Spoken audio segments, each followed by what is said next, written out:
that they came in as a sub for Passion UA, who unfortunately couldn't make it but did qualify.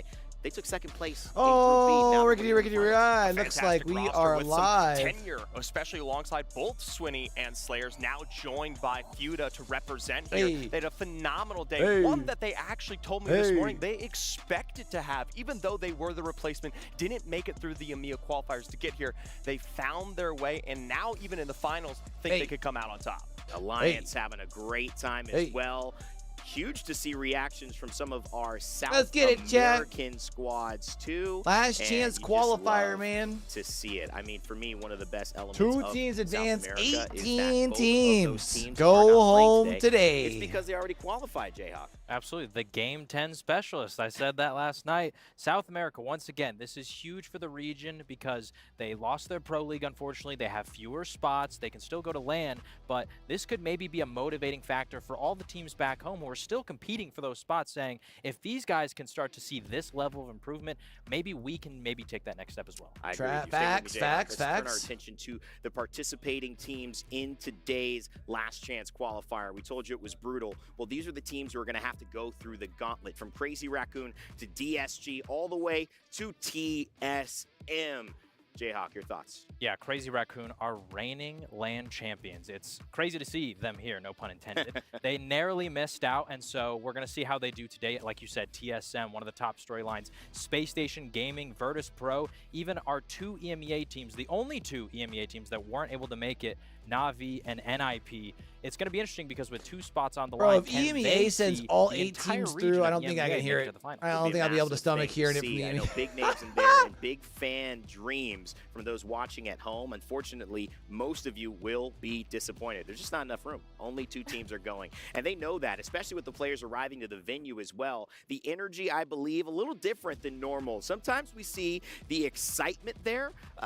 Lauren, a little bit more, what would you say, sullen here, focused? Yeah, subdued. Whatever, anything that begins with S in that area of synonyms. Sad. No, more locked in, baby. Not yet. But I think it's just a different vibe than those first couple days. Everybody knows this is the last opportunity to continue on in the competition, and I'm sure they all went home, did whatever VOD review or team mental reset they possibly could in a very small window of time, and now they're just ready to come play. Well, Lace had a chance to catch up with NIP as they were arriving on venue today. Let's hear what she has to say. It is the last chance qualifiers, and we have ninjas in pajamas. Yep, my boy Nasky, baby. One opportunity to go through to the grand finals. We've got, of course, Nasky here leading the charge. Now, obviously, stakes are high, Nasky. There's only 2 spots. Who's going to go through? Is it going to be you, and who else? You know, I might give a little controversial answer here. I mean, the obvious one is NIP and TSM, right? The 2 best teams in the lobby for sure. Yeah. But I'm gonna take my beef aside for this tournament, and I'm actually gonna say Na'Vi and NIP because then everyone from EU is in finals, and we can finally, back to good old times, say that EU is the strongest region again. Oh, I love that. Got to keep your brothers in there. Yep, there we go. Absolutely love it. Now, I love it. Love for the EU community over the beef. You love it, man. Last chance qualifiers. We have done a lot. I need to. Well, we have a character switch.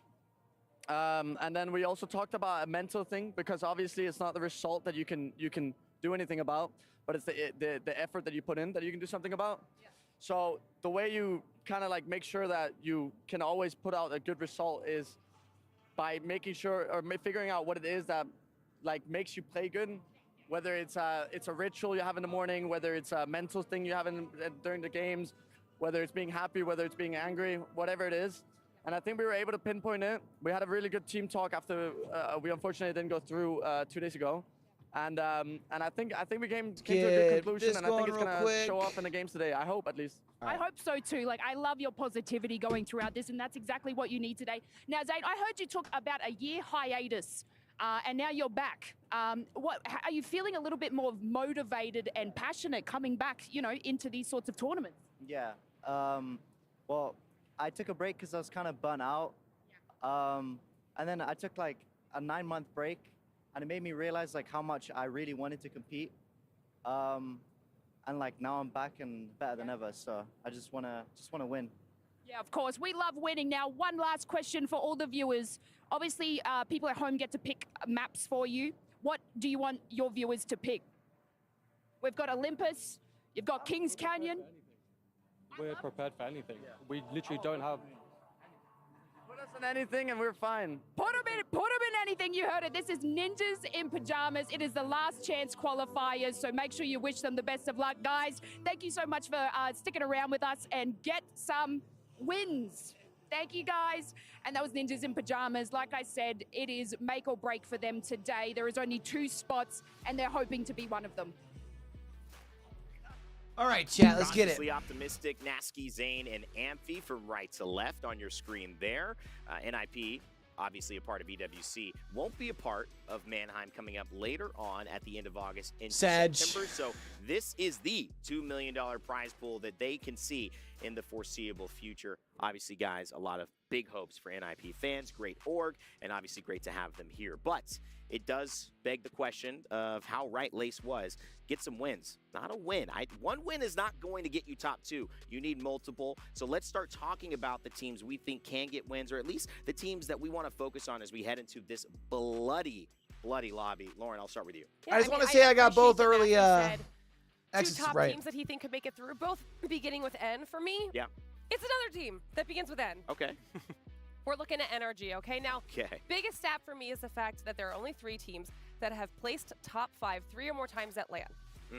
NRG is one of them with their core duo of Knock and of Fun, and the only other 2 teams who have ever done that are TSM and DZ. So they are in really good company with a stat like that. They are experienced. They've been first in Pro League multiple times. They were the only other team that placed on match point with Team Falcons in our most recent Pro League split. And for me, I do want to try and see though, chat. Would absolutely be foolish to not consider as one of our top squads to make it out in those 2 spots. I mean, experience. That's something they've got plenty. And also, you know, if they have the right mental, they are an unstoppable team. They're one of those teams that can win 3, 4, 5 in a row and really take over the day. So that's possible as well. A great shout out for NRG. We'll be keeping our eyes on them and that extended trio of who has been here for quite a while. Ben, I want to talk about this team because this team was so close. They almost made it in.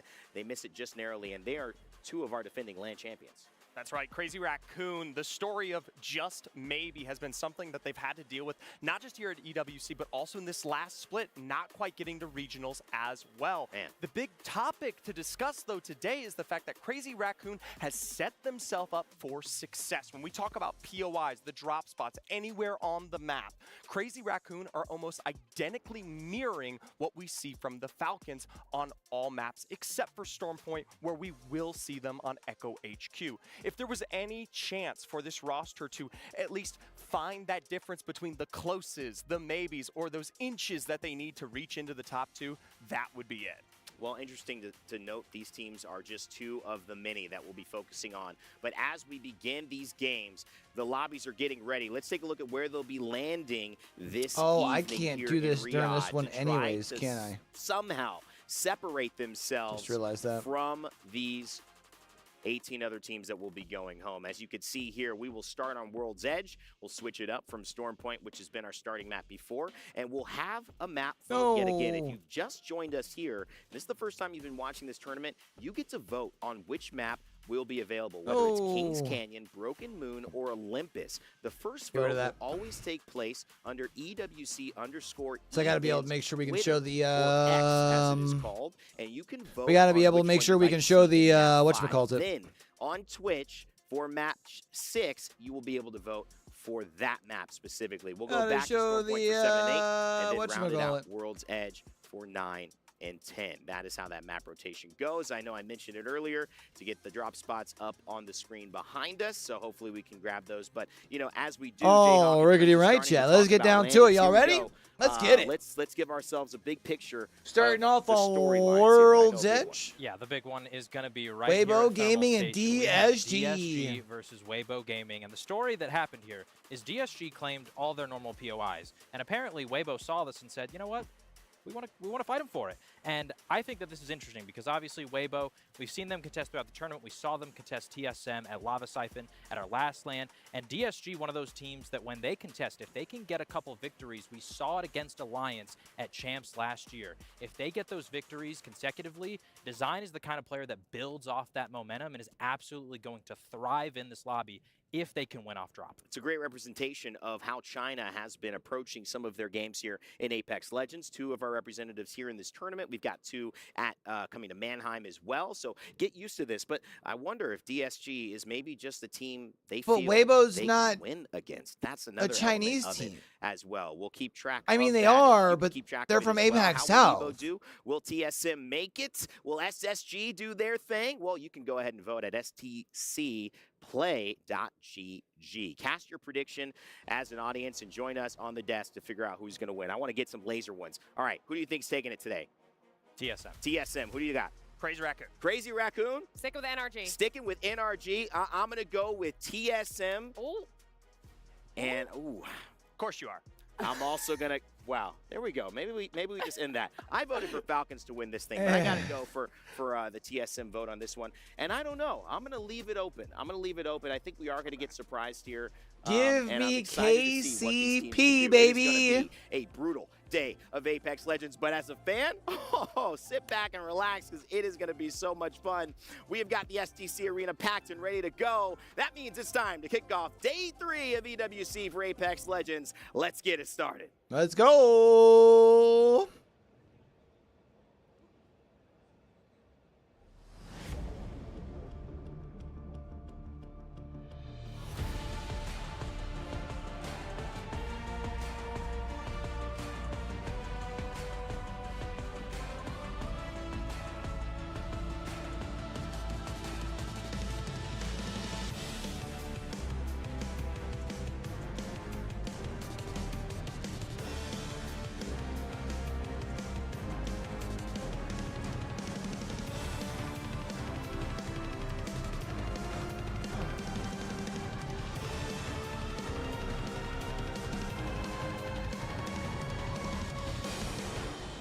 So teams are already out in their booths.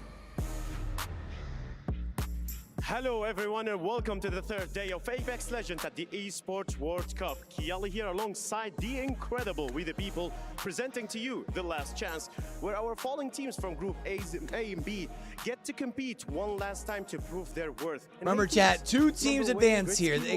These squads are getting the South America treatment today. So these teams, the contenders today, they have got 1 shot left. If you thought the stakes were high day 1 and day 2, you've seen nothing yet. Today is going to These be games are going to be ruthless. good, It chat. is going to be brutal They're going to be because awesome. Today is the elimination bracket. Only the top And 2 because teams only will 2 make it to go, the finals. like no one's going to Still be have like a chance overextending. to End compete games for are the about to be Esports World Cup Apex nutty. Legends Trophy, the lion's share of $2 million and a chance to make history in Riyadh. It's time to bring out the team, starting with Weibo Gaming!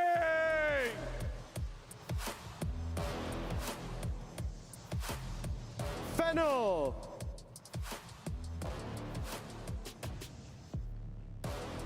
Heroes! They have different jerseys today. TSM! TSM. How? Yeah, buddy. Red Rams! Northception! Is it Northception? Ninjas in pajamas! Disguised! Crazy Raccoon! Ski, yeah. Space Station Gaming! Pioneers!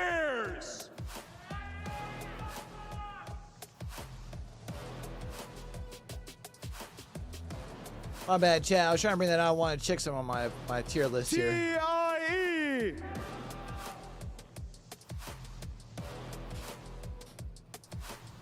GK Esports. Evos. It's kind of crazy to think I literally got our top 3 scorers and our bottom 2 performers all right. Guild Esports. Virtus Pro. NRG.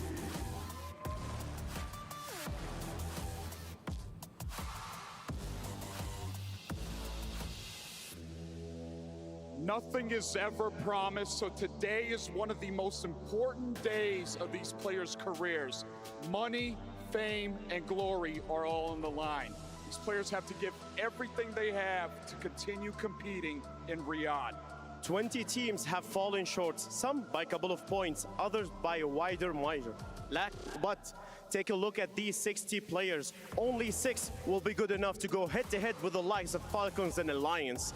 And remember, glory only comes to the worthy. So from here, from the SDC Arena, right here, right now, for your entertainment, casters, let the battle to the top begin! Let's go! Thank you so much. The last chance qualifier with Apex Legends at the Esports World Cup. I'm Vicky Kitty. I'm joined with my good friend Genome, and the stakes are high. Only 2 teams will make it out of this lobby at the end of the day. We keep talking about how brutal day 3. I do have 2 teams though. I gotta say, I got 2 teams, and I said we're going to finals that are in this. Oh, I have 3 teams. 20? I mean, wow. Look, SSG, TSM, like and Crazy teams, Raccoon. Vicky, you know, especially when there's, say 10 going out of it. And then in Could Qual, I got a bunch of teams. 20 and think, look, yeah, we can do this. We can take this away. But 2, I have seen a lot of teams. Having had a quick chat with them, come in today and they don't have that characteristic look of certainty, of surety on their faces. They know how hard this is going to be. And they're not the only ones. I do know that Peeps has managed to catch up with 2 of the teams that have a lot at stake. Let's see what they have to say. What's going on, everybody? I am here with Designful from Disguise. Listen, we've seen a lot of tweets today. What's motivating you right now? What's motivating me is this is an opportunity, you know? It's not going to be an easy one. I can't lie and say it's going to be easy, but I'd be a fool to waste it, you know? Lock in. You gotta love it. You gotta love it, man. You see the passion in his eyes. If you could see it up close right now, you would feel it. Backs against the walls. A lot of people doubting you guys. What do you want to say to all the haters? I feel like our team, it's always been, even since like back with the G2 boys, at least the way I play, we kind of skirt through, you know, lollygag, mess around until our backs are against the wall and we have to clutch up, you know. So it's been a story, it's been a tale as long as time, and this time's no different, you know. Gotta talk to the boys, lock them in, and, you know, just perform. No excuses. But to the haters, what are you saying to them right now? I have nothing for them. Only supporters, you know. I'm blocking those people out. Done with them. Cold. Good luck. Best of luck, man. Kill it. I love it. I love it. So right now, we chatting with Aubrey Crazy Raccoon. Crazy Raccoons. Previous LAN champion. Coming from the last LAN in LA, you're winning it. You switched up teams to Crazy Raccoons now. What's the biggest difference in team dynamic? 이제 저번 스플릿 1 우승하시고 나서 이제 팀 변경도 하시고 좀 여러 가지 변화가 많이 있었는데 좀 주로 팀 분위기에는 어떤 변화가 있었는지 좀 궁금하네요. 저희가 아무래도 팀을 바꾼 지 얼마 안 됐기 때문에 초반이라 조금 좀 더 다들 노력하고 분위기 좋게 하려고 그렇게 하고 있어요. Well, obviously, it's a new environment, so we're trying to adjust it as much as possible. That's what we're focusing on. Absolutely. So I want to talk a little bit about your teammate, Sang Jun. All right, you guys are the longest standing duo in Apex history. Talk to me about your teammate. 이제 그 팀메이트인 상준 선수를 이제 좀 얘기를 해볼게요. 이 두 선수가 이제 합을 맞춘 지 꽤 오래됐잖아요. 거의. Is that now the Dreamfire squad broke up? Probably, right? Has to be. 선수에 대해서 또 어떤 말을 하고 싶으신지. 상준이 일단은 굉장히 열정 있는 선수고 승부욕이 엄청 높기 때문에 저는 이제 전 세계에서 승부욕이 가장 높은 선수라고 생각하고 있어요. 그래서 실력도 되게 전 세계에서 제일 좋다 생각하고 있고 항상 듬직하고 믿고 있는 그런 팀입니다. Well, of course, Sangjun is a reliable fragger I've known, and I'm really competitive, and he's also very competitive. He's on fire, so every time I get with him, I always depend on him. I mean, best of friends on and off the field there. You love to see it. I wish you the best. Make us proud here today. Guys, that is it for the stage interviews. Casters, back to you. Thank you so much, peeps, to hear how they're feeling, to see Design even say, you know, he's got nothing to say to the haters at home. If anything, he's got all the things to say to his supporters, because it's about that positive mindset when there's so much stacked against you, when there's only 2 teams. And we're going to keep elaborating this throughout the day, because this is honestly, I feel like, the first time that we see such level of stakes within competitive Apex Legends in a lobby like this, Gino. It's so tough, Vicky, and yeah, you're right. I mean, I think Design and that Disguise team really did win a lot of support since Champs last year, essentially. But look, if all right, actually, I kind of want GK Esports though, man. I would love to see them. This day, Vicky, who's going to actually make it through this ridiculous gauntlet? I'm thinking NRG. That's yeah, these games today are gonna be fucking rough though, I chap. really think that compared to some of these other teams we're seeing here, obviously everyone's been going through some kind of problems. That's why they found themselves in the last chance qualifier here. I don't think it's a fair statement. I think some teams have just had tough. I mean, everyone in Group A had a tough lobby. I mean, Group B too was tight for that last couple spots. Already gone through the other 18.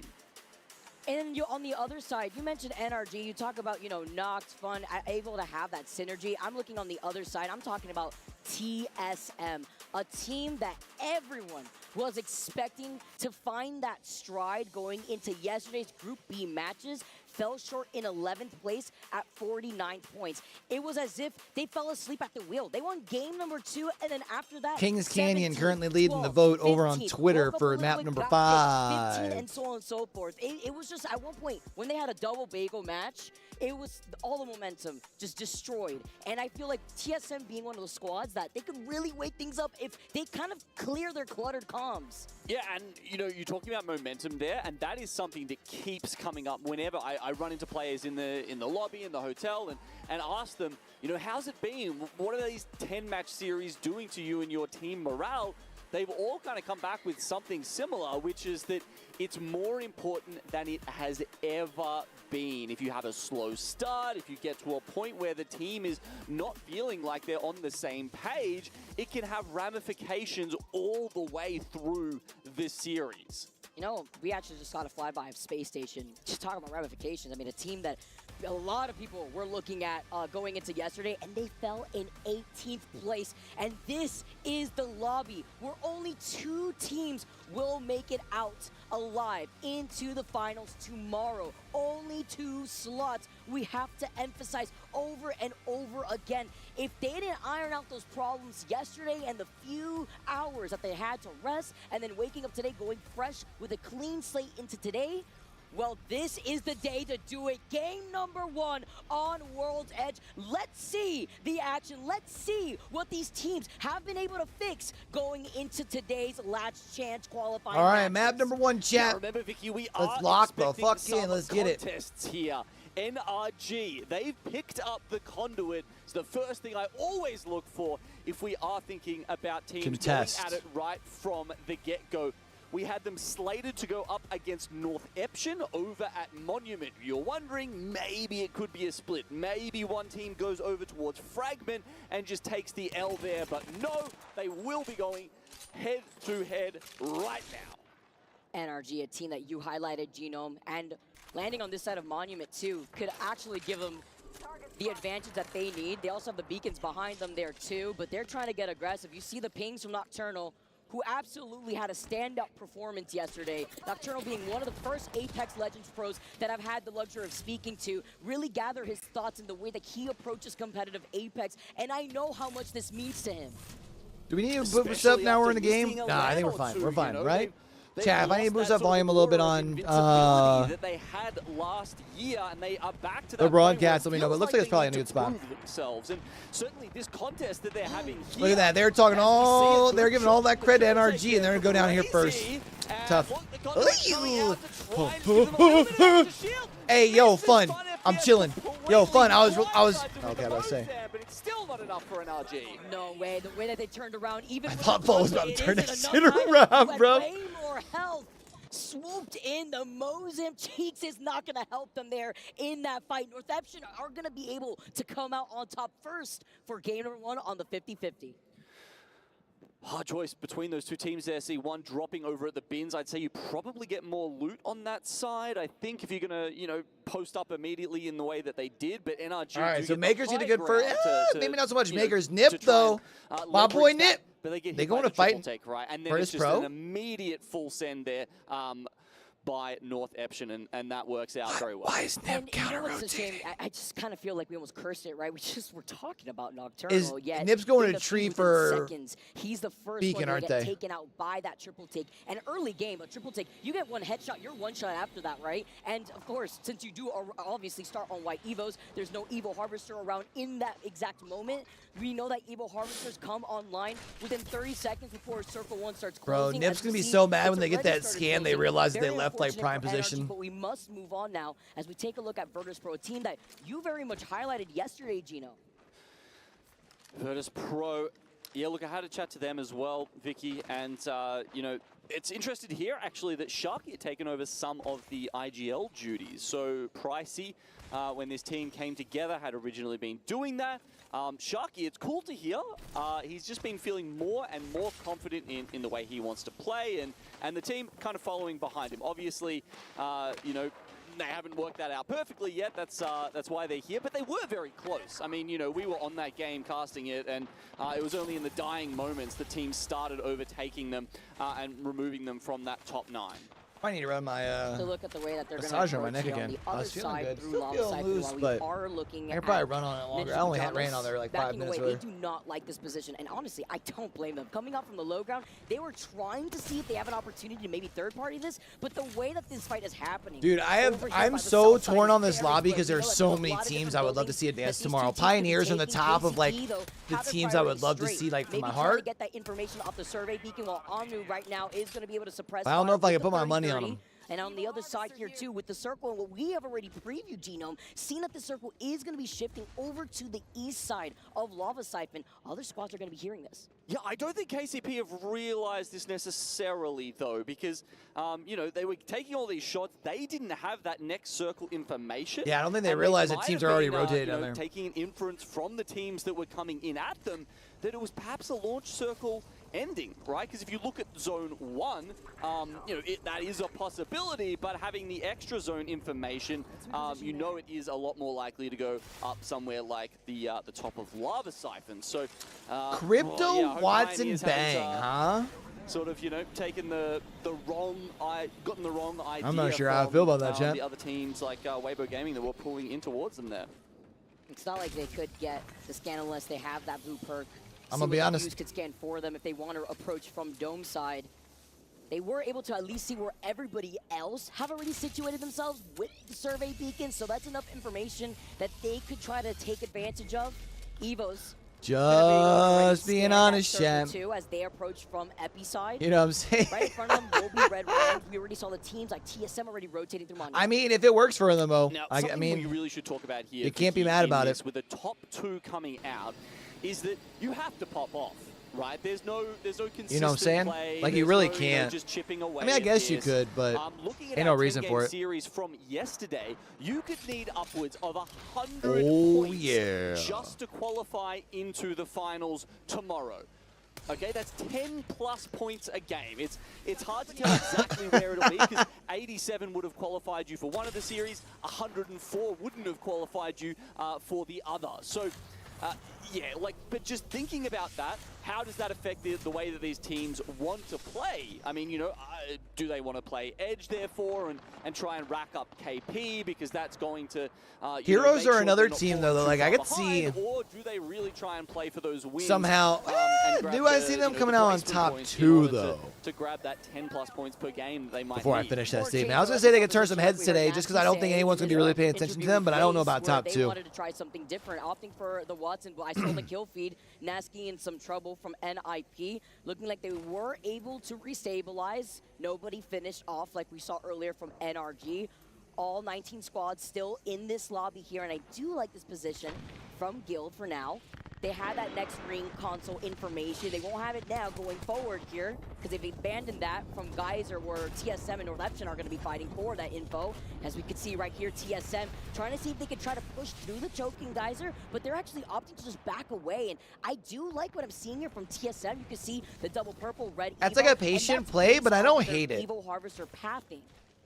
That's incredibly fast to get up to, yeah, double purples and the red, especially without a lifeline. Especially because, like, potentially, actually, I feel like realistically, those vault doors open, so that's another thing because there could have been. They should have been able to take that fight. They probably just didn't have a read. To get to red at this point, now that'll only come from 3 different places, right? From a lifeline care package, from a game drop, or from the vault. And Reps having the gold knockdown too, so that story just painted itself here for us. You can see the pings. They don't want to overextend in case another team may try to come up from behind them. Red Rams on the other side of that vault cave, while Crazy Raccoon trying to see if they can try to push through the North Harvester choke. That is Evo's Esports that are prioritizing their own rotate. A couple of tricky chokes to work their way through here. You can see CR lurking in the background. TSM, look, they may have got the armor advantage, but they've traded that for a position in the zone, Vicky. It's going to be tough to work their way through now. They've got Red Rams ahead of them. And 30+ seconds to try and get through there. If they do, they're probably going to be met by a bunch of other teams in Geyser or in North Siphon. This fight, isolated for TSM, not so isolated for Red Rams though, because on the other side of Red Rams will be Crazy Raccoon looking for the third party if this fight isn't going to be engaged by Red Rams sooner. Nice triple take. One more here, he can't land that jump, but they at least get the follow-up here on the other side from Reps. That's just a lot of trouble. Turns it into a 2v2 though. That's what we were worried about. They still were able to get the finishing blow onto Reps, but now Red Rams are forced to play this out as a duo because if they do try to linger here for longer, Crazy Raccoon are just going to eat them up. I mean, so much damage. I haven't seen a hero triple take like that in quite some time, so buoyed by the amount of damage he was doing. Unfortunately, Dash just stayed out a lick too long there. And as you say, could leave his team as a duo now. Not ideal. Okay, Na'Vi. They're in that North Siphon building, sharing it with Fennel, and they've got How on the outside. Now, most teams have gone a bit further up towards North Siphon. Seems to be more populated right now. But there's also quite a few teams down towards like Stacks, the Tunnel, and GK are even playing from the top of launch sites. So a little bit spread out right now. GK may have had that information from that ring console that is in the middle of launch site. We had seen the likes of KCP rotate from that southern zone, actually based off of that information, but weren't able to fully commit to the rotate through Stacks, as Weibo have been holding that from the very beginning. But a lot of these teams are banking on the fact that this circle will be pulling northeast side of launch, or Lava Siphon rather. And we have seen circles like this where it could pull either closer to Space Station or on the outskirts between How, where it could lead towards Geyser. You get a bit of a hint of where the next ring is heading as soon as ring 2 does close. You can see quite a few teams here. Oh, okay, so it's quite central. More central, but that means now once this closes there, where's it go from there? Very much north. Or up towards Geyser. Okay, that's actually fantastic for TSM If here, TSM can win this fight against Northeption. Hold on, Rezi, Black Black Hole, Big Suck. Once again is just the bane. Oh no, they're inside. They're so screwed. I love that weapon so much. And Zap coming through from the high ground as well. TSM have been able to restabilize Wait, after their very hold rough on. Can start Zap come in their and save initial this? engagement versus Red Shut Rams, up. with Zap being the last one alive. He was able to get that knock. Watch out behind him here. The beam TSM get eliminated in 19th. But from afar, you saw that pressure. It looked like his makers who were also trying to show face. Crazy Raccoon rolling up. The circle. CR doing the damage to Red Rams before. Now they pull up. Cruising down the street in their 6 and are foe. able to get some Taking kills down onto Titan. North Eption as well. Only 2 KP so far for CR, but look, it's a good start. North Eption, they've got 6, but as we said, 6 might not be enough.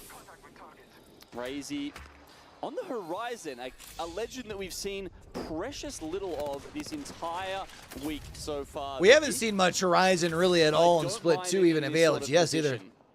I don't feel like, right? You need to be able to win fights. You need to be racking up KP, and I don't think so. to get a top 2 placement in this lobby, and Horizon is absolutely, you know, an enabler of that. Get out of the fray quick if you have that gravity lift, of course. He does get scanned.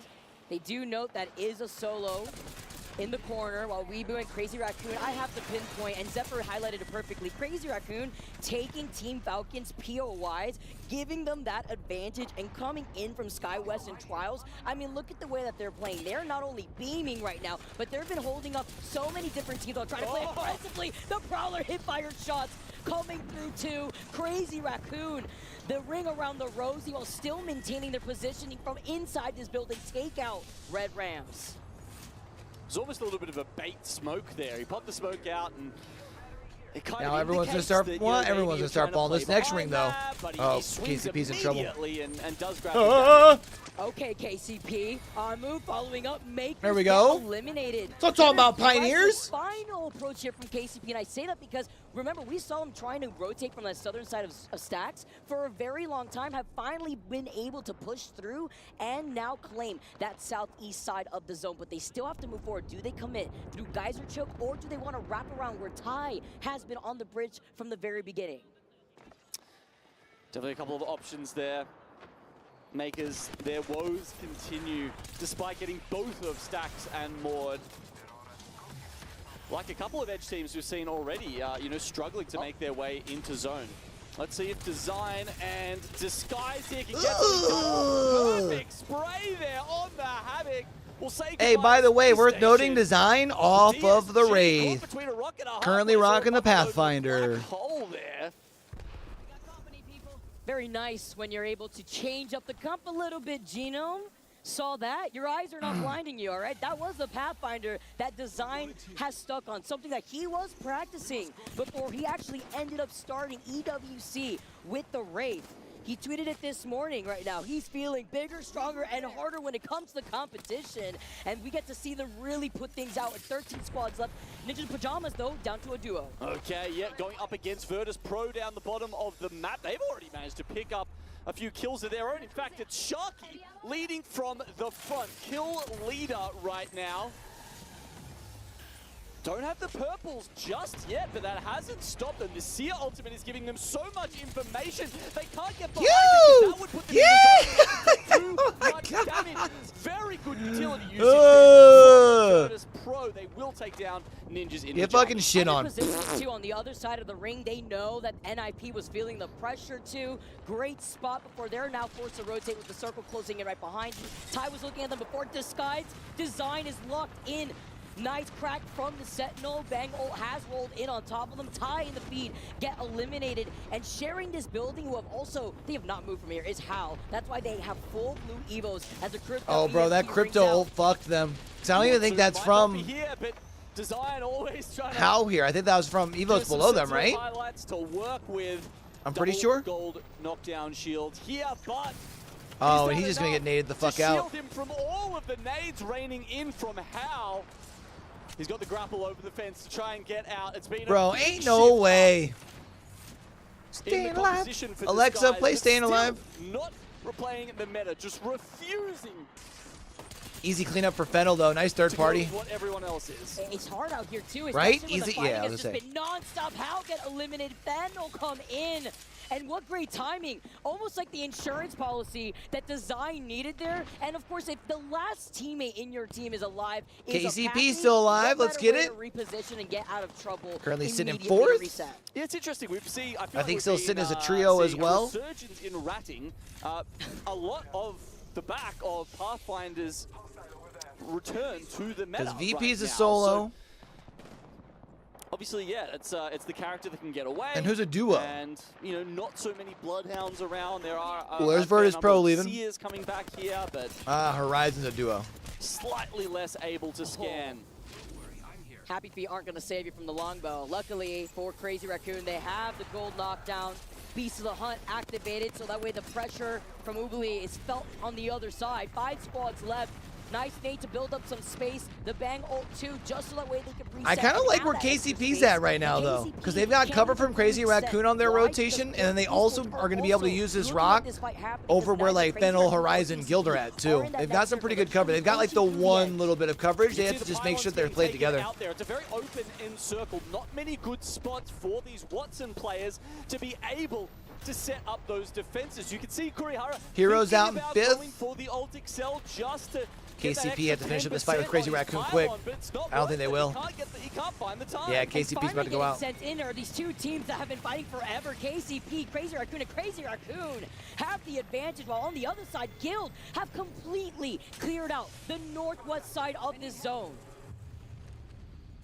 Who's still left for KCP then? Fantastic spot. Single member of KCP Anmu. left alive. Bro, Anmu's gonna. No, he's not. Never mind. Oh, night. What a positioning from Crazy Is Raccoon. right now. Anmu about to Non-stop, just but play, doesn't get the be able to knock. ran out for second here? Still playing this incredibly patient though. And they have to, because look at the space between themselves and Guild. The only other Bro, three imagine that's alive Anmu are finds Anmu some is way a to solo have like the left. best third party ever and win Usually this at thing. this point, they would have that information or would be able to guess that there's not a full 3. It's just a 1 or a 2 man somewhere else. They're in a trying full to send this fight. tie this Anmu out. might be able to actually pull They this don't off. get the information. They don't get a scan on the solo. That's all onto Guild Esports. They know exactly where the solo is though. That's why they put down the Bang ult to their left, so that way they can block out that choke. And Guild Oh, Guild's gonna full send for a second. Trying That's to come in smart. on top of the solo instead.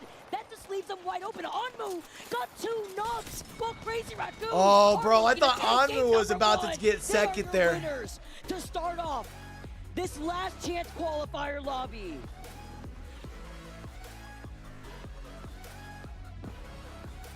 That's actually smart from Crazy Raccoon playing that thing up high like that.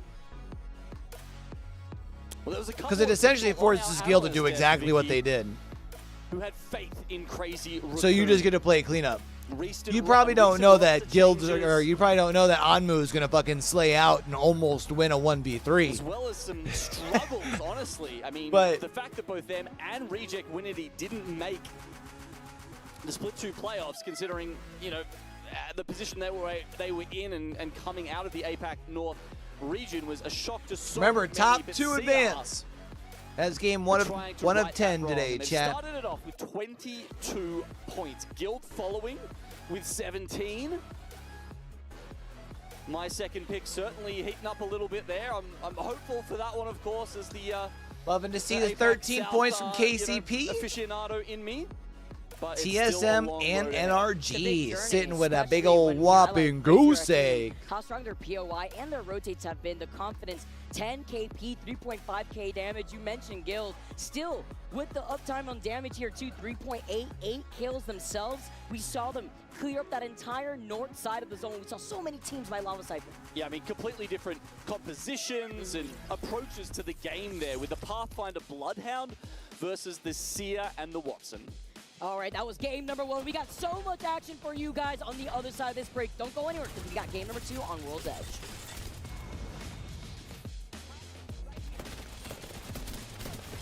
Not too bad, chat. Not too bad. First game down.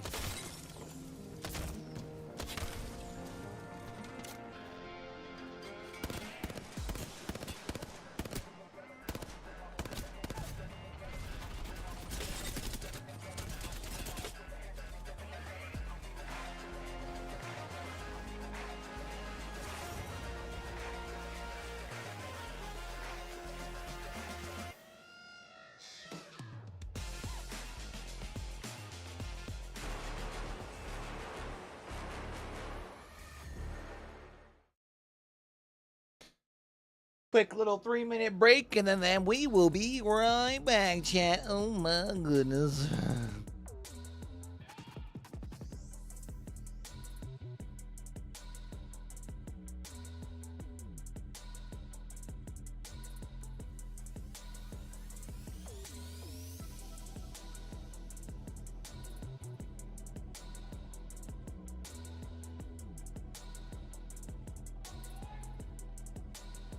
First game, not too bad. I feel like we're going to see a lot of games like that, though, where it's, I mean, just literally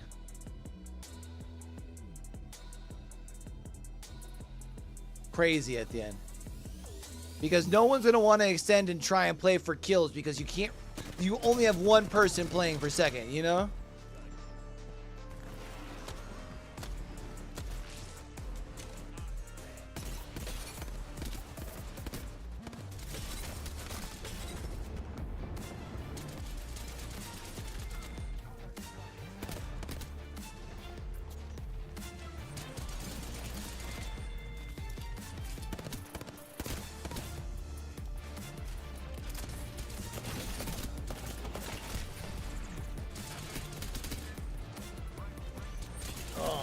Neck though.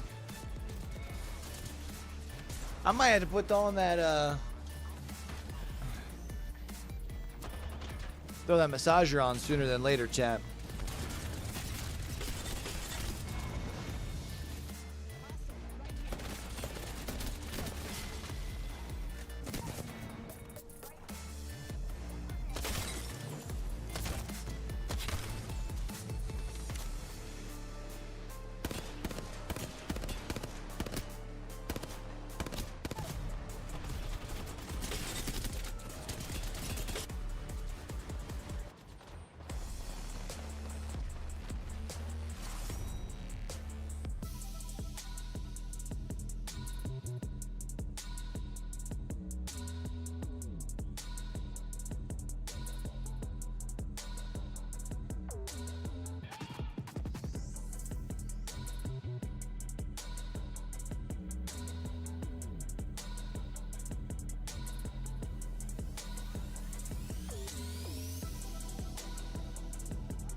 I feel like I got on here for something.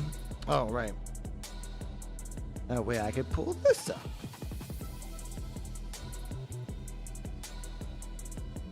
Yeah. All right, so we got one more map, World's Edge, 2 more on Storm Point. Right now, last I checked on X, I believe it was Kings Canyon that was still leading for map 5 on the vote. 올리원 위에 먹을게 먹으면 이겨. 상순아 와봐 났어 동준이 때리자. 왔어 잠깐 자리만 먹어 홀딩해 왼쪽으로 조심. 야 프락스인가 봐 하나. 야 프락스 맞아. 야 셔백 야 셔필이야. 뛴다 캐피 라스 야 가 라스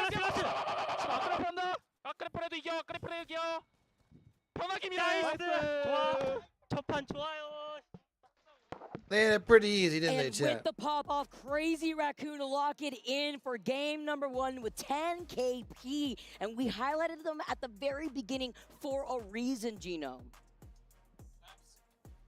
Absolutely we did, even though they have had this massive roster shift, which must have honestly played havoc with, you know, what they built up, all of this, you know, synergy that they had over years and years, one of the longest running duos, and then all of a sudden they have to throw it all out the window and start again. But maybe this is just the start of something, Vicky. Maybe, you know, this trio here can go even higher and better than Reject Winity. I don't know, that's kind of hard. They want to land, but we'll see.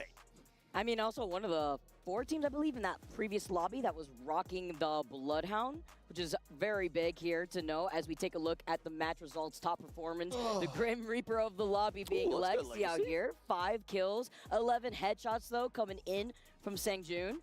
And actually doing a good amount of damage here, too. Northampton we saw a few times over by Geyser, what do we do for lunch who today? were trying to suppress TSM. Kinda before, hungry. Of course, we saw what happened when Crazy Raccoon had swooped in. All M&K, by the way, just putting that out there. Yes. I'm not going to lie. The first time I saw Legacy, I actually thought he was a controller player. His aim is so damn good. But He is indeed on the M&K. Look, we've got 2 matches here. They've got question marks on them. That's because you guys at home can vote for these. All I ask is maybe for a KC on Game 6 for us. That's all I'm saying. Please. We didn't get KC yet. I think we've had one broken True. Olympus it was. We just want to round it out. Guys, listen, this is from Vicky Kitty right now, guys. I want to see some Kings Canyon. I know we saw it a little bit at day number 1. I haven't been able to cast through Kings Canyon, one of the OG maps that we all know and love, but also really good to see with the stakes so high on how a lot of these teams who have been able to practice on scrim, see how they would do on a map like Kings Canyon, how would that play out in a last chance qualifier when the pressure is high? I mean, look at the way that these pros are locked in. We saw from the very beginning. We heard it from Design himself. We saw from Crazy Raccoon the way that they were able to perform amazingly in that first game. But then also, for some reason, it wasn't yesterday. Like Space Station, Phony. A lot to prove out here, too, just to see if Space Station really is that quote-unquote dream team to really put together. Yeah, now, of course, like, if there's another map you want to go for, look, don't, go for it, absolutely. We're not trying to dictate anything, just putting a personal say it with your chest, Genome. Tell people to vote for KC, bruv. Big game for Guild, as we noted. Legacy 5 kills and, trailing, I think it was 17 points for Guild. We did talk about how many points you're going to need to run out this 10-match series with Vicky, maybe somewhere even around the 80, 90, 100 mark.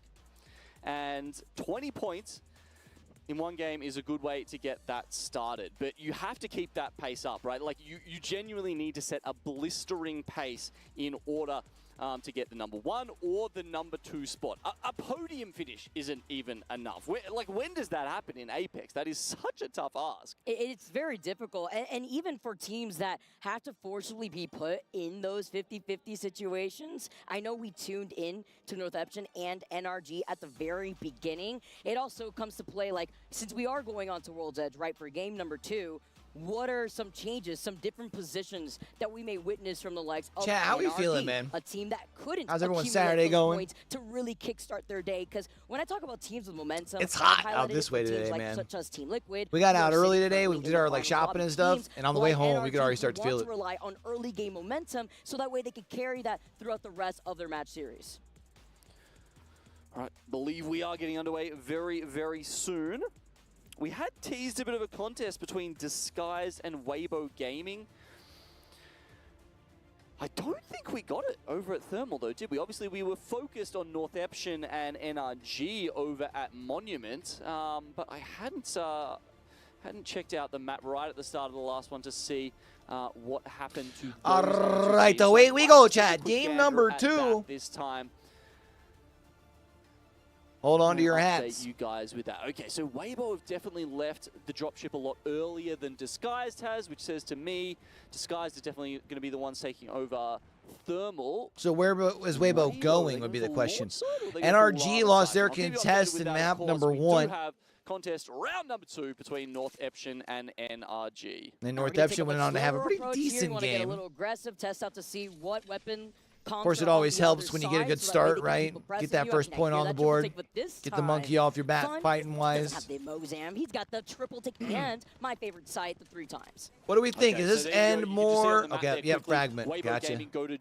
It doesn't end right up here next to Climatizer, which means it does probably end more closer to fragment for this zone. If I had to guess, probably more this side here. Hold on to both Big Mord and Stacks. Not that it helped them last game. We'll see if this one's a little bit better with the circle going north up to Book it, chat. That's going to favor teams like Heroes. Once again, a little bit of a slow start to the Northampton versus NRG rivalry. I mean, that first knock is so important, right? We saw that last time. As soon as we saw blood on the floor, this time it goes the other way, though. Fun with the triple take. Ah, bittersweet, bittersweet revenge. Tida's gone, too, so it's officially a 3v2. They should push off this. Tida with the triple take, and Reptar's got the wing dude coming in.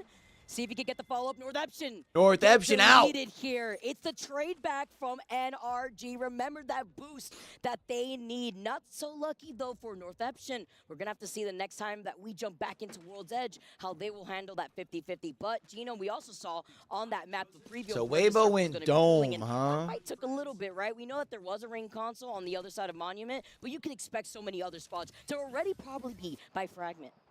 Yeah, I mean, NRG, they are only just now looking to get that type of information. Of course, they, you know, they're running the fuse, so presumably will be picking up the Ringmaster perk. But they'll be able to see these teams flying over them. I mean, How have already made their way over. Guild Esports coming in now from Overlook. Might be able to hear them in the distance over at Fragment. Remind me after this game, I need to go make my greens drink, chap.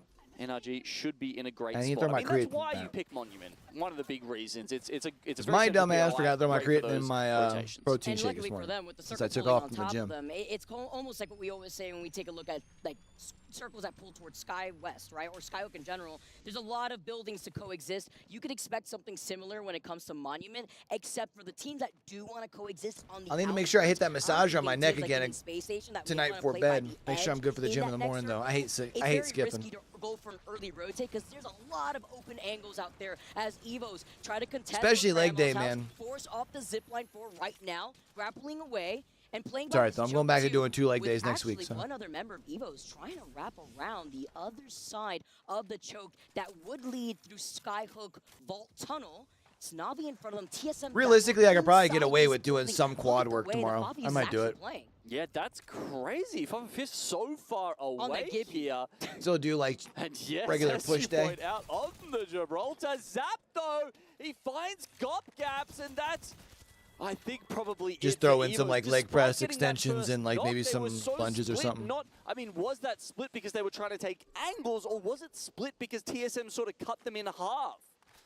That was They cut it in half, the fact that and then not they only moved were it over. they No. still committing to the off angle, talking about Fafid right there. The fact that he still was trying to see if he could help out Evos by still putting himself in a disadvantaged position. Because again, even if you have the dome right, you're still out in the open. You're still Gibby with a rather large hurt box. But we're gonna have to see how they're gonna be able to play that out. As A we hurt go, as box? we tune What's into a hurt Navi, box? One of the teams that have also Chat, I wish made my their way headrest went up through like 2 more Monument inches. side. So many other teams. I mean, we're talking about Yeah, maybe like basically 3 more the entire inches. lobby minus 4 other teams that have made Like, it's their good way when I lean into back, Fragment but I wish I could, East, like, into sit up in Monument. my chair and Look at hit, the way yeah. that NRG, who, like we saw at the very beginning, won their 50-50, but also are denying themselves the opportunity to get extra loot.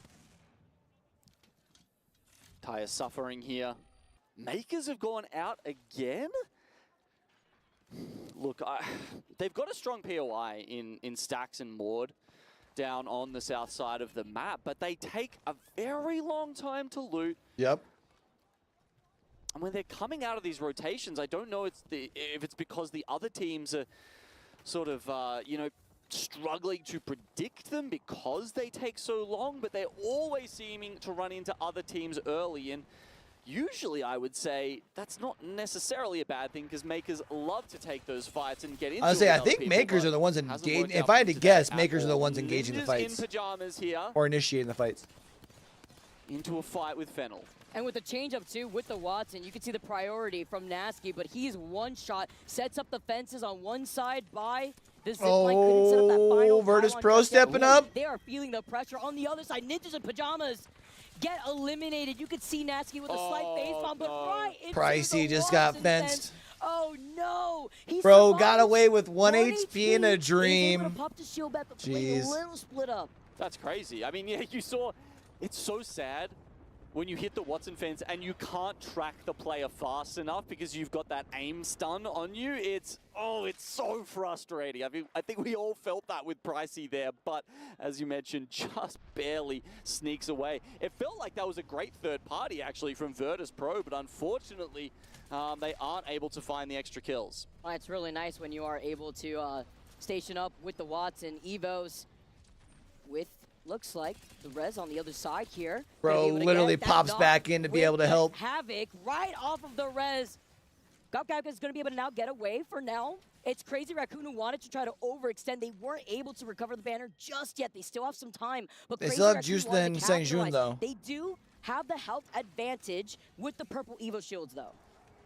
Probably can't recover Obly, though. So oh, they far do. in the zone, though. Having a look at the backpack there. 1 med kit, 4 syringes.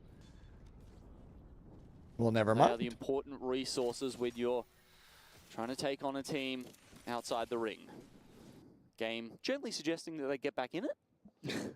Does look like Of course, Evo's you do get, what is it, 4 or Predator's 5 just going to try and minutes, I rotate think, out, but I don't think they're recovering that before you banner. Instabox. Doesn't look like. Really, very, very rarely would happen in a pro game. But sometimes if you get held out, like, you just don't have an option.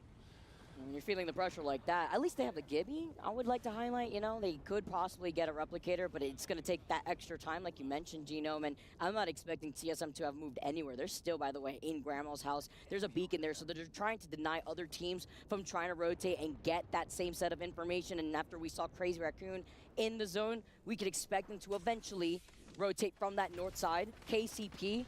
Oh, they've been wrapping around from south side of launch site. You mentioned Makers earlier who are out of this lobby, but trying to rotate through that very congested point through stacks into Big Mod. Now found themselves over here by Geyser where there is a ring console. Okay, getting a replay of one of the earlier fights here. NRG and Ty. NRG taking down Ty, or at least the first 2 members of them. The last one got finished down quite a bit later. And NRG still in a similar position, just a little bit north of Monument right now. What's great for NRG is that going into that 50-50, they didn't approach with the conduit, actually. And that's fantastic for them. They had gone with back to the Bangalore, Bloodhound, and Fuse, which for a circle like this benefits them way more. Imagine if they had won the 50-50 in game number 1 and then stuck with that conduit.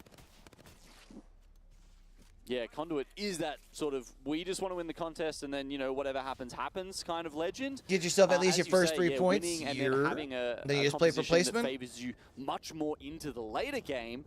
Yeah, that's kind of a double win for NRG here in game 2. Man, Fafi is really on this Gibby getting those steps in because now they are running away from Red Rams. They wanted to go to the replicator, like we noted, to potentially get the craft on the banner for their Fuse. Instead, are now down to a solo. See how they're going to be able to avoid the gaze of Red Rams and TSM, who are still trying to camp out. So Weibo's got Navi rolling up on him. Will be taking the evac tower. Or is Navi going down to Harvester? Side, flying right over the heads of TSM. To rotate all the way around. Tune into Navi. Exiting out from Harvester Choke, where there was a ring console too. Disguised are holding a very aggressive position on the high ground of the train tracks, looking down out over by Monument. Crazy Raccoon with just Juzna left. Found themselves in the scrap versus TSM that we were expecting. Looked like they may have been able to also clean up that one solo here as TSM no, just 1v1 with reps. Comes in and keeps the dream alive, wiping out your game winners. So TSM gets themselves a couple Nice of little points fight on the for board. TSM, because most of the other teams who were coming in from the zone have opted to go for the eastern side. So you can see teams like Red Rams pulling into Epicenter. Heroes. All right, chat, over on Twitch, we're going to go ahead and hit a quick ad. Make sure we don't get hit with any ads towards the end of the game, all right? Don't blame me, blame Twitch. Love you guys. And teams would be pushed into them under the cliffs where they would be able to absolutely farm. Unfortunately, as you can see, not the case.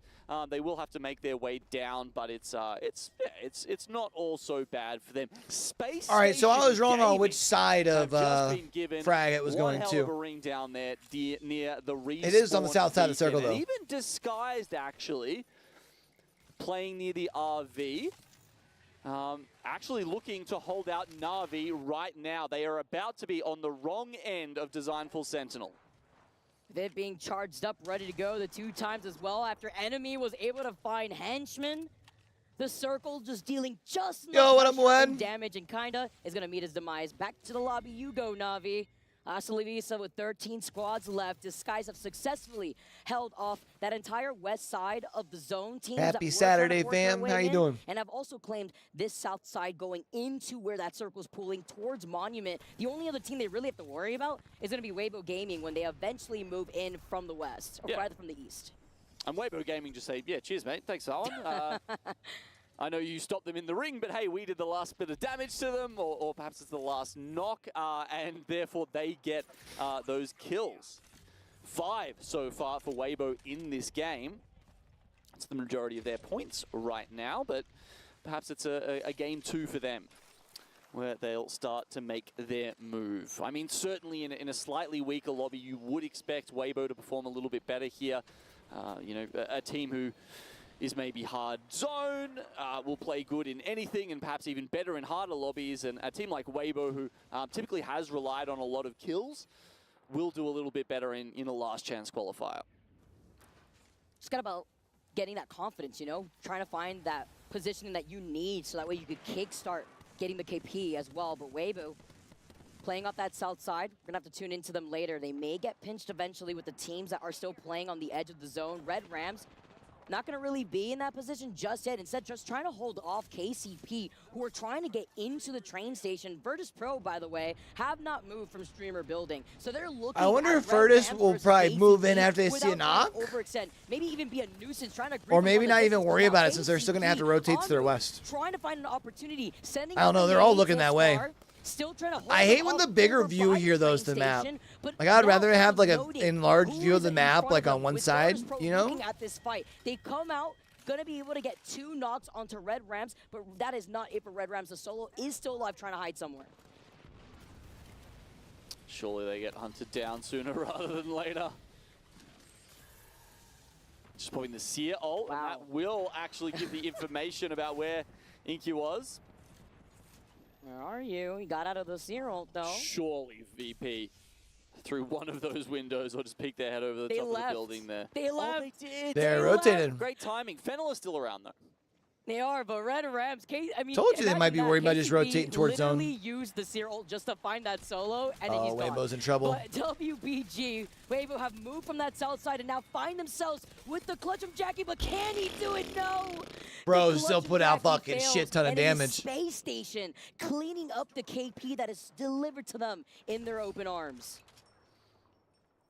Solid fights though from Virtus Pro.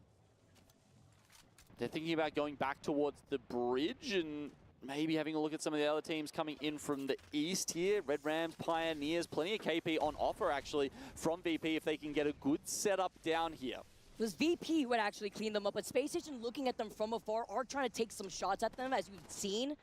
Charge rifle in the distance. I believe that could be from GK. And with TSM holding onto Monument, they're looking at 3 different teams at the same time. They're in that next circle. Let's jump into a listening with TSM to see their next move. TSM, yeah. 32! Bang on, we're into that, They're going outside, bang on! Yeah, bang on. Crack the bang, I cracked the bang! I say, I don't know why Zap's pushing this fence. You can just basically hold them out here. Look him knock. Wait, one died, I think.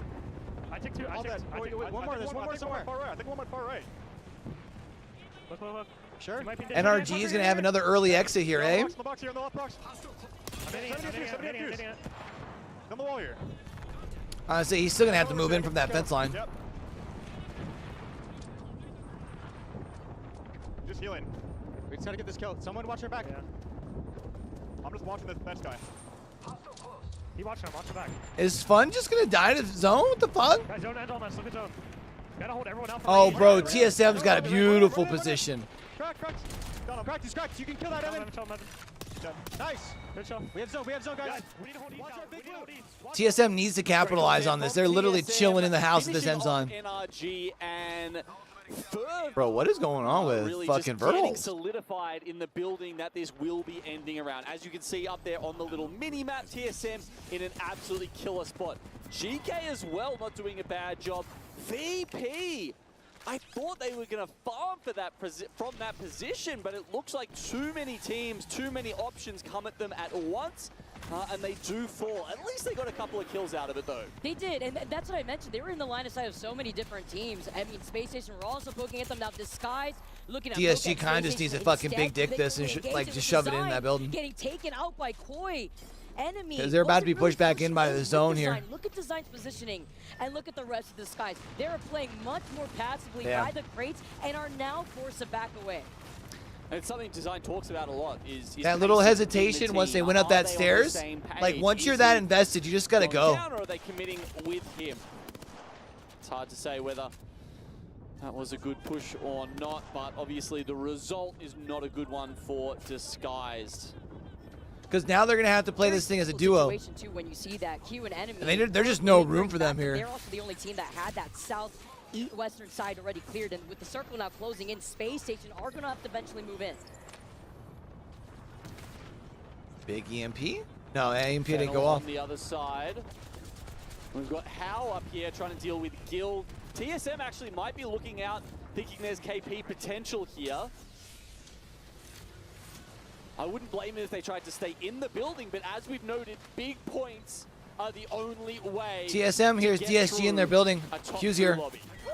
Howl goes down as well. Pioneers out in 5th.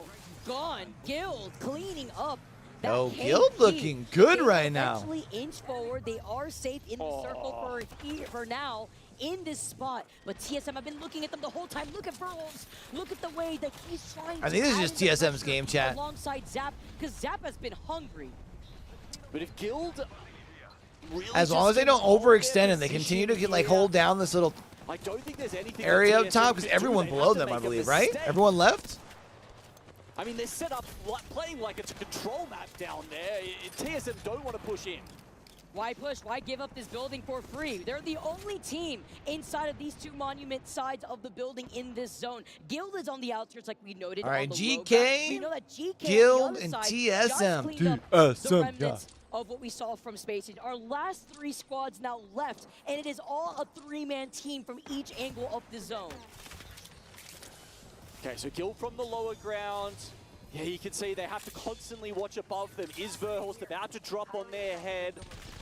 If that happens, they do have the Seer ultimate to use.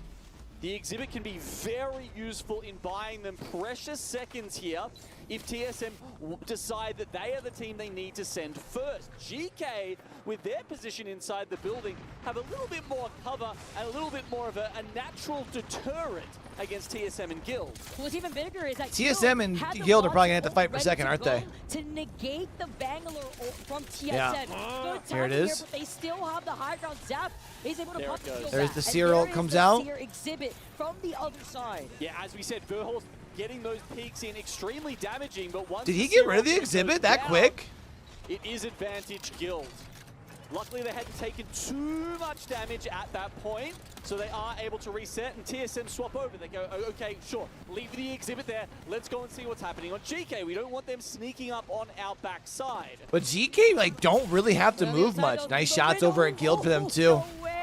The stick off the Arc Star. They can't do anything about it, though. It takes way too much time to get exactly to where GK is to capitalize off on an advantage spot with the Arc Star there.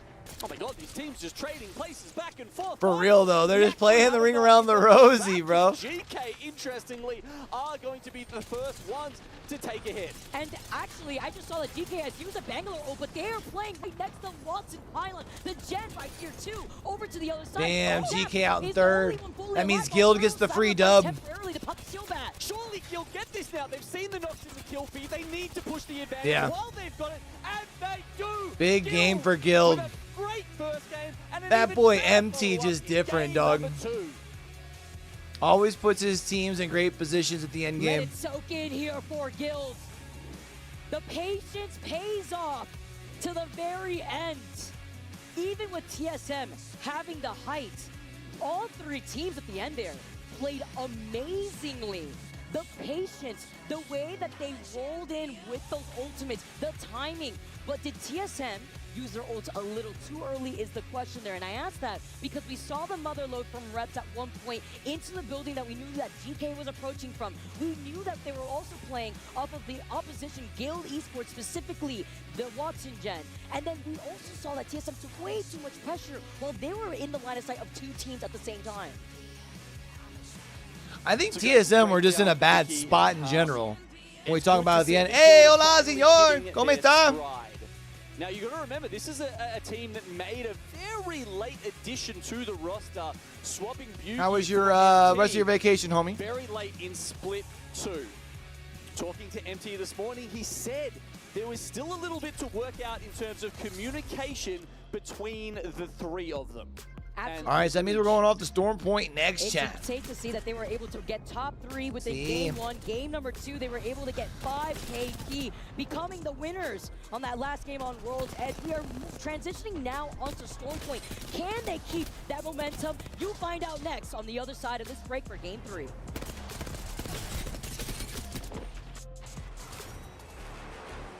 All right, so Guild's in first. Who is in second? Second, you got Sunburn on the second to last day. Fucking rip, bro. What are you doing?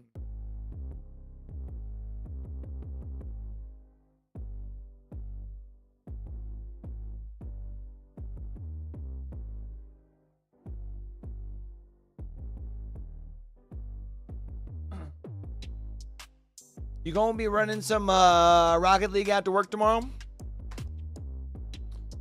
So I'm gonna be trying to take tomorrow like mostly off.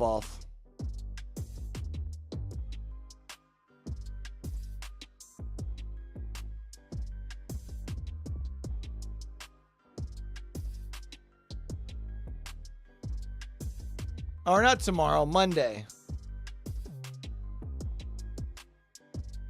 Today feels like Sunday to me because yesterday felt like Saturday. To be fair, Thursday felt like Saturday because Weevil was working from home. So my whole weekend's been fucked. Just as far as like keeping track of the day. But yeah, Monday. Monday I'm taking off.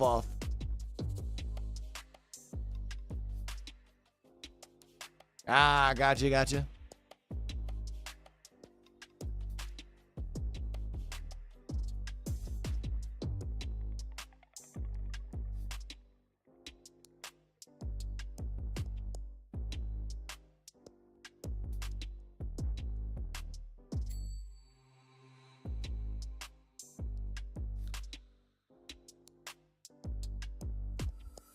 Well, Tuesday and Wednesday, I'll have whatever Shift Summer League playoffs is looking like. Actually, let me look and see what that's looking like here. Bow, bow, beam, beam.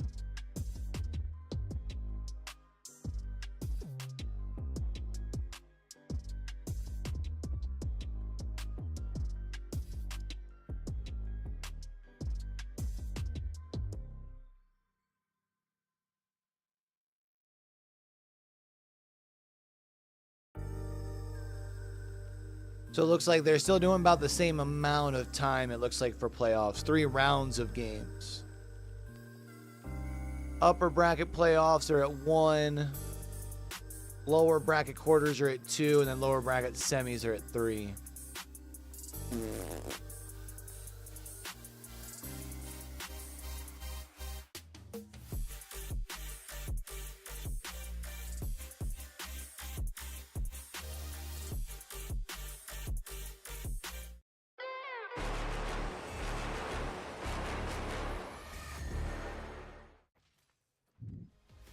One just died. I don't know what team. I don't know either. I think they ran out of top. Yeah. Yeah, it's 2. One died. That's 2. It's Path and a Fuse. We got to look to go. They traded. Go. Miss the scan. I can't fucking climb there. No cap bang. Bunny. Bang on me. Dead. Path back to me. Let's fucking go. Let's go, boy. Nice. Good shit, MT. Take the fuck up. I love it, man. MT's passion. You can just feel it through the stream. Where Guild Esports takes a win over TSM. Bro, what is Zephyr doing with his jacket? Waited until that fight occurred and then snuck in with the third party. Bro's killing me. Off to a great start as we join you back in the studio. Rain Day, AJ Hawk, Zephyrcast, and Glitter Explosion. It's going to be a fun one, guys, because so far today has been electric, but I got to go right back to Guild Esports. A great win there. They're topping the leaderboard so far. Absolutely, and I think Guild is a team that maybe some people aren't really familiar with their game, didn't think they could be a team that could actually win this lobby, but when you look into their history, they placed top 10 at a previous LAN, then they add MT, one of the most accomplished IGLs in Apex history, onto this roster, and they're popping off immediately. Talk your shit. You might have seen this coming if you paid attention to scrims, actually. They placed 6th overall on the scrims leaderboard, so Guild's a fantastic team. It's interesting, Lauren. Big game for TSM too, 21 points. Take a look at this leaderboard here of match results after game 1. I mean, I don't disagree SSG with with the a points quiet that Jayhawk is making, 12. but it's still KCP only had 7 after having, what, in, okay? 6? We've got Game 8 number more 1? to go. A hot start could mean a cold ending, and that might be all down to timing. You see TSM with 12 kills in this match, and they're another powerhouse to be reckoned with. That's very true. You know, we were talking about an air fryer a couple days ago. You're right. Hot start, cold ending. Sometimes you got to let that thing cool Crazy off. Raccoon with his quiet 24 points. A conversation that we've been having outside of after that big game. And now live. I guess they did go kind of out early in game number 2. Potential to do it. We know one team certainly started off looking like they had the potential to take this. KCP had 13 points in the game before, so they're at 20. Who was our winners of game 1. Takes great advantage. Remember, chat, we got the South American program today. Skyhook area only 2 teams advanced. As far as Lava Siphon. 10 game series, though. With us today, so we're only 20% of the way there. But it isn't a complete lead yet. Big shout out to the Kansas City Pioneers there, just behind them. Very present in some of these last few high-ended games there. And a huge shout out to Onmu. Just absolutely incredible with the fragging potential that we saw, especially in game 1 playing spoiler. It's a wonderful org. They've been great in Apex Legends. Is it like it's just too cold for him to have the t-shirt, so he's got the jacket on, but he doesn't want the jacket on? To be able to get into that top 2. Again, showing how difficult it's going to be. The early run off to the races, you know, we're experiencing maybe what could set this tone for the rest of these 8 games. Guild Esports, one more game like this, I'm not saying it's sitting pretty, but it's close. You could potentially run away with it. 2 top 2s in a row. If they have another performance like that, that's a big confidence builder. But I will say, we saw this on day 1. Falcons started off so slow to begin that lobby, and then they took it off, and I think it was game 3 or 4, and they just launched 3 through 5, and they got a second in game 6, and then they won again in game 7. Just kind of waiting for their moment, waiting for a map switch to where they can get a little more comfortable. Great point to bring up the map switch, as we are about to switch maps here and head over to Storm Point, and this should hopefully open some things up. Do we? I think I have drop spot saved. Notably, actually, they're about to show them. What's this? Me pulling it up. They're about to show it. And had that contest early on in Monument. Did not go their way, Lauren. Looking to pick up momentum here as the map switches. Yeah, definitely would have liked to see a higher placement out of them in that last match, considering the zone was in their favor in their POY.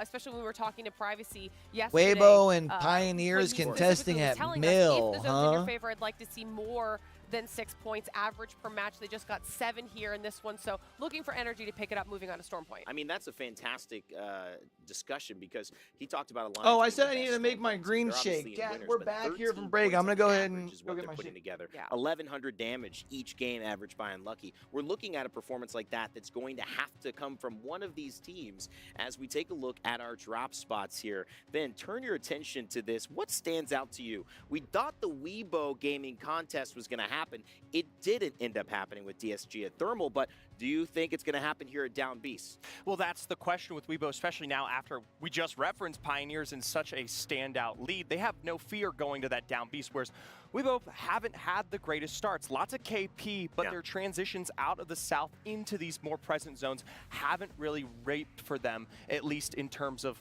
what we'd expect from a squad that was kind of trying to come into today and maybe be aggressive. Yeah, you know, also a team that we haven't talked much about in terms of our pre-show, but kind of want to set the stage still. SSG, a team we absolutely are paying attention to in Launchpad. That southern zone, Jayhawk, it's a very typical zone that we will see. Echo HQ, Crazy Raccoon is there, but not too far for SSG to go if it does end up that way. Yeah, and Phony's very familiar with these southern zones. He's played out of Launchpad for an incredibly long time, even dating back to when he was on FaZe Clan, placed top 6 back-to-back lands, and luckily in those Storm Point games did get some of these southern zones in that bottom right corner. And so if they do get a zone, I'm expecting SSG to respond, because so far I will say on the tournament as a whole, they have not lived up to expectations. Lauren, 9 teams went on yesterday. The 10th team was Virtus Pro. Sharky, Pricey, I mean, look at this kind of situation. Jurassic, how do you feel about their chances today? Because we've seen actually a lot of zones in this kind of south, little middle south area, but also Virtus Pro has been a very consistent team that stayed under the radar for most of this tournament. And I almost feel like that's where they are right now, even on our current leaderboard. They're in an area that's still safe right now. As long as they have a big pop-off performance, they can still put themselves in that top 2 contention. And like you said, we did have quite a few zones in the group stages that were in that Jurassic near Pylon. even by Cedo area, that will be easy for them to make those rotations into and hold a zone space early. I mean, actually, one of the interesting things is we haven't seen a barometer zone, really, and that's where Na'Vi is. That's what NIP, Nasky said he wanted to see do well. Well, it's a far cry from Na'Vi and NIP leading the leaderboards right now. They'll have to shake things up and get some work done on Storm Point. Currently, Crazy Raccoon and, of course, Guild Esports off to the races. Who can catch them? Let's find out. Well, here we go then, everybody. Storm Point is the new place we find ourselves after 2 games of action on World's Edge. And I've got to say, today just has a very distinct feel about it, right? It is a day of jeopardy. It's a day where we're not quite sure what's going to happen. And everything that we kind of plan in our heads about how a day of Apex Legends is going to go, it's kind of flipped on its head. And I want to go back to something that Genome was saying right at the start of the day. He was saying he was speaking to some of these teams and some of these players, and nobody really felt confident because of the fact there's only a couple of qualification spots left. Now, you put on top of that, usually when we're going through the group stages, Dan, we're like, you get a win on the board, you're feeling very good, you're feeling on top of the world. But now it doesn't feel like that. A win just feels like one of the steps you have to take to make it through to tomorrow. Win is just a stepping stone closer towards the finals, but of course those stepping stones can very quickly fall out beneath you if you're not careful, and someone can get to that next stone first. You need to find some momentum. It was similar to what the analyst desk was just talking about, or the analyst studio, should I say. We saw Falcons do it on day one. A slow start that very quickly snowballed out of control. You want to be that team that finds yourself dominating this lobby. Well, it's a little bit of a discussion about contest and things like that. There is actually going to be a little bit of a change up by the looks of things, and we are going to have teams deciding to not contest on the map by the looks of things. So we're going to have everybody dropping at a POI, I imagine, by the looks of things. We've got some late information from Gino, shout out. He got a message that came through just at the last second, and it does look like there's going to be a pretty calm, I would say, we didn't have any contests, did we? Oh, we had the contests have to go out of the window at this point, right? It's too risky yet, though, with the games disappearing in front of you. Yeah, that means that they've left both of their contests on Storm Point and World's Edge. So clearly there was an idea behind where they'd be dropping, taking that fight, Disguise being on the other side of it. Sadly, it hasn't really gone well for them. On the flip side, that is good news for Disguise. That now means that they're going to have a little bit more room and space to be able to loot and plan accordingly. Now, zone-wise, we are going to be heading west. And certainly a good opportunity for those Jack, who I are like going to be my on that noodle western side. pants. You can see it tie down in checkpoint. I can have a good idea where this is going because they have a ring console. My biggest question would be how Where'd far Weibo this drop? one is going to pull, Oh, because it there dropped. has been That's sometimes a interesting shift all spot. the way to down beast, but with where this circle is currently located, there is a big chance it could be somewhere closer to checkpoint. Yeah, I mean, your brain immediately goes DB zone, right? Because there's a huge majority of the down beast inside of that zone still. However, you That's do where have Guild to looks keep like in they think mind it's we could going. have a shift back to middle. We could have something even funkier where it goes back towards checkpoint, but I'm not expecting that here. I mean, you can see that the middle team at the moment has already left, and Pioneers are up on top of DB, and this is the best position to play, right? If you can get up on the top of the down beast itself, you have so many good lines of sight, and you can see they've already kind of surrendered maybe some of their loot path, expecting teams to be arriving. Yeah, the amount of times that we have seen teams drop it, down beast, get on top of it, hold it, and then win from that position. So if it does continue to pull that way, there is a really good opportunity for both Pioneers and Guild Esports, to be honest. But it's whether everyone does go there. I think we're going to see when we get the map overhead a little bit later how many teams do commit to it. Because if you're one of the later arrivals, you might just say, well, I'm not going to be in one of those priority positions, so perhaps I have to go for something more secondary here and hope for one of those crazy zone shifts. But certainly with the early movers, most people are kind of ascending in a way they want to get closer to a down beast. Yeah, looking at it as well. Down beast is one of those zones as well. It's like, I feel like if you're there early, it's a great zone because there's spots you can hold down for the majority of the game. If you're arriving from the other side of the map, and one of those teams who's going to have to do so is the team who picked up second place in that previous game, TSM, then getting in there late is so difficult because you have to cross that open ground. Now, granted, you've got Verholst who's playing the Pathfinder. You might be able to use a zip line to kind of cross that, but you're always going to be taking damage in those moments. And for TSM, good points on the board. It's great in that game number 2, but this is a tough zone for them to enter. Yeah, it is a tough zone. There's going to be a lot of teams that will be feeling that way about the zone as they try and approach, especially with those who have that height and can kind of pepper them from a distance. So we'll have to see how it plays out. Just realized I haven't really eaten much. Chat, my bad. Their POIs, this is a big decision for them, right? It's quite a mature I'll finish the rest of that decision, protein I bar would here in a say, minute, because we know how often contesting does not go your way and how much you struggle. Gotta at least still try and be disciplined, despite the fact that my knows the situation as well, right? I mean, the finals lobby, the difference between price metabolism ain't spiking from enormous going to the gym this between morning. placements when you get into that finals lobby, but to get there, obviously that's your first step. They're taking a little bit of damage at the moment from NRG, who are making their little rotate, or should I say a slightly longer rotate, thanks to the Pathfinder zipline that is down. Fun does a little bit of poke damage, and it looks like they want to go for this Evo Harvester as well. And there's one character, I would say, one legend you want to go for that and be able to get out of dodge. If there's going to be some damage put down and try to protect it, it's going to be the Pathfinder. Using that grapple to get away if you need to, does have it available. So they're going to be able to grab that, get out of dodge, and they will be able to continue on their rotate. And now we jump on with WVG once more, and you can see they're heading somewhat towards the north side of Storm Point here and looking to maybe approach Down Beast a little bit later on. Well, remember yesterday, Weibo were down in last place and looking like they could be one of the teams that were potentially being eliminated, and then suddenly they found that victory and the momentum seemed to be on their side, and then they fell off towards matches 9 and 10. It is such a different format here at the Esports World Cup where you do need to have the ability to continue to be playing at your very best throughout those entire 10 games. Yeah, it's a fascinating format. I think the fact that you have to play some...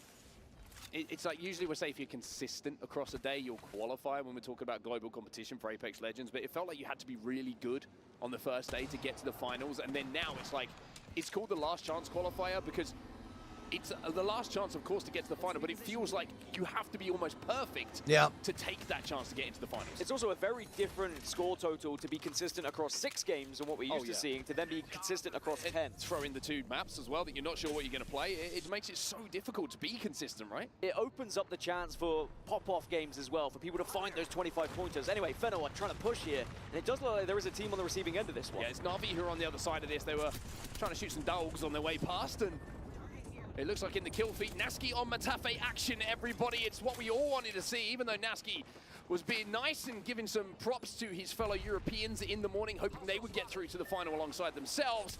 Unfortunately, it's EU on EU action. Fennel trying to come down, though, on this zip line, and that thing ain't electrified, so they've got to be very careful. And careful they cannot be. Henchman will go down as well, and Na'Vi now just have 1 player on their feet. Not quite been the start for Na'Vi. They have down at the bottom of the leaderboard. They are really struggling in the moment, and it could be another game where they are sat just watching and hoping that they can do something a little bit else in the future games. Remember, they're only 1 of 2 EMEA teams in this lobby. Every other EMEA team has been able to qualify. Nip comes in and finishes them off. That's so dirty. EMEA team here in NIP. I mean, NIP started all of that, and they finished it. I feel like the casters kind of like just made that happen. Like, obviously you can't, but you know what I mean. Now they take out their long-term rivals. We've already seen the, shall we say, the X exchanges between the two. And now we're seeing it reappear in game when it matters the most. For NIP, not only winning that fight being a good thing for them, but you can see what their rotate plan is going to be as well. VP playing the bridge at the moment. We mentioned how there is the possibility earlier on when we saw that zone 1 that we might see a shift back towards Mill, but for now they have access to both, so they're in a pretty good spot. When you do get zones like this as well, you will get a lot of blue shields for teams because they move so quickly over towards Down Beast, but there's maybe, I think, 3 teams that are full purple. Right now, everyone else is kind of scattered and hoping to get a little bit of something. NRG at the moment trying to hold out a couple of teams on their way towards zone. It's Crazy Raccoon pushing up on him. Crazy Raccoon, who are on the other side of things. As Crazy Raccoon's trying to take their roof. NRG are going to have to hold right now. Let's jump into the comps with NRG. Good comms, good comms. I might die. I'm batting. He can swing. He's swinging me. Swing. He dropped on me behind. Back. On me. On you. There was 2 low ground. You're getting thirded.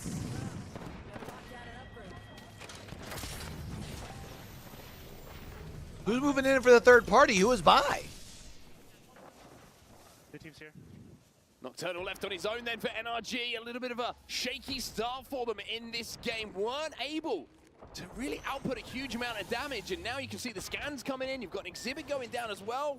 Huge coming in. It's difficult to survive because Is Heroes the other team? Heroes the other team. And every single fight is so important when we watch it across Storm Point here, because it could be that fight that elevates you to a position where you could maybe pick up big points, maybe get that first victory, even going to a top 5 could make the difference to try and qualify here today. Heroes down in 14th, they're starting to be a little bit too far behind the lobby leaders. So they could really do with a big game here, and certainly winning that initial fight will give them the confidence. Do they not realize that they've got knocking? Oh, there we NRG go. will fall, and Nocturnal will not be able to be one of the rats we're talking about towards the end Evo's of Predator this game. So a pulling slow up over start the hill, for though. NRG here on Storm Point. Evo's overlooking this, though, and you've got to be careful. You've got to get back to your team. And Bro, he's got to be on like 5, 10 unfortunately, HP. For Evos, they weren't able to just get that last bit of flesh damage. I mean, look at Heroes right now. Bastion was down to like 10 HP. I was going to say 1 HP, but that would have been a lie. And you have to be careful of that as well. You know there's a lot of other teams rotating. There is that potential that you could be third-partied if you get in an engagement. You can see in your kill feed, SSG and How are currently fighting against one another. I wonder how heavily Evos want to push this one as well, because they're in a pretty good position. They do have some high ground to work with, but there is an exposed element to where they're currently holding, and they could very easily be pushed from one of the other sides. So they might have to think a little bit quicker about where they want to go. It looks like they're starting to split and check all their angles. Well, those towards the trenches here of Northpad, and you can see WBG. We followed these gentlemen a few minutes earlier when NRG rotated ahead of them, and having seen NRG just fall, we now return to what was the other side of that original battle, of course. This time it's a little bit of different opposition. It's going to be Northeption by the looks of things inside of this building. As we see the push now coming, WBG going to lose one though. Spray is good on one, Boring will find one. However, they will be eliminated Makers, as well. but wait, there's someone right on top of that, aren't there? Their ground, and Makers are No. actually the team who are They actually inside get a of the reset. donut building there. And the KP and the Reds will be able to come in. How eliminated? We're down to now 16, and GK have lost Raki as well. Weibo go down, and you said the other team was holding their ground. They'll be losing their ground on some of the lobby leaders falling this early, but GK are going to be able to get back up on their feet. Red Rams now in a difficult situation, or maybe not. Makers actually taken down by Red Rams, and it's so difficult to try and navigate these areas. Red Rams.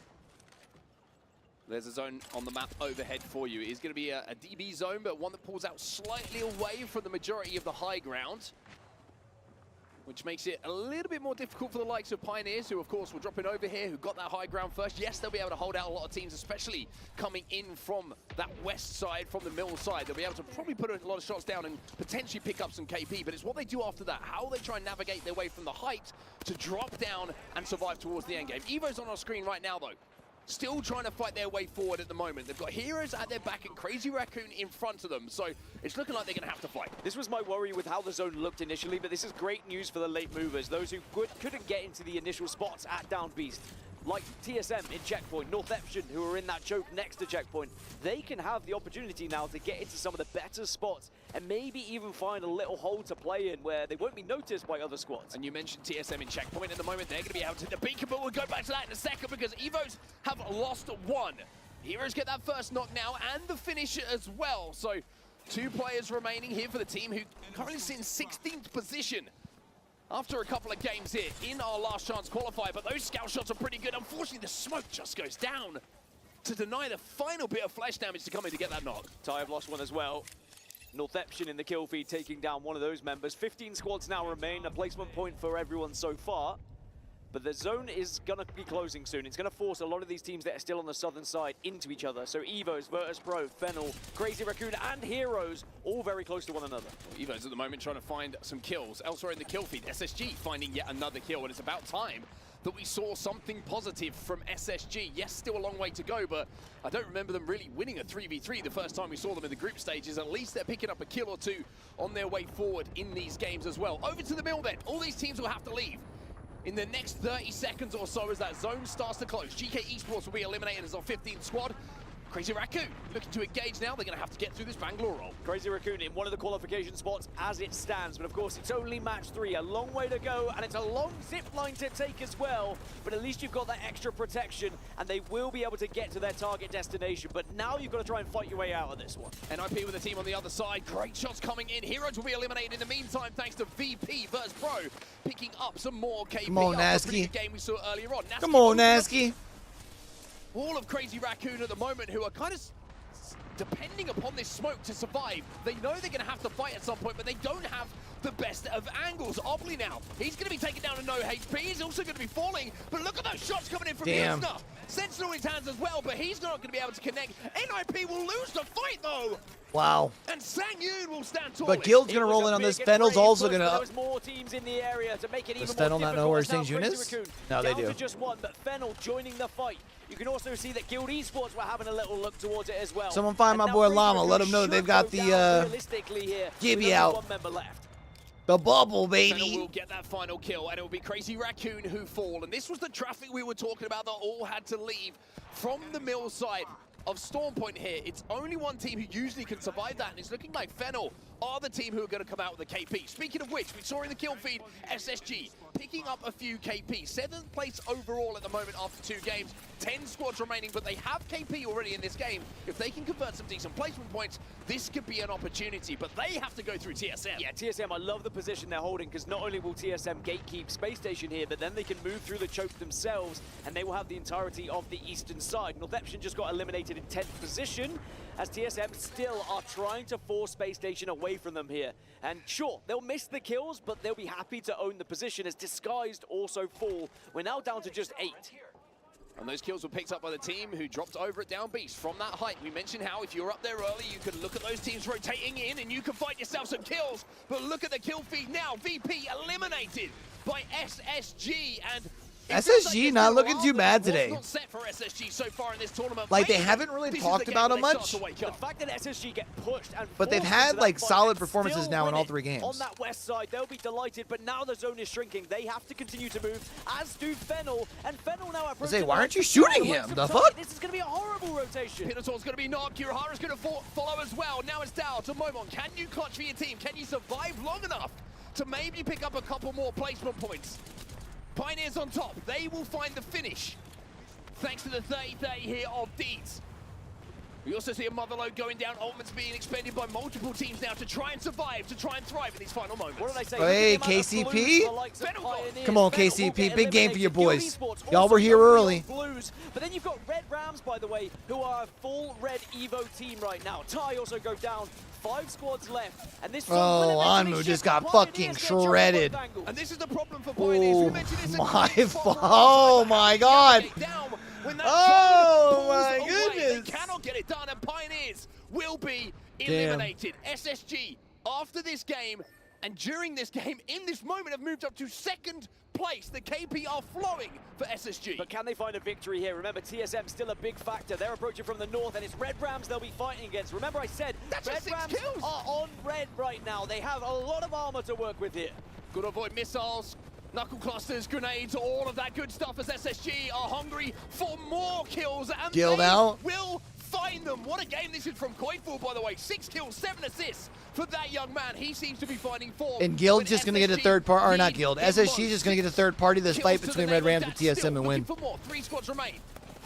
SSG have a huge chance here, by the way, because Red Rams fighting against TSM. If they lose even just one player here, as Dats goes down, now SSG just need to send it. They just need to send it. This could be the start of something for SSG here. TSM holding up the pie for Red Rams. 1 player remaining, but SSG just win this. Have all 3, but Verhulst, he's got away. And maybe he could do something special here. SSG sliding in. They'll find the final Red Rams member. Nope. Verhulst gets TSM. Imagine Verhulst fucking clutches 1v3 here. Just all SSG. Can we see anything special? Hold on. From Verhulst? One of the Bro, best come on, Big players E. you'll ever see, but a 1 versus 3 Cracked one. is surely too much. Well, they're searching for him, and Verhulst is saying, if you want me, you've got to come and find me. Yeah. SSG just get the win for free. They're going to be in first place. Just maybe, SSG have arrived. SSG seem to have finally woken up. Not too bad, Chad. Not too bad. They were at one point touted as the team that could be matching up against Falcons, and we saw how good Falcons were on the initial day at Esports World Cup.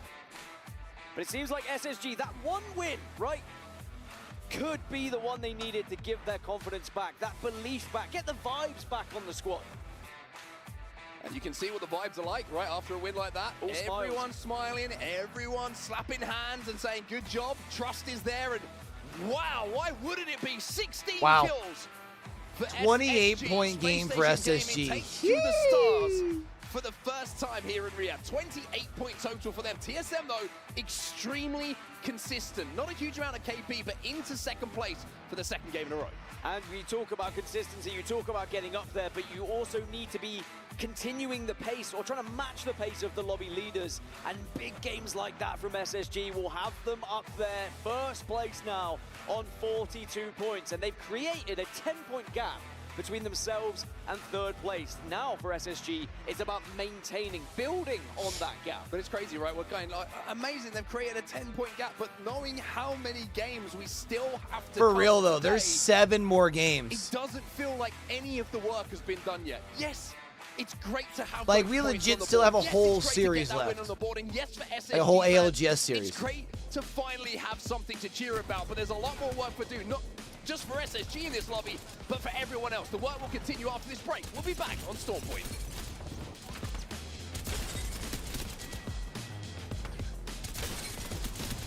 All right, we said going into things today that it was going to be a crazy day. First 3 games have not disappointed.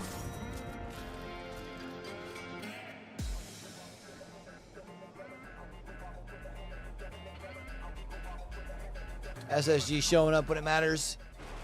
At least so far. Again, it's still so early. And again, only 2 teams qualify. Like, you could have a great series, finish 3rd, and you're still done. That's something that we are not used to seeing at like this stage.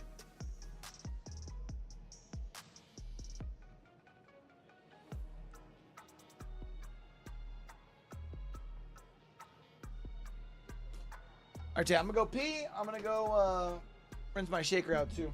Done.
All right, depending on when we head into this next game, I might be able to drop in my lunch.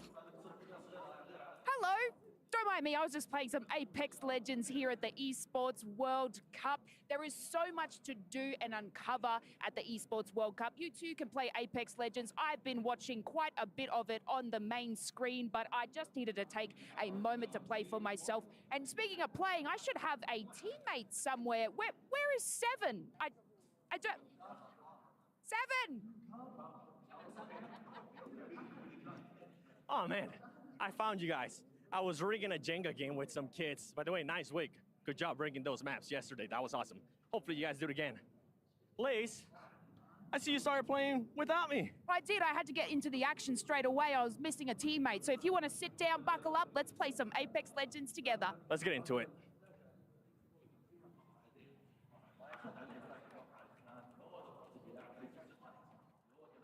Well, the big question is, Dan, where's your money?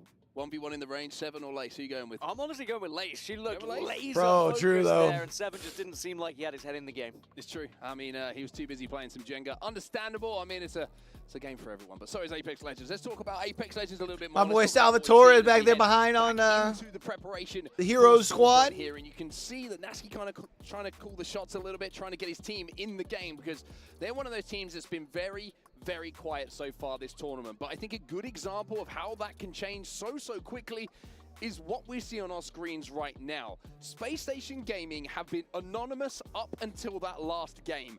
But one game, you said it yourself, Dan, one game, one fight, and your tournament can change. A first place with 16 kills in the lobby is a massive monster game. Look at the damage as well, it's like huge. Also, all three of those teams fighting from the east side of the map, from Zeus, from Lightning Rod, and from Launchpad. And one of the big things for me was they were all on purples by the time they kind of arrived towards the west side. They were fighting against teams on blue. It was such a huge advantage for them, and they were able to win a lot of those engagements and then just continue that advantage. Red Rams got up 2 reds because of it, and were able to just clean house up on that western side. So edge teams are finding success here, and some of the early movers just haven't been able to get that damage, haven't been able to get those evos to compete. Yeah, it's very interesting, isn't it, how that kind of progresses through these games. It's obviously a little bit dependent, very comp dependent as well, so we'll have to see if that is going to be an effective way to play the game for these teams moving forward. But like you say, tough rotate for some of those teams who arrived early when you look at distance, but being able to path their way to evos makes those fights a little bit later on in the game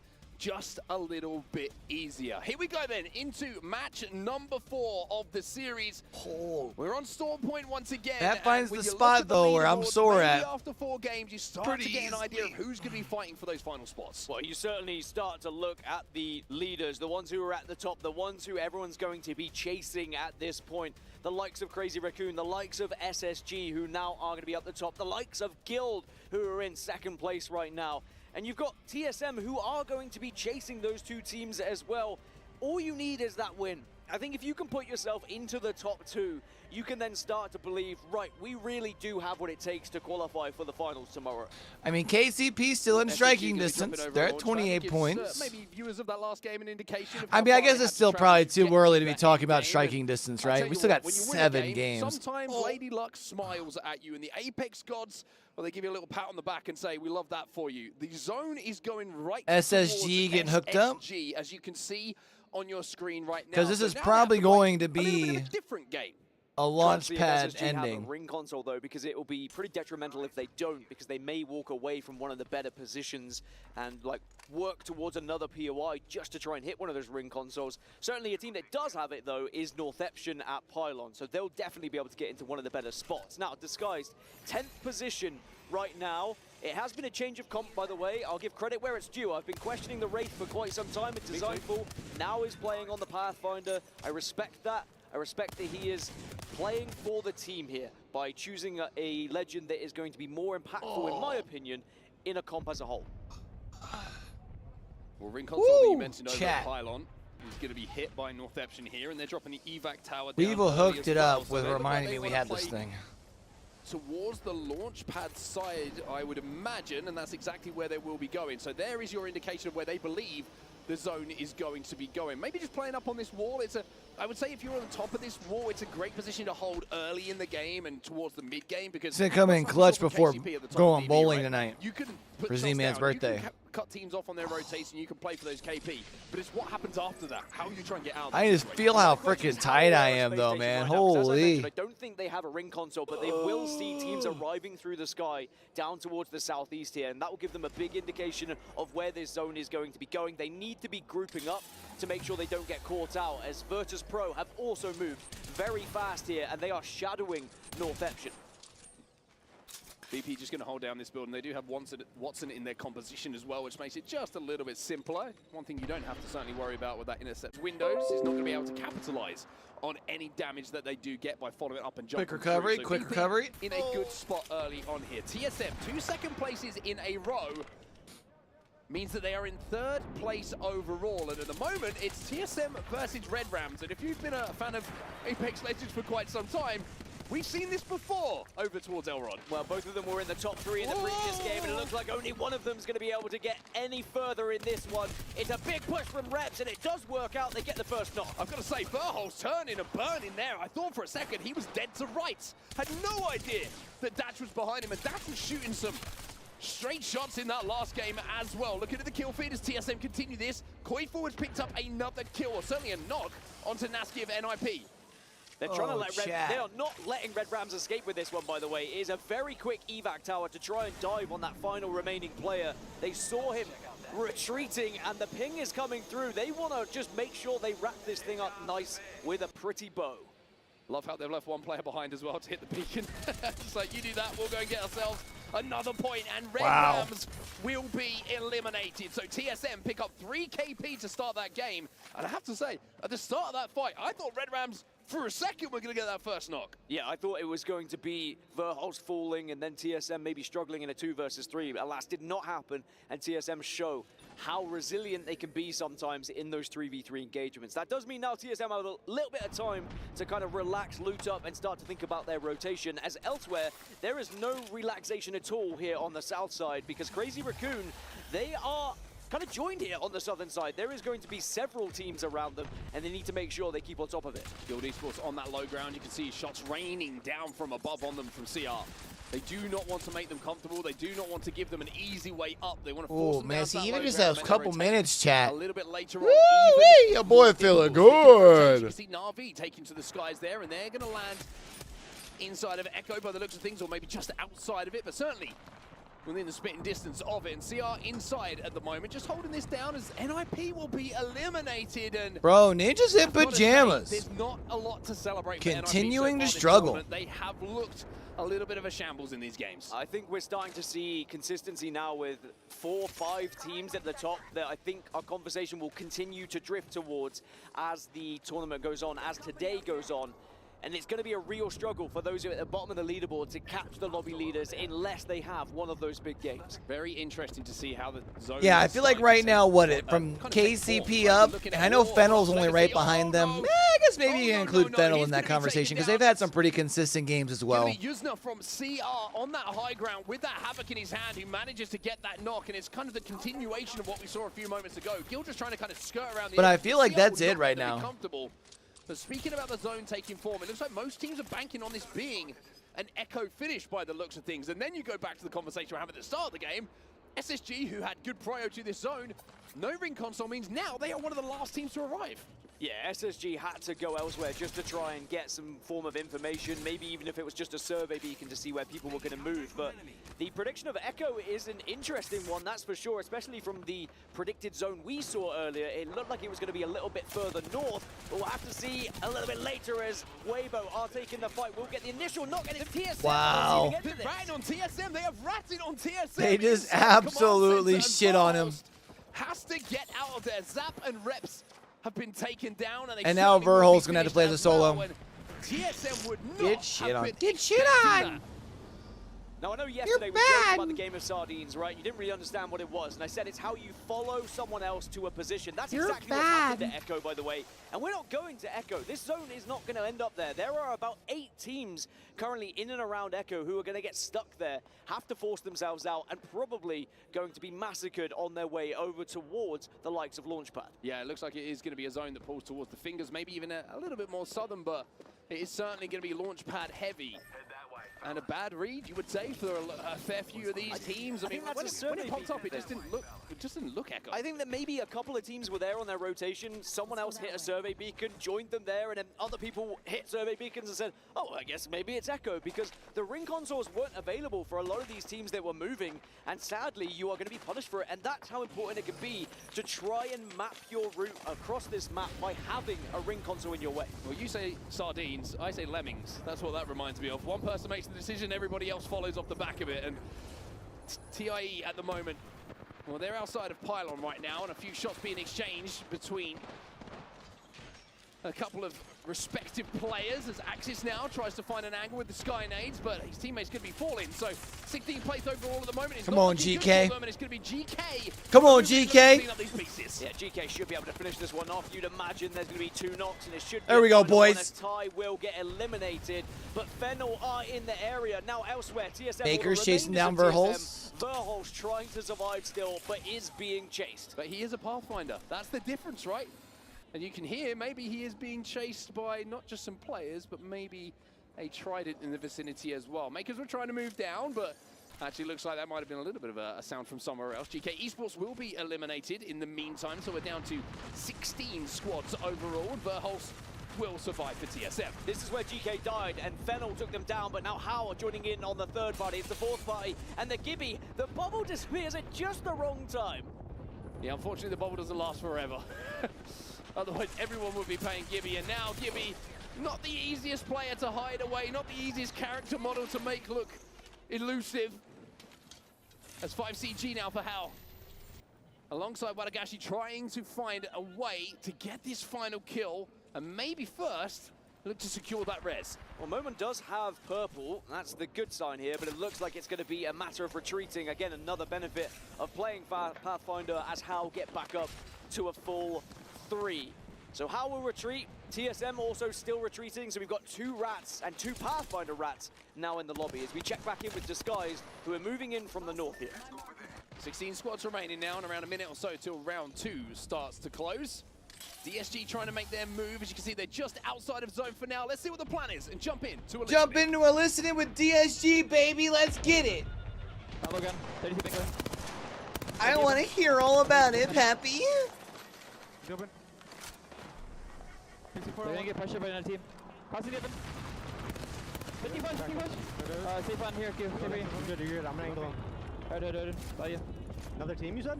I don't know. Alright, I'm angling him from here. Do we see him? No, they're across. Are they another? Yeah. No, they're gonna be tough. We'll kill them. Really bad spot. Give my ult back. I'm gonna play low forward. Check.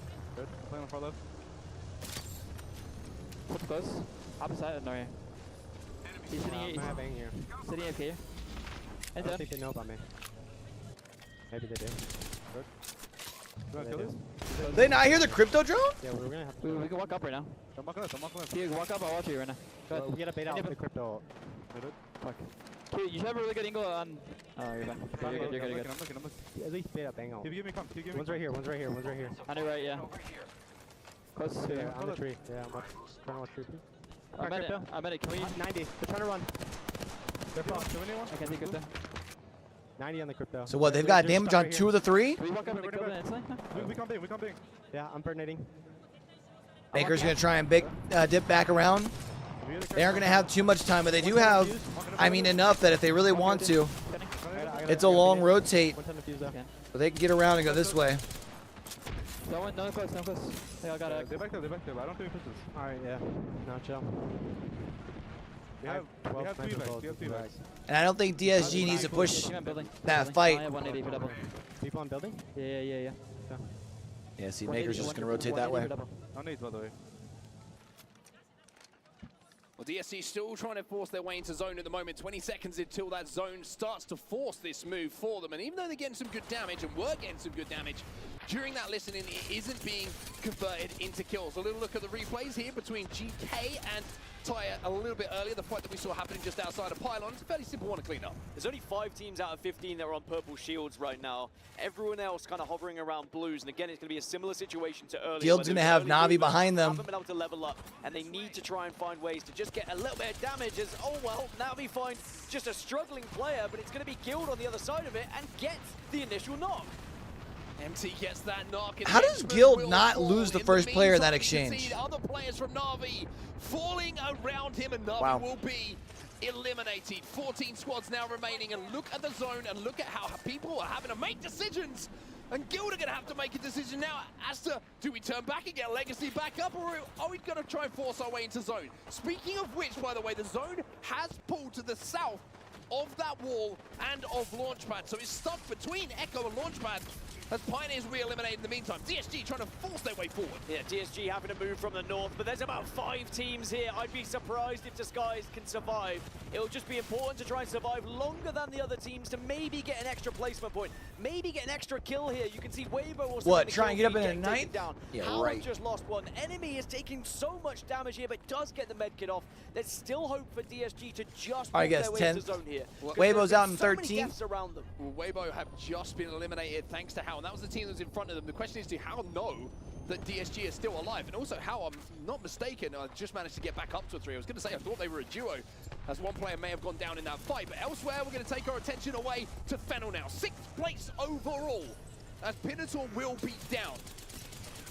Shots coming in against Makers. They're trying to fire through that knockdown shield, and looks like they're going to do so successfully. One player still trying to escape for them. Makers trying to force their way in through this choke at the moment. VP are in the building, who's going to be in front of them, so that's their next target if they can pick up these final kills. DSG though, DSG, they take down How and they'll survive. How have DSG managed to do that? They just wait for the perfect time as also TSM gets eliminated. Furhos cannot get them into the top 10, will not get that extra placement point, but DSG now still with a chance from the northern side after playing it extremely patient and catching How off guard. NRG taking some damage as well thanks to a VP versus Pro.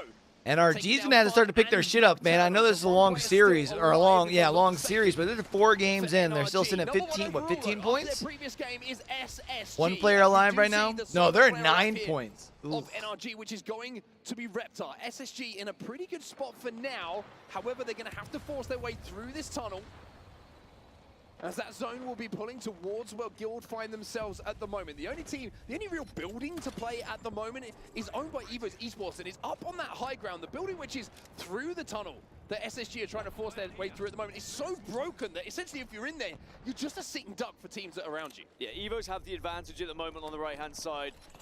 Makers, though, are looking like they're trying to make a move over there, so there could be a potential fight happening on the east, but SSG still watching what's going to be happening. North Epsion still holding this wall. That remember, they grabbed this right at the start of the game. Also, look, Makers are fighting Evos. That fight is massive on the east as DSG Horizon's fighting. And remember, they are a 2 right now. SSG, it looked like. They're managing to pick up another placement point, if I'm not mistaken, as well, because it's a final member alive from Fennel. Told you I was gonna be over here by They can Launchpad take at some him out. point. It's going to be placement point as well as a KP. They're into the top 10. As Qzia puts his 5th kill on the board. This is the fight I was talking about, Evos versus Makers. Evos were holding this high ground for quite some time, but Makers have walked in and they've stolen it right from underneath their nose, taking down 2 members of Evos, and now it's just a matter of trying to wrap Makers only have to move a little bit more to where they're at. to try and take this position. Yeah, that's the fight that you look back on. It's like that's the one that wins us games, right? You take the little bit of a risk, you see the 3v3, you get damage, you take them down, and you take that spot away. And now they've got the building. They've got the high ground. Will be eliminated. This might be Makers' game. Makers up on this high ground will be able to see everybody else Shoot them up the leaderboard quite a bit, at least put them into contention, but they need to follow it up with another big game. Especially because it doesn't look like they've got too much KP to go with it right now. Today, if they want to get to the final of the Esports World Cup here for Apex Legends, it has to be now to try and find a victory to catch up those leaders. NRG were also confirmed eliminated in 8th, but now all these other teams down low, they're peppering one another, but that's going to play into the hands of the team like Makers who have height. Bastion having to back up here as Heroes try and continue their Cinderella story.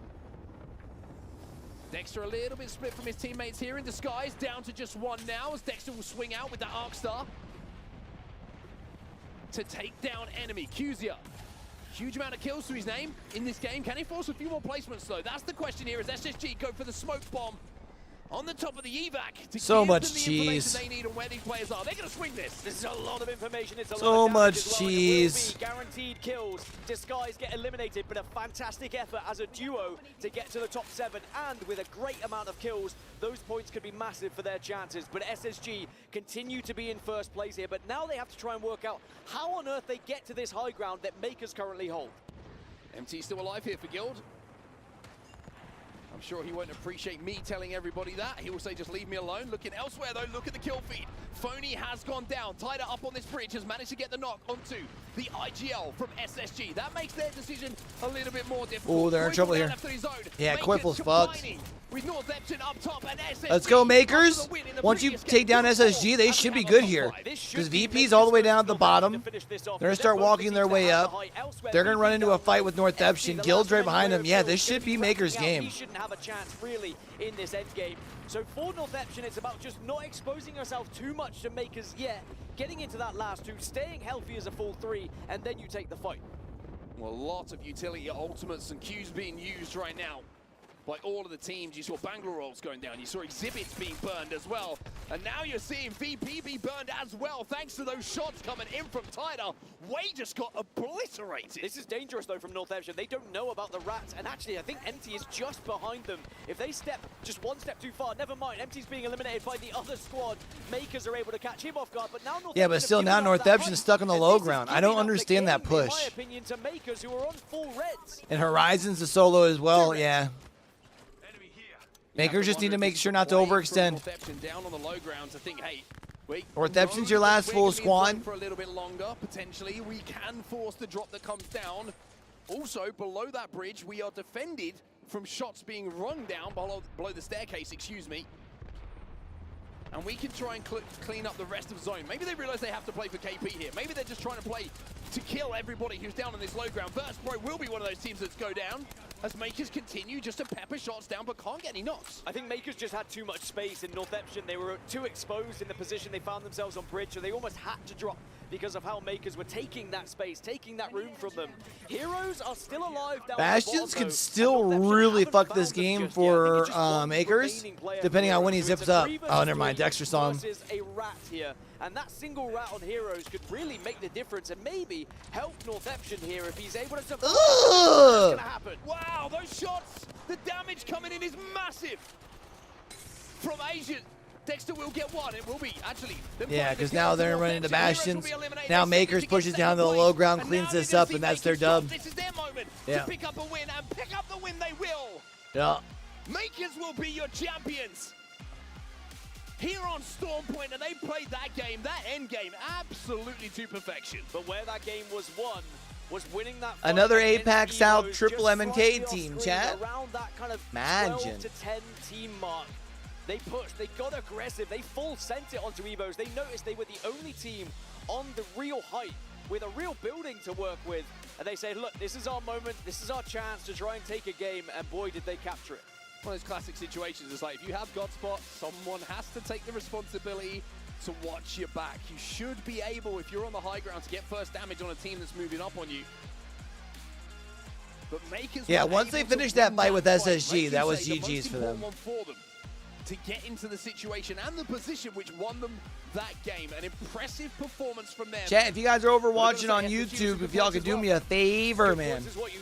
Y'all enjoying the vibes, hit the like button for me, helps push it out to more people. Y'all the real MVPs. To get those points on the board. Makers get their first win of the day, but can they catch the leading pack? There's only one way to find out. It's more games of Apex. We'll be right back after this break.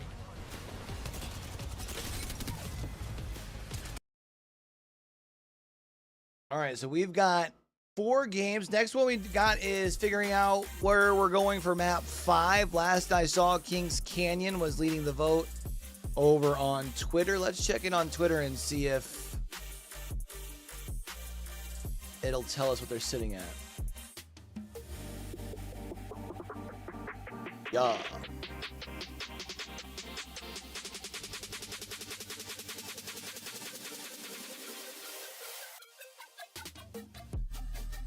Olympus is where it looks like we're going, chat.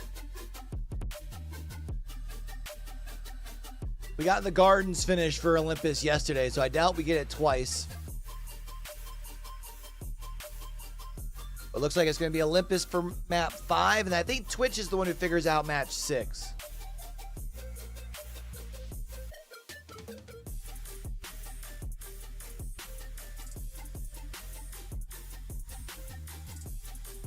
Oh, it's only that one. Interesting.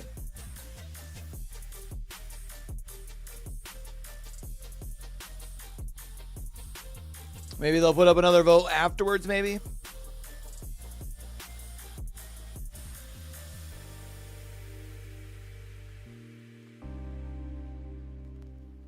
I wonder how close Liquipedia is keeping up to date.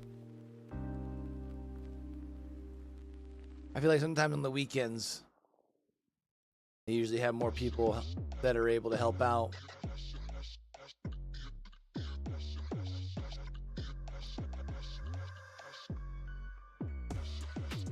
I mean, it's up to game 3.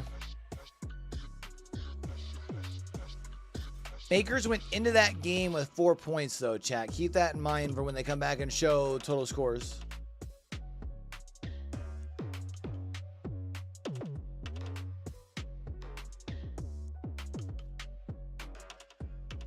Oh, I'm all right. Thanks, though.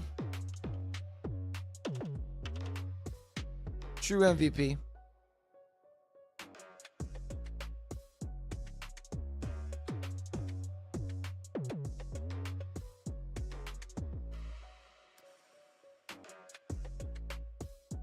Once they get back, I'm going to go throw my lunch in the oven. Because I forgot to do that.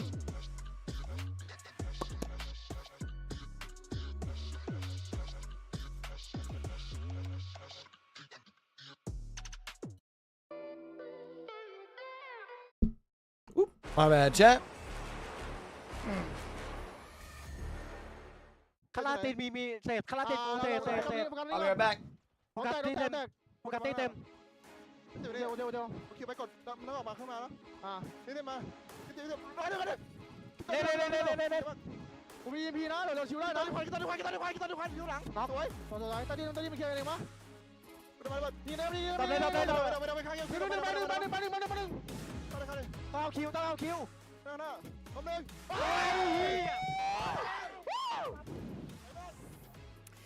Well, they made it happen, certainly. Makers take game number 4, 4 teams in 4 games. To separate themselves, it's going to be even tougher, especially since no one has pulled quite too far ahead to make themselves the clear favorite. However, we have had some teams fall behind.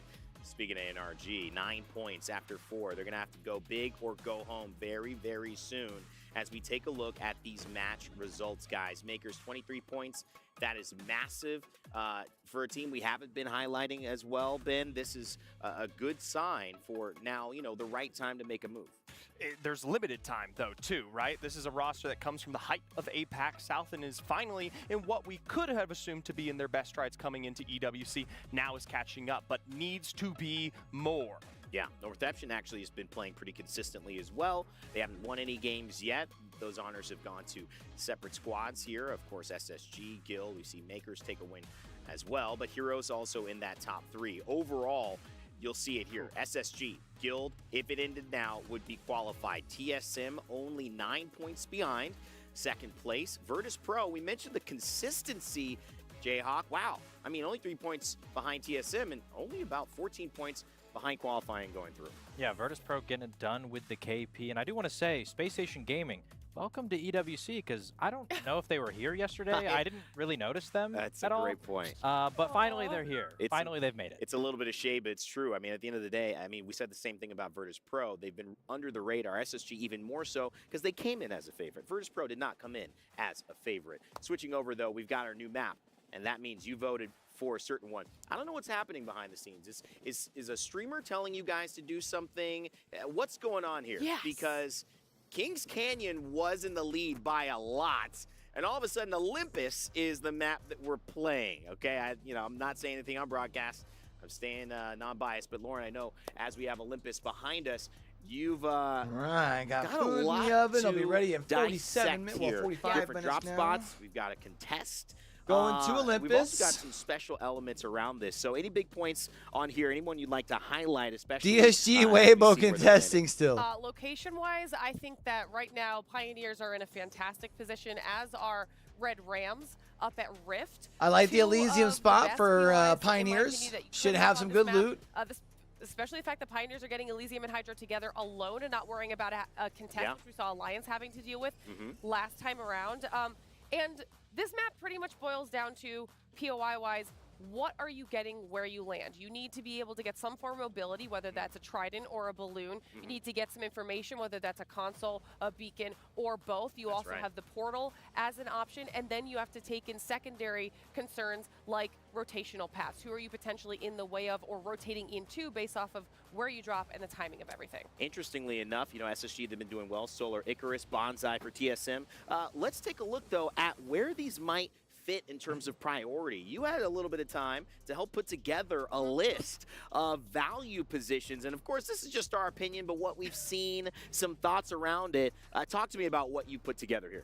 Okay, so this is kind of what I was talking about. Rift at the top, right, is going to have access to a lot of the things I was just listing. It has the trident, it has the portal, it has a beacon, it has a console. Right near it, it also has a balloon, and it's on the edge, so you can time your rotation exactly how you need to. If you look down at the bottom, you see things like orbital cannon. That's right. Not the best, and that's partially because it's a very large area with a mid amount of loot. Gardens at Sea is a fucking available, but the amount of time it takes you to get your sad loot, man. timing-wise, also just kind of put you in a bad position in some of those crucial chokes on the map, potentially running into some of these other teams. So the teams that we see dropping at these places, like I said, you've got Red Rams up at Rift, you've got Pioneers at that Hydroponics Elysium combo. Yeah. These teams are going to be setting themselves up really well for success. Well, I mean, guys, I want you to react to this, but let's take a look at Energy Depot, Estates, and Rift. Let's go back to the map and let's see who's landing there. Because a big name you talked about, Ben, Crazy Raccoon, they got Estates, one of the premier locations on Olympus to start off.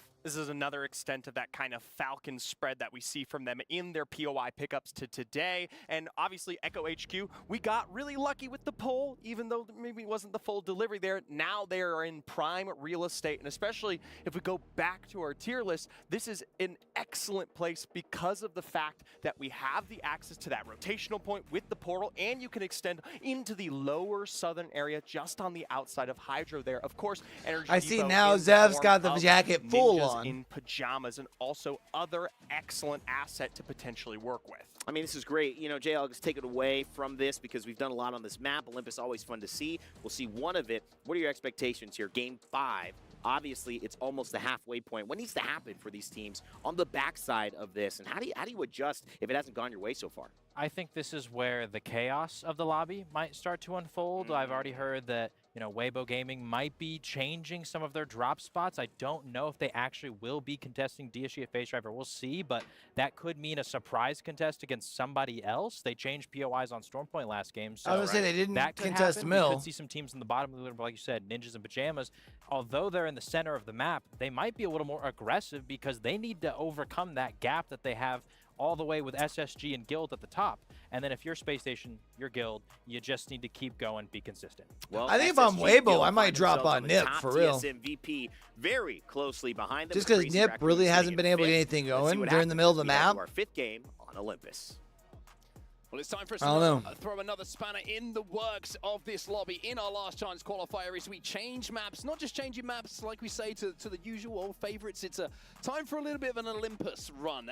And looking at the leaderboards, looking at what's going down at the moment, it's quite interesting actually, because I like the discussion about POIs. I'm liking the discussion about drop spots, because this might be a map where you're kind of hoping it pops up if you're one of those teams who might be in, you know, the middle pack at the moment, because you know that you've got a good POI to play from that you might not have on Stormpoint and World's Edge, where the majority of the games are being played. So it's another kind of element we have to think about, right, as we head into this game. Yeah, I think Spanner in the Works is a great statement to use, because this is kind of an area where it's an unknown. All right, Olympus, really let's get to it. Game who 5. After winning this, it, we or will who should be officially winning it at this point. The be team halfway currently through last our place could actually be one of the LCQ. best Olympus teams, because it's not been practiced and played as much as the other maps. Now, one thing that Olympus does often show us is some very difficult end zones. So if you do have one of the better POIs, then you really need to make it count here, because if you get caught out late and you don't have a good position, if you've not been able to get good loot to fight for that position, you are really going to struggle here. Are we going to see a very harsh pull to one of the far areas of the map, or is it going to be somewhat central? We'll have to wait and see. Well, interesting just to highlight here, there's a reason that we're watching WBG right now is because we were... They dropped on Crazy Raccoon, before huh? the games got underway today that they might be contesting, but once again, following the same pattern that we saw on World's Edge and Stormpoint, they decided to play a little bit of a kind of, I would say, a non-POI, kind of a loot path that they can find to get enough to at least play the game and not have to fight immediately. Ring Console, we do have the information for as well, and we are going down towards hydroponics by the looks of things. Yeah, and Elysium as well. They dropped Elysium. Elysium. Gaming taking Elysium off of Pioneers. Now, the analysts were talking about, you know, that drop spot is amazing if you get both POIs, but Weibo recognizing that one of them would be open. It's all right, though. Pioneers still get looted and booted out Hydroponics. Coming that way, but neither and then this zone's coming down towards them. Big game from the boys from Pioneers. Come on. This shift is right now. However, there are going to be other teams who will be able to move very quickly to one of these spots. And one of them is Ninjas in Pajamas. Look at them already through the portal, already the first team inside of the zone, essentially, which shows the power of that portal being able to get in and around Olympus as quickly as possible towards one of those zones that you think it's going to be finishing at. But I think this is fascinating to talk about Pioneers right now, right? How many times were we talking about them in recent weeks where we were like, oh, Pioneers, they have zone. This is a great job for them. Oh, well, they don't have a ring console. And it has bitten them in the backside so many times. Now, on the flip side of that, I will say, even though they don't have a ring console, Olympus gives a little bit more of a comfortable read in comparison to the likes of Stormpoint, in comparison to the likes of World's Edge. And the fact that this zone is pulling off the edge of Olympus here should be able to give them that information. It's kicking off with a portal, by the way. Ninjas in Pajamas came through it. Guild followed. Then GK also came through as well. 3 teams all arriving at almost the same time. And I think GK had to retreat. And on the other side of the portal, Fennel are there as well. So it's just an absolute party down by the portal. Guild down here. Guild might be able to take control of Not it. against GK Esports. It's the APAC South homies. Chill, dog. Little dome buildings. The team is trying to chill. Can they cut them down? Let's jump into the comms and see. Yo, MT looks so locked in, bro.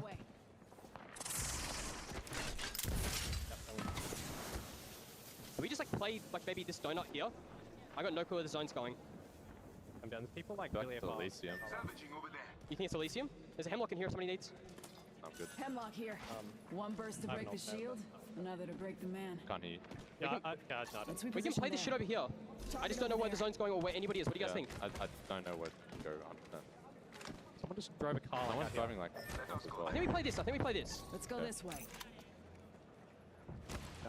MT needs like a second voice that's like confident on his team. I feel like every time we listen into him, like he's looking for either like confirmation or just a second voice be like, yes, let's do that. He had that with Waltzy before. Yeah. You probably get a gen down here. You'll have it pretty much back by the time. Well, as expected, a spanner in the works, and I don't know where this zone is going. I'm trying to think though. This might be Jesco's and Legacy's right now. It's a difficult one to predict. first Is it land. gonna continue to pull Would that all be the way right? to the southwest, or is it going to drift off a little bit? Now, the likes of Pioneers, Northeption are going to have a good position if it does continue to pull south. Now, as we check in with Crazy Raccoon, they're down to just a 2, make it a 0, and they are out. Remember, Crazy Raccoons won the first game today. They were at the top of the leaderboard. No, but they're they in are split one slowly playoff, so it'd be like their falling second. further down that leaderboard, down into 5th, and it could be further. That airbag did not pop inside of that Trident, and unfortunately wasn't able to even hit the accelerator to get away and try and survive there. Shots came in that just made it impossible to escape. And they did finish 11th. Party, everybody! There. It's NRG arriving fashionably late. It's Guild Esports on the other side of this, remember, and they might be able to pick up some kills here if they play this correctly. But Guild NRG just sitting there waiting for utilising this NRG. to the right Oh no, they side weren't. Just to ensure that Guild would not be able to get those sight lines on them. It's going to be a busy here, isn't it? It was less exciting than I thought it was going to be. Yeah, I thought it was going to be. The mini-map suggested Guild were there and waiting. Teams in the vicinity. Like right outside. No, for real though. NRG here now, so you know it's going to start popping off pretty soon, but they're working their way towards Hydra as well, and elsewhere we can see a little bit further away from the action, and this is much further north. is going to be TSM. Now, TSM, 2 second places at the moment, has not been good enough to force them into one of those qualification spots. And now they have to Big do suck. a thermite and a blast. Oh! They are throwing themselves at TSM. That is a terrifying thing to go up against, and now Na'Vi have the lead. It's 2 kills they've been able to find, and TSM with their backs truly against the wall. TSM's dead here. Third game. We've seen 1 player Yeah, remaining to they've try been and fucked survive. since Jump It's not Street. gonna That's happen. sad. TSM eliminated in 19th position. Can we talk about this composition, by the way, coming in from Na'Vi? Bloodhound, Bangalore, Horizon. What season am I in? They're going to try and run at you. That's all we know from that composition. They want to kill you, and they certainly have the legends to help them do so. Now, back to the entrance to the portal pie, and we can see lots of these donut buildings are starting to take That tells me that they're teams expecting to try and run it inside down the because they know that they're far behind in the NRG standings. Horizon are there as well, Which and isn't necessarily a bad thing, like having that awareness, so you don't have to put pressure on yourself later in the series. who are a little bit further out as well. NRG, I mentioned, Heroes, How, I mean, everybody's at the end of this pool. There's no places for anyone if you're not here already. I do want to point out 2 teams in the moment. The only 2 teams who've been able to get up to purple so far is Red Rams and Evos, but you can see they're on the edge over towards Turbine and Estates, so they have been successfully pathing so that they can get those Evos up to purple, but now can you make it count? Can you find some aggression here to try and catch some of these teams that are a little bit slower than you at moving, as the zone does continue to pull towards the southwest? So anyone who was kind of committing heavily towards the very Boy, south Nasky here, with a like good the read, Skies, got for his example, team in an Pioneers, excellent Fennel, position they here might have to early. start shifting and thinking about moving further west. At the moment, SSG are trying to shift their bodies away from the bullets that are flying I at feel them. like if you're on Elysium, you probably try and leave sooner than later, right? Because you know it can't end over there. Zone, by the way, because Elysium finishes, I would say, are fairly rare.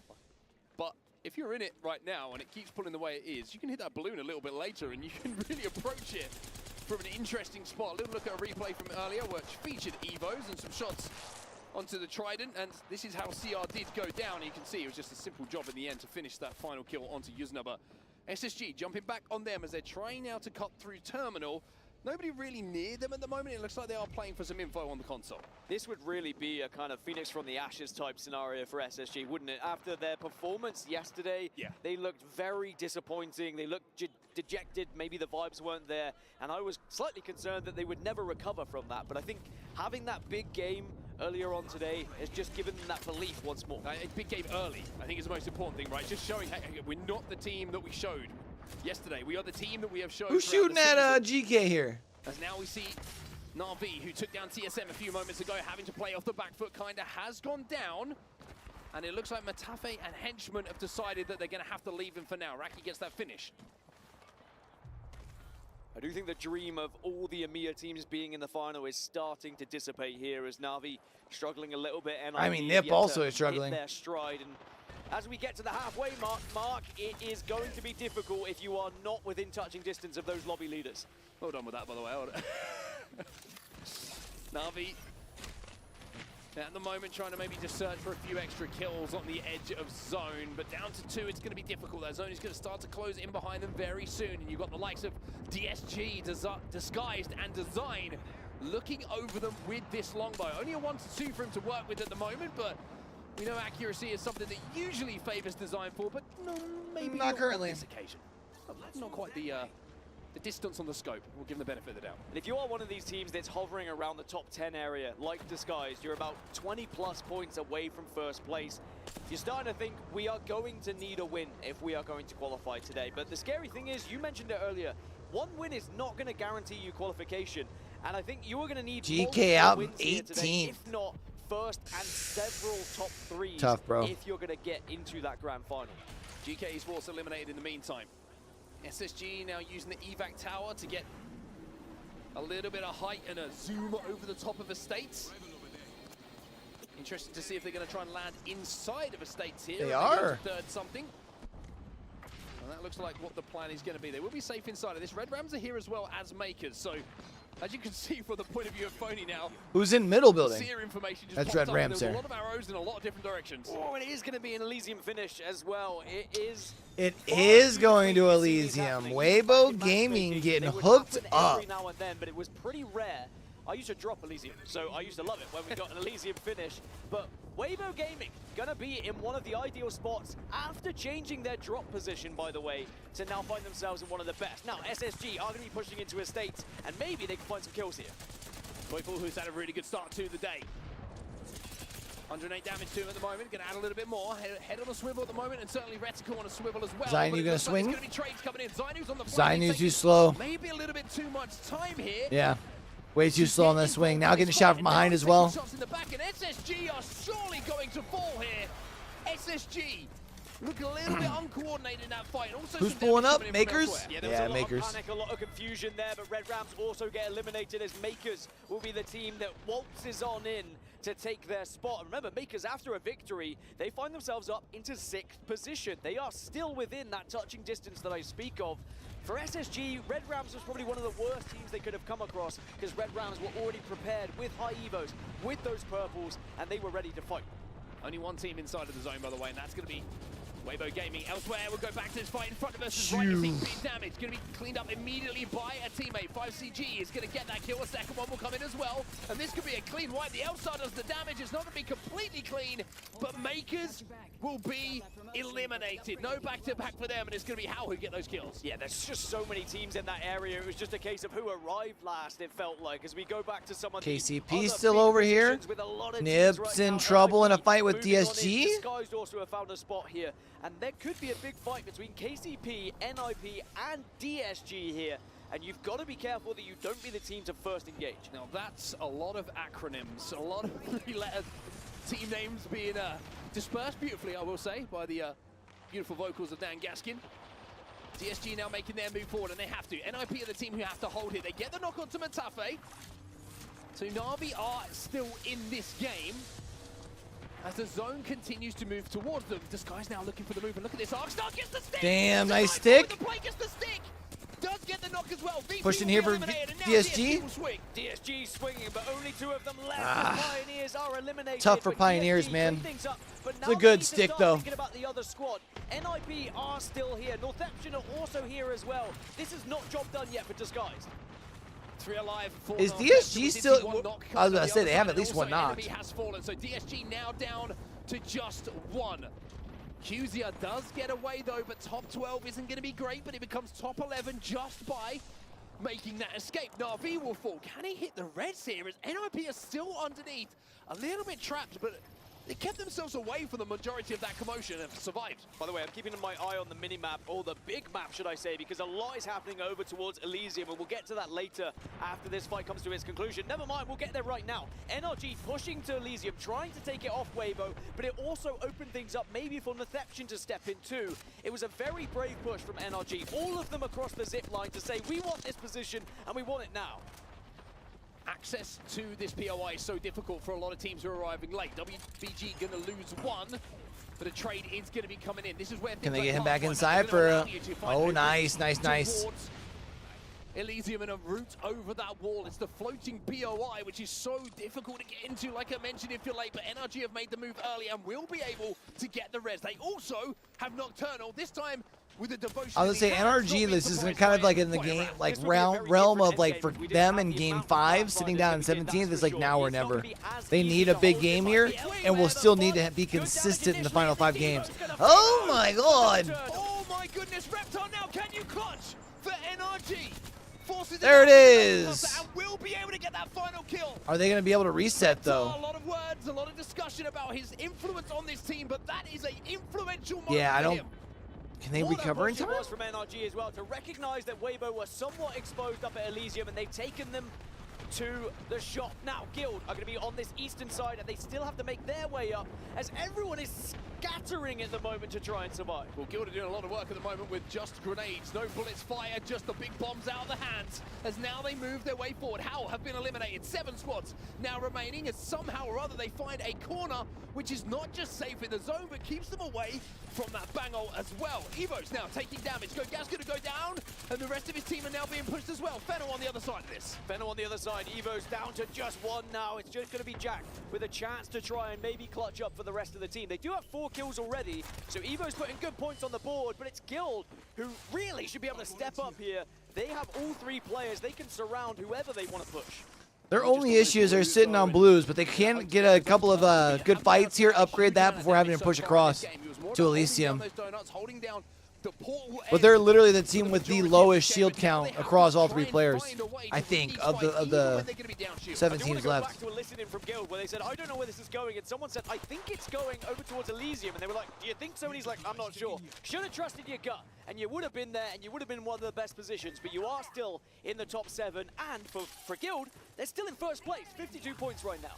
Captain Hindsight has arrived on the broadcast.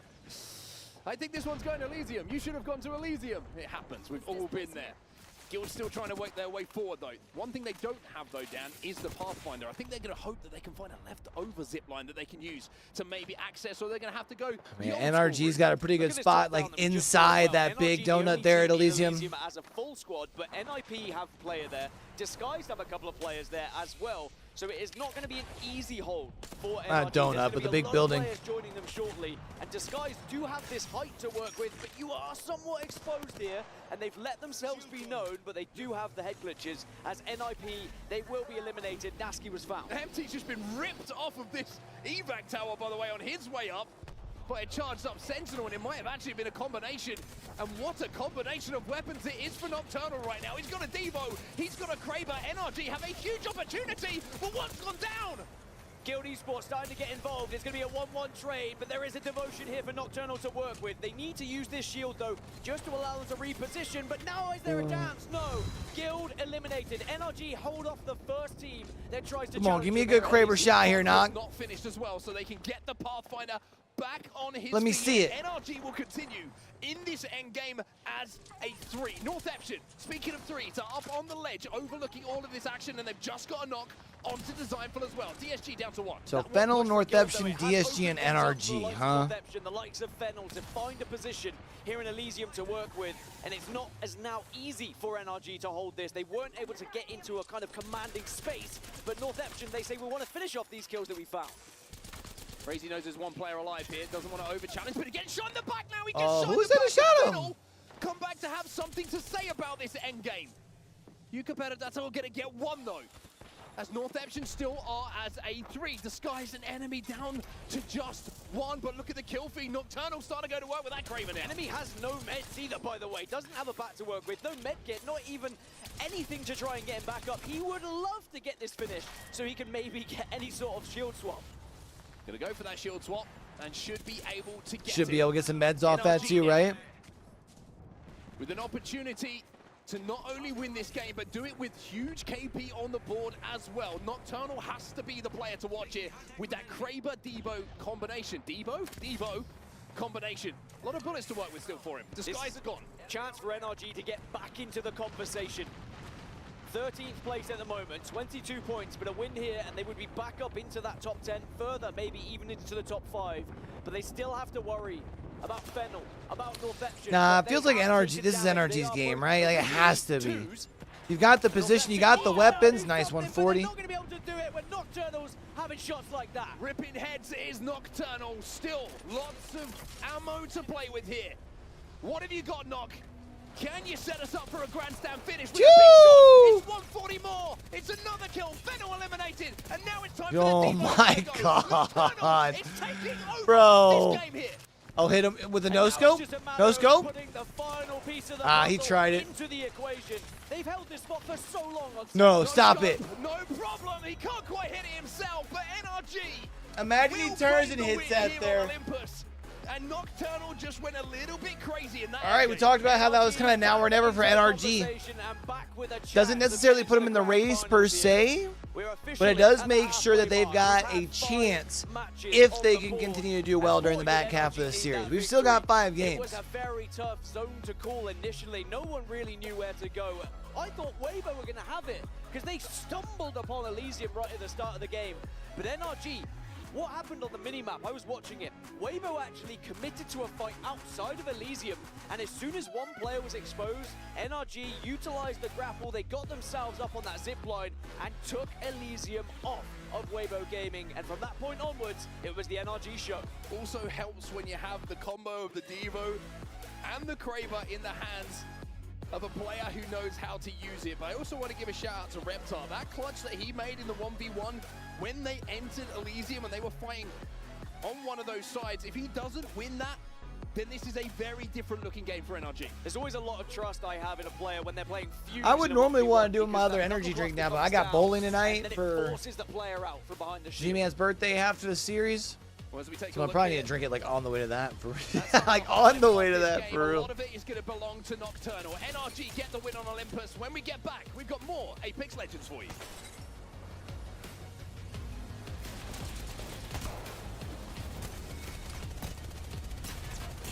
Another round down. 5 games in.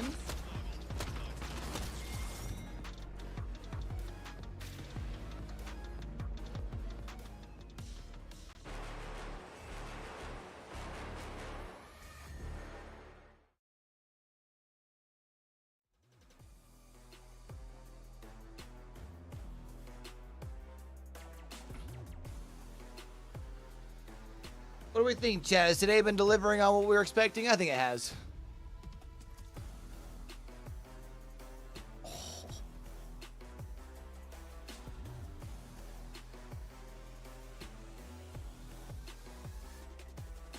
Yeah, that's it right there, chat. That's the spot. I think you can feel it too, like grabbing onto the knot.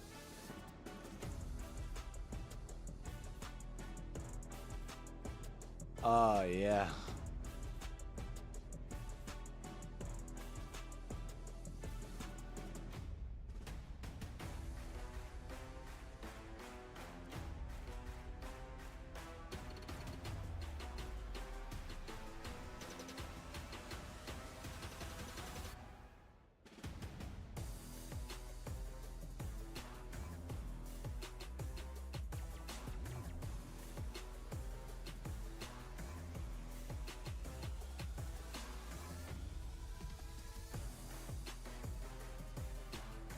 Ugh.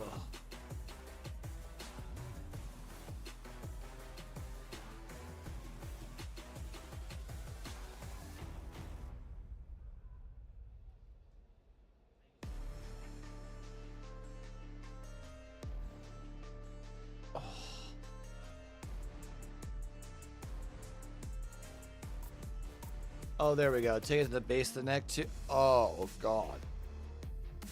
Oh, yeah, chat.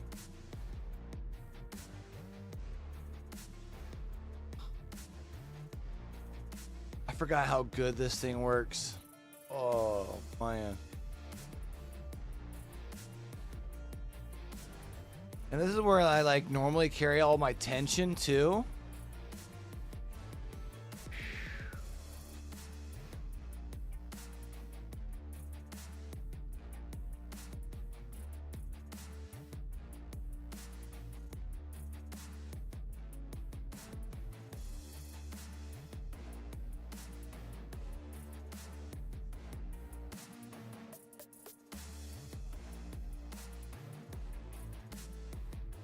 Oh, see, that even more grabs onto that knot.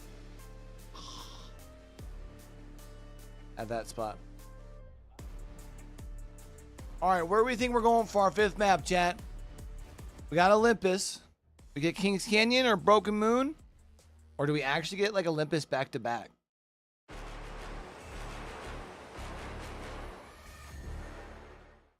What up, everybody? I am here with my roommate, On Move from KCP. I got to talk about game 1 a little bit, all right? Deeds and Gent went down when Crazy Raccoon pushed you guys. Why is he got to say his roommate there? Added to a 3rd place, almost 1v3'd to get a 2nd. What was going through your mind at that moment? I mean, looking back at it, I just wish I hit my last hemlock shots, to be honest with you. But, I mean, almost only counts in horseshoes and hand grenades, you know? But it was absolutely disgusting, and I wish we got the POV of yours on the broadcast, but maybe next time. Maybe they'll replay it. Didn't win it. Doesn't matter. Spoken like a true winner. So, going from glazing his roommate, what a and Esports World Cup, a lot of last-minute tickets booked, right? What is it about playing against your backs on the walls that just makes you guys play so well? We're just more locked in. You saw it in regionals. We had like probably a 99% chance to make it, and we just weren't focused playing in it. Just when our back's against the wall, we're just a little bit more locked in. We're comment a lot more. We're shooting better. It's just, I don't know, it's our environment. All right, well, 5 more games. Lock it in. I want to see you in the finals. Best of luck, man. And then now we have my boy NRG Fun. Absolutely insane dub that you guys just got off. I think it was 11 kills. But I don't know if you remember this or not. 4 years ago, we were playing ranked, all right? And you pulled a 1v6. And I told you the sky's the limit for you. You're going to go far. You had 3 viewers at the time, and now you're a big streamer. You're signed to NRG. You're in Saudi Arabia playing for a $2 million tournament. Tell us about the journey. Dude, I'm just happy to be here, honestly, but it's been a grind. Been playing since day one, 5 years of nonstop playing. Just every day's going. Well, a lot of accomplishments, but you still haven't got a LAN win. What would it mean to you to be the first ever Esports World Cup Apex Legends champion? Dude, it'd mean a lot to me, but it'd mean even more to Hot, honestly. Do it for the old man. Do it for the old man. Hot Sick, if you guys don't know, is the coach for NRG. The guy is the man, one of the greatest people in the world. But that is it. Didn't he interview Hot Sick yesterday? Best of luck. Studio, back to you. Or Thursday, whatever day it was. Good interviews there. I love hearing from Swear Hot Sick got interviewed literally just the other day. If you didn't know, yeah, roommates with Peeps back at home. And obviously the community stays pretty tight as well. I would have loved to see that 1v6 on a film, but we'll have to just assume that they weren't lying about it. I don't think they were. Fun's pretty good. I think he could have handled it. Jayhawk's not sure. Back in the studio, but really it's very important to talk about the results of what just occurred. I want to get most of your thoughts on the reflection of now after 5, where we have put ourselves, what position we have put ourselves in, especially, and I'll start with you, Lauren, because you highlighted this team and you've been really tracking them. NRG getting that North Epson really the only top dog team still getting big points. A little bit there, but then and when I say top dog, I think they're top 5, right? Kraber in the hands of Nocturnal, they were able to make some really early solid moves into a zone that I don't think anybody knew where it was even going, and at the end of the day, this is exactly what they needed to keep themselves in the conversation. Zephyr, Nocturnal. I mean, I think those Kraber shots spoke for themselves. Talk about him stepping up. Such an emotional player we've seen on the downsides, but when it's up, it's really up. It's a phenomenal performance for them, but it has to get even better. That last match, the match of solos there, because alongside them, Disguise just as close to ranking themselves up on our board here, but our bar raises now at 53 points. We're practically at that limit that we saw at our cutoffs on some of our earlier days here. 23 points separate 11 through first place. It's crazy because the middle of the pack still very much together. As we look at this 20, what's the takeaway? Still feels like it's probably like Guild 6 and up. SSG. I mean, they're looking so strong right now, and we've talked about, can a team be a repeat winner? Maybe even so far 4 and we up. haven't had one, even despite the fact that they haven't won 2 games. I mean, it is still a whole half of the series left, though, too, right? Like, whether it's KP a for lot SSG can or happen over placement 5 points for games. Guild, both teams looking incredibly strong, and if they keep on that pace, can anybody else overcome them without getting a second win that they don't already have? Now, you know, Nasky, when he was walking in talking to Lacey, said he hopes NIP and Navi take the top 2 spots. They're sitting at the bottom, too. They took spots next to each other, but they're not the top 2. They're the bottom 2 right now. Something has to change for EMEA. These 2 teams, we've talked until we're blue in the face about what they need to do. It's time to prove it. You've got 5 games left. To me, the takeaway, though, is how close chat. this is. One That's game on my is good swung. side, NRG but it's still from hitting the being, I right believe, spot. about 19th position beforehand, all the way adding those 28 points in, and now finding themselves. Yo, I at 8. appreciate you, Sideways. In this position, I feel like it's almost a hard reset. A lot of the teams, Lauren, that we would expect to have a chance in this, one big game, and they are possibly fighting for top 2. Which couldn't be more appropriate for halfway through the series as well, right? Yeah. I mean, now we kind of have a lay of the land, if you will. Everybody's going to get a break. They're coming back into another different map, so they're kicking things off with more chaos, and then they'll settle back into the familiar ones. This is the opportunity for the experienced players to shine. 5 games, 5 different winners. This is getting exciting, especially since we now have a new map to go to. You've been voting for it. You voted for Olympus before. Where are we going this one was next? tight. It was almost Broken Moon, but Kings Canyon. We're going to Kings Canyon, baby. End, over 7,000 total votes, and just 200 votes separated Kings Canyon and Broken Moon. Ben, for a map and a tournament that's got $2 million on the line, that's close. That could change the fate of everything.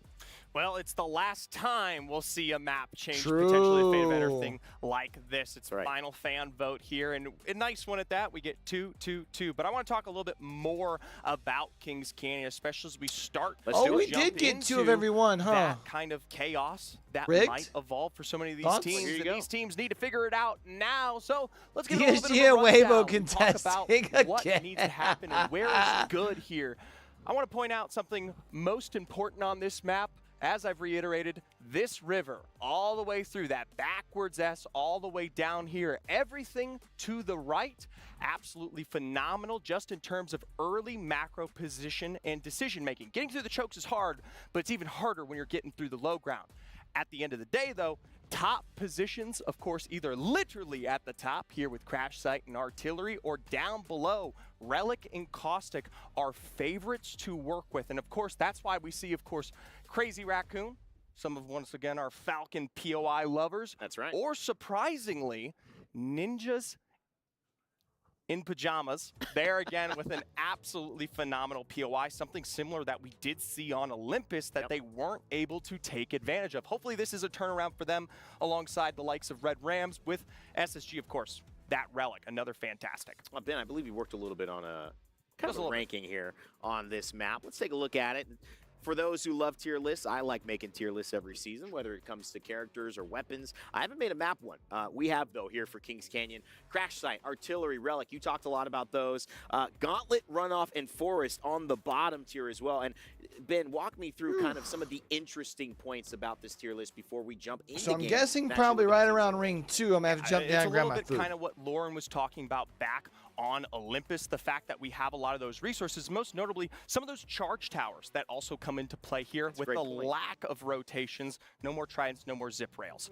Still, though, we have to acknowledge the rotations more than anything and the length and distance, and most importantly, the lack of loot. Loot density on Kings Canyon can be atrocious on some of these POIs, and that's why we go down to the D and F tiers. Forest, Gauntlet, Runoff, Market, Map from Bunker, Repulsor. That can be incredibly hard to play from if you don't get either a combo, like we see with Map Room and Repulsor sometimes, or potentially a great pull in your region. You know, Jay, what's the thought process here as well? I mean, we can, anything you want to highlight, and also, is there a particular team that you're either excited about where they've got in this map or a little worried about? I'm looking at Crazy Raccoon because, like you said, they're getting Crash Site, one of the best POIs, if not the best POI on this map. And obviously, they've had some really strong ones throughout the whole series so far. But on this map, specifically Crash Site, giving them tons of loot over on the north side of the map. And if it does pull there, like you said, it's going to be very beneficial. If it doesn't, then all that loot, they can spend their time getting to red armor as they come down to the bottom of the map and try and fight. We saw Falcons on Kings Canyon win their one game that they played here. Can Crazy Raccoon bounce back? Because they won that first game, a little bit slow ever since. So can they get back in the driver's seat like Falcons did on Kings Canyon? You agree? You're looking at me funny. I agree with you there. One small point. We haven't highlighted these two teams enough today. Fennel and North Eption have shown up and are very close towards the top and have excellent POIs to work with, containment and capacitor. Lauren, consistency, how much of it should we be considering? Because they have been consistent. North Eption's been slowly but surely creeping, staying in the ballpark. But you've got to get a big win. I mean, I don't think you can get top 2 without that big performance. Which literally also carries over into the match point discussion as well, right? You can be as consistent as possible and get all of those points on the board. You can literally be the point leader, which we've seen happen so much at better some in my lands, neck and then chat. not win the overall thing because you don't close out that win. You can't get that final victory. So with how even the standings are right now, I'm loving the consistency, but I want to see the consistent. I feel like it's either top 4 or top 6 is going to continue this race. And I want to say, too, and it's probably based off of how things go on map 6. Teams all of a sudden launching up, getting that big win. You just talked about how good Caustic treatment is. Red Rams, another APAC North team, they're getting that POI. Could they have an NRG-like performance? Well, you know, this is just getting to kind of the quote that I think Anmu said perfectly.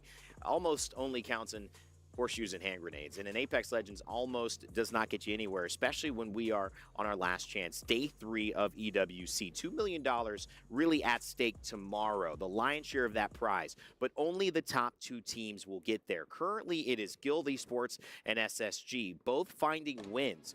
Fennel, Northeption have not found wins, and they find themselves just out of there. So it furthers the point that Lauren was making, that when you get to a position where it's all on the line, somehow you have to put yourself in first. You cannot be thirds and fourths and make it in this bracket. Normally, our pro league, that's going to be okay. Not here, because only 2 make it to the end of the day. Let's get some very quick predictions. Halfway point, you said TSM before, Crazy Raccoon, NRG. Are you changing that or sticking with it? I'm sticking with it. Okay.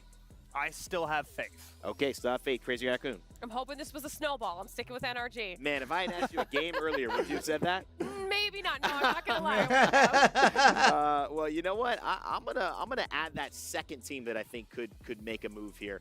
I do think Northeption could make a move. I like it. I have a little bit of that. So TSM Northeption for me. Let's get it going. All right, let's go. Game 6, chat. Kings Canyon takes the stage. Thank you so much, Rain Day. Kings Canyon.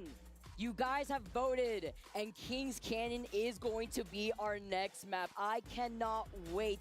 And I love the conversation that Rain Day was leading into, Gino. You know, still sticking with Northeption, TSM. I have to say, my team that I was looking at today was TSM, and I feel like maybe starting things off, you know, kind of back and forth, but still consistently within that top 3, trying to find their footing. Hey, maybe this is that middle point where they can actually start kicking things up. But man, Guild Esports has just really been on another level. You were highlighting them earlier on in the day.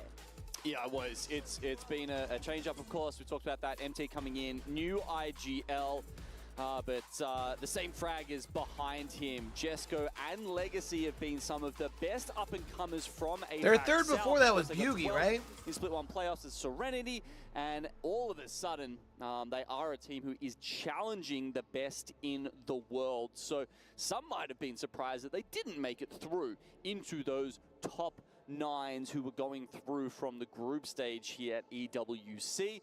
But if that was you, then you're probably not so surprised to see them crushing it here in Last Chance. And you know, look, I was on board with Glitter. I said NRG and Guild were my second pick. So yeah, I really expected them to have a good showing here, and they haven't disappointed me in the slightest. I mean, their lowest placement is 5th right now. Incredible.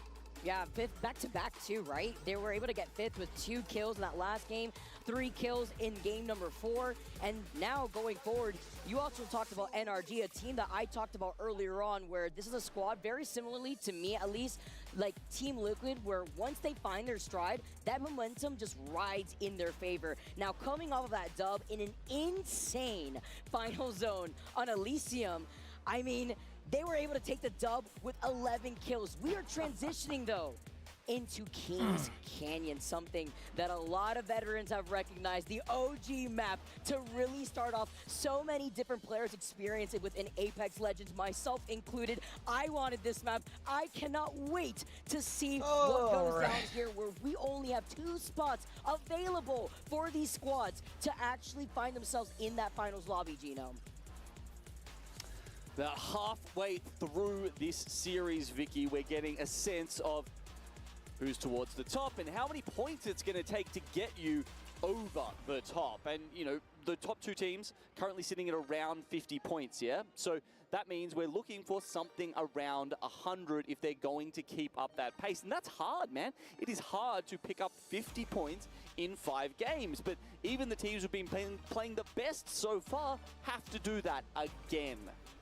Talk about the gap, right? With Guild being at 53 points, Space Station being behind them at 49.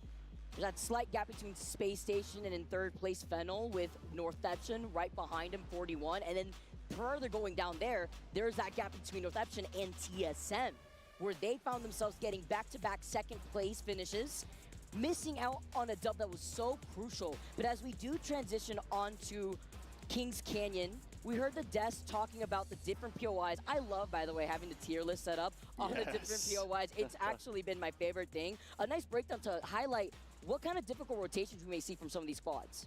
Yeah, they were talking about Red Rams a little bit, dropping down at Caustic treatment.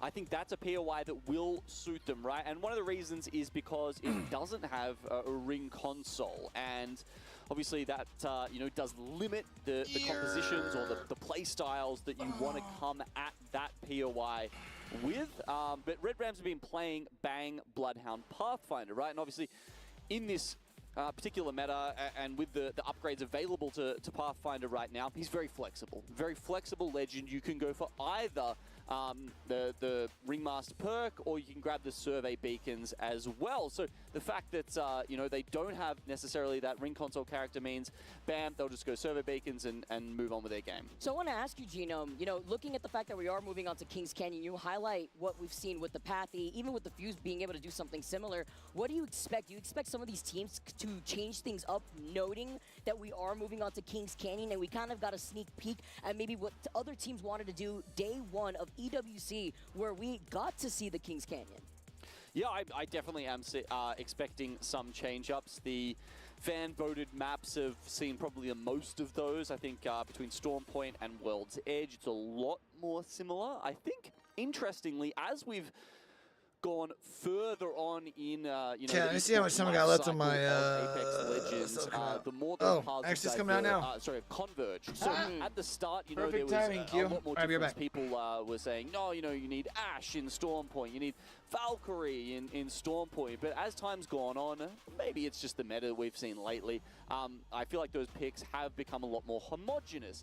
But Kings Canyon, Broken Moon, Olympus, there's just so much to figure out, and they're just so different that, yeah, teams have been experimenting a lot more. We're seeing a bit of crypto, certainly more Pathfinder. I think that's the one big pick. Obviously, that we're seeing that a little bit on Stormpoint and World's Edge, but I think we'll see even more of it on KC, because there's just a lot of spots where if you get a zip up there, you have like almost unbeatable high ground, right? It's like the only way to get up there is on a zip line, and once you do, all of a sudden you can just slay the other teams. It's a disparity between the high to low ground, especially on fourth party Kings Canyon, right? We know it, we love it, and we are getting started. Thank you so much for your patience, everyone. Let's dive right into the action here on Kings Canyon, and I can't wait to see how this all plays out. Our players are locked and loaded, and seeing where everyone was already landing previously, I want to talk about some great rotation spots. I personally love containment, kind of being in that center point, but also allowing yourself to really take advantage of certain squads that may not have that easy rotation, depending on where this circle may be pulling.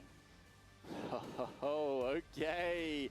Spicy picks abound. 2 Revenant picks on the map. Ty, as well as GK Esports, going for the Revenant, but with completely different backups. You've got Bloodhound and Bang on GK, and then you've got Pathfinder and Crypto on Ty. Feeling risky, aren't we? Okay.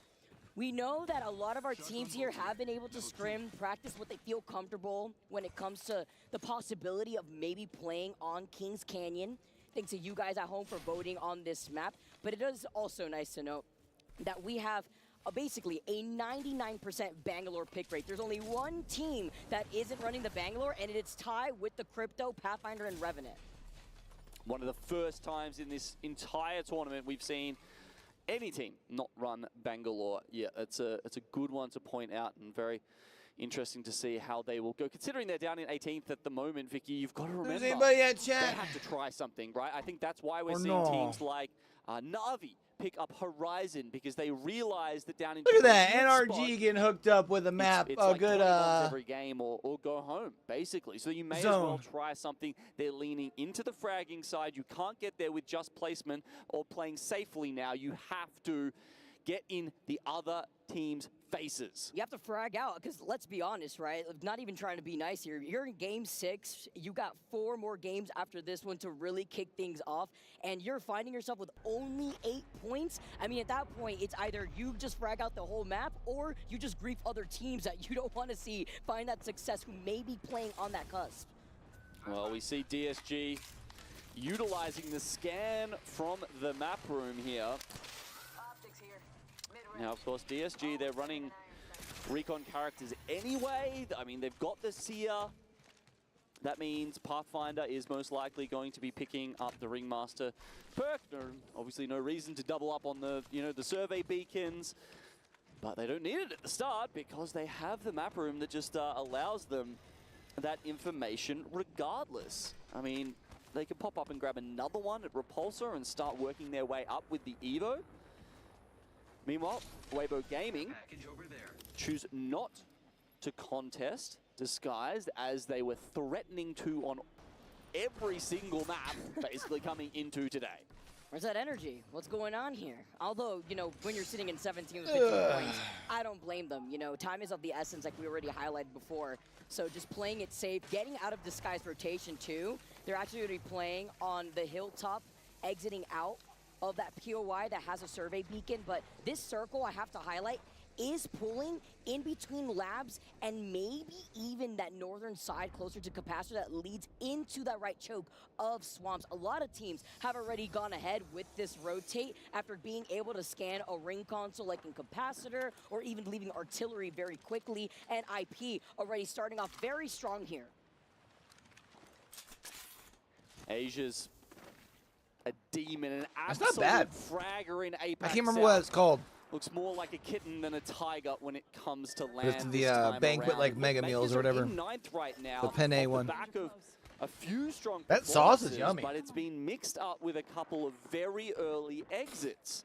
Pretty much every game we've cast, Vicky, they've gone down so early, and unfortunately, a top 10 is not good enough here. They have to be so much better than that if they want to catapult themselves up into that top 2. Literally like 15th, 19th, 16th. They got first at one game with 11 KP and then went out first here. Pioneers, though, holding that thought in containment as we highlighted before. All right, come on, You expect KCP. So many teams to Can't be actually going out rush, early here. Considering that it's a great choke for the spots coming out from the west side as KCP try to run away. Let's see what they're able to do here. They're popping the shield back, but they're playing off the low ground. Let's jump into a listening with KCP. Above. I got Plug, you guys got a one right there for a second. Back that guy. Flash, turn on. Turn on. No, he's flash, he's flash. I just searched the weak. No, I hit him flash. One gravity.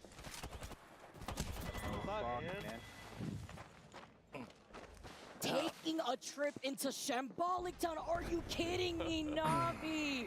Come out on top and now claim containment, but looking on the other side, TSM slowly approaching through that bridge choke, but first they have to deal with Evil's Esports. TSM on the high ground, however. Multiple avenues ahead of Evo's, though. They can go back through the bunker. Considering the amount of damage they're taking from TSM right now, if they do have smokes and options to back away, I'd say that would be the good option, but Come on, TSM. they do get that first knock. Hold up here. Still early circle, obviously. They could absolutely take this fight and take this damage. They're going to be able to get the res onto Zap. Fafif, though, on the other side is going to be looking at them. Yeah, that Will sauce try is to bomb. overcommit while the action up on the high ground here by Repulsor Disguise showing their face, but it's only designed for huge sentinel shots, though. From the high ground, crack here before repositioning with the grapple.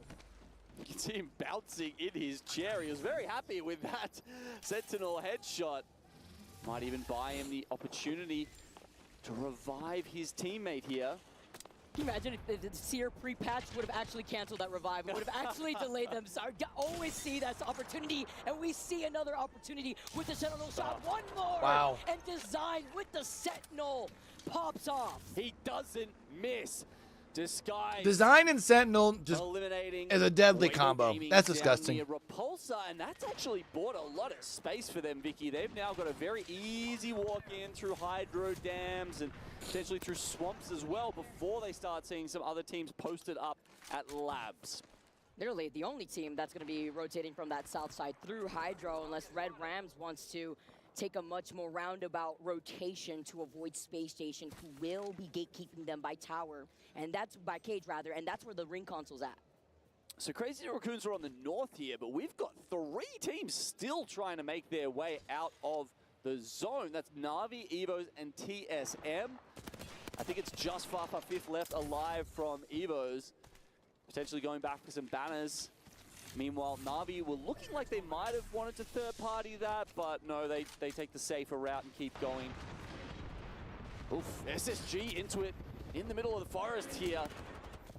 Oh, but GK had also popped that Rebel earlier on. Space Station, they get the trade. Signing for the other bang now. It's only the Bloodhound alive from GK. Phony with the mass ping. They want to get the finisher, and Koipo with way more health cleans up that last player. Fucking GK Esports. Now they're going to be in trouble. They were kind of sitting on that cusp where they needed at least a decent game here this round. Space Station's going to go out here as well.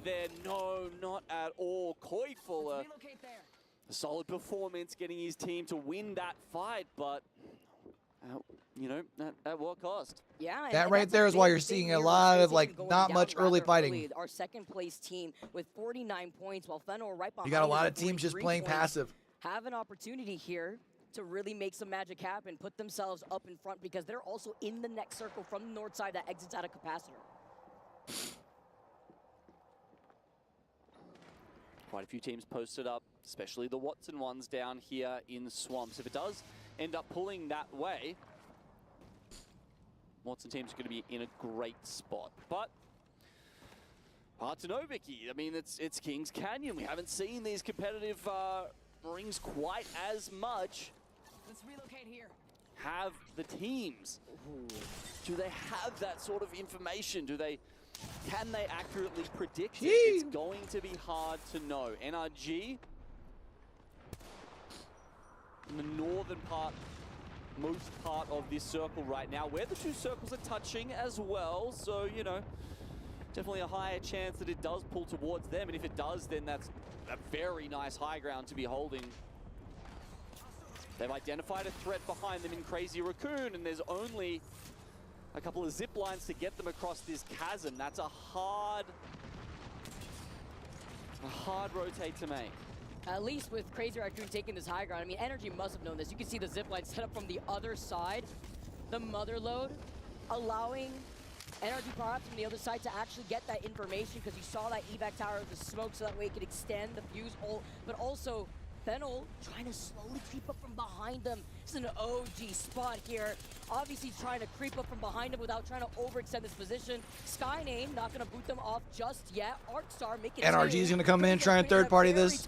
They need to too because they're only sitting on blue shields. They got to get something to upgrade their Evo before the end game. The fact that Fennel is coming off the back of this is just so bad for Crazy Raccoon. It means that NRG go from a spot on the low ground where they have to poke and hope that they don't get sent to just a very easy third party. That said, Northep should have come into this as well. Did NRG give up their building too early? Oh, they got too overzealous. They had moved I don't know. Nip's here too. look behind him to claim this building because now this is just free real estate for NIP to just walk up. Okay, Motherload giving them the information of Oh, where they are ninjas in inside. That pajamas. makes a very easy swing there for Zane. And NIP will take down NRG. This is the game where they turn it around. Come on, boys. In Nasky, we trust. After taking that last game, VP eliminated in your feeds. 13 squads left. Fennel also backing up. Look at the fence line that they have set up with the Watson right in front of them. The space that they are taking up. Again, they are the only team on that north side, aside from Navi, who probably will commit to rotating uphill, up that ramp, where Fennel will have them in their line of sight. Yeah, you're right. That ramp is going to be so important in these kind of capacitor circles where some of the buildings inside capacitor, that's where those teams probably from Swamps will want to switch over to. CR, that was coming for a long time there. It's NIP who picks up a lot of the kills. Let's go, Nip. Let's get things going. You know, the fourth or fifth team who was in that area. NIP needs this. Serving a silver platter right when you need it the most, right? They come out on top of another fight this time. Because they're going to need more than one pop-off. NRG, Crazy Raccoon next. Still have been holding that high ground that you highlighted earlier on, Dino. And it's Northepson on the other side of that fence line where they're on that slight low ground. But neither of these teams have this information, right? So they're all hoping that it But actually Amphi, Zane, Nasky, they are the type of team that could make the comeback in the final 5 games. Towards capacitor eventually. The teams down towards Swamps here. Ty and Heroes are kind of locked into a battle to the death here. Meanwhile, Guild is looking on, just waiting for a spot to jump in here and grab some KP. By the way, in your feeds right there, TSM, they go out in 12th. TSM sitting in overall 5th place with 39 points. They couldn't get anything going on here on Kings Canyon. They had originally got circle kept by Red Rams. I believe lost out on Reps first and then wrapped around and then got completely denied on their rotate here. While we take a look at Fennel still sitting in 3rd place, still alive. Evo's Esports about to meet TSM in the lobby. Looks like they finally got a res with Jakku coming back in, or being the last one to go down, but just a few scam placement points for them. Now, keep in mind, this is the area that will be finishing our Kings Canyon game in. How, obviously, one of those Watson teams that's going to be super happy to have found their way into this spot. Na'Vi playing on top of them. Of course, remember we talked about at the start, Na'Vi were playing that aggressive composition. Do they really want a team who's got the defensive advantage to get set up underneath them? Are they going to even be defensive here in this case? Well, Takashi is going to be able to hold on to that door, but he hasn't really set up the fence line, even though they are in that next circle, trying to get a little bit more aggressive onto the high ground now. Quite a few teams are locked into these. Oh my gosh. He just ran in the corner and the henchman just beamed him. Looks like they can't withstand how below them. So not only do they get the setup, the pylon, the fences will be there, extra loot, KP. This is great for How. Well, Na'Vi as a duo, they were kind of cooking there, but it was just not enough, even though How was so low. By the very end of that fight, they sent Na'Vi back, and now How are the only team on the other side of the capacitor wall, where we had made mention about Fennel, who are sitting on top of the north side, before How will either take an evac tower or wrap around that ramp, before now, see the sky slowly approaching from How's side. They want the same spot too. Guild #1 in the lobby right now. They were looking for those kills over to the Heroes and Thai. Heroes go down. They don't actually... Oh, they grabbed one of them, I think. So, unfortunately, there's some other teams... Guild just continue to be consistent. Those northernmost buildings. They're going to have to move here, though, now. Get flushed out of that They have position. Nip right up above them, too. A little bit harder for Guilds, who may have overstayed their welcome. This position benefits right now NIP as it should in this high ground for now before they eventually have to move forward, whereas Guild sitting in first place, they don't have as much of a risk.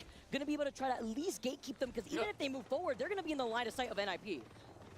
I mean, they've got a slightly overhanging rock to guard them. I don't think NIP can actually look down and hit any shots.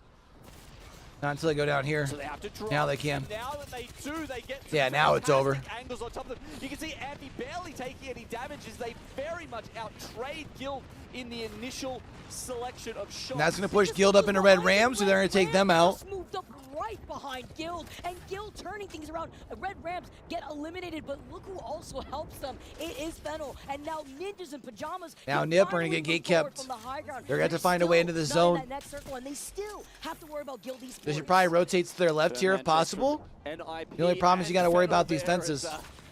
They combine to deal with something a little bit troublesome in between them. This means that NIP also can swing a little bit further south as Fennel look to finish the job. There goes Guild. We've got 4 squads left.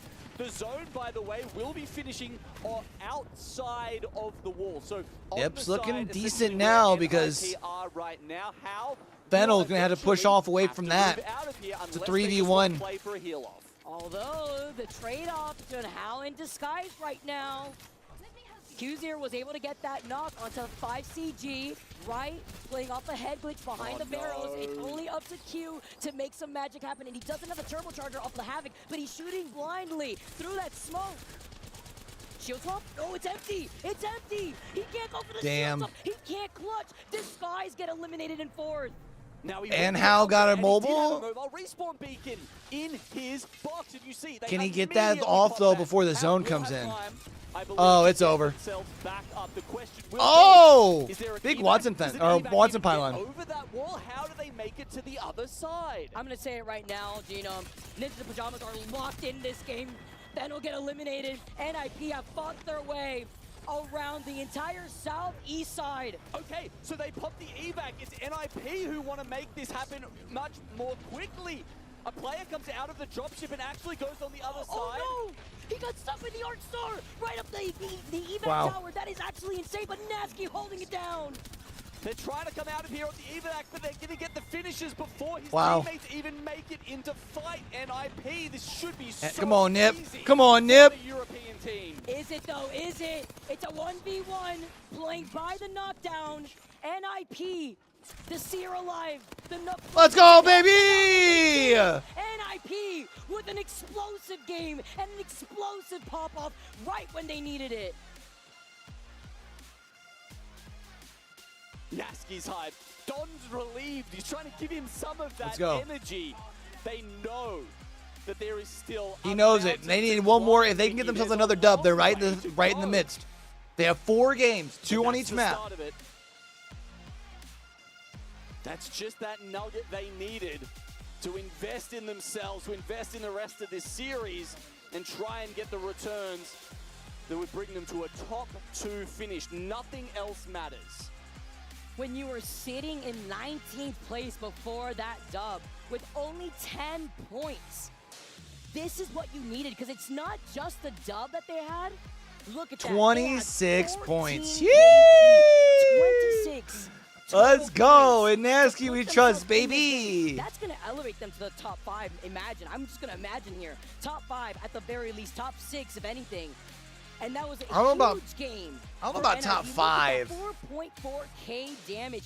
14 total kills for this team. I mean, we keep talking about it, right? You've got to drop KP. You've got to drop bangers to have any chance. And that's what NIP do. As you mentioned, they were... Yeah, especially because they're only at 10. Before this. But all Yeah, I mean, they'll be like top 7. Points, that's still 20 maybe. off the pace. It's right there. But Top 9. within striking distance I mean, now yeah, again, with one more good win for them. And not even to be a win.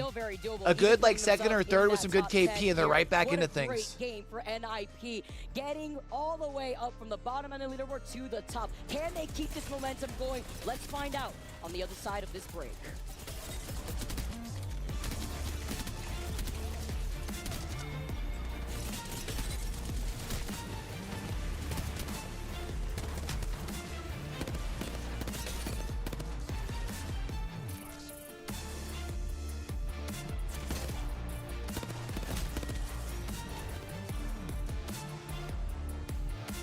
All right, I'm going to go throw away my trash here real quick. I think I'm going to grab a soda.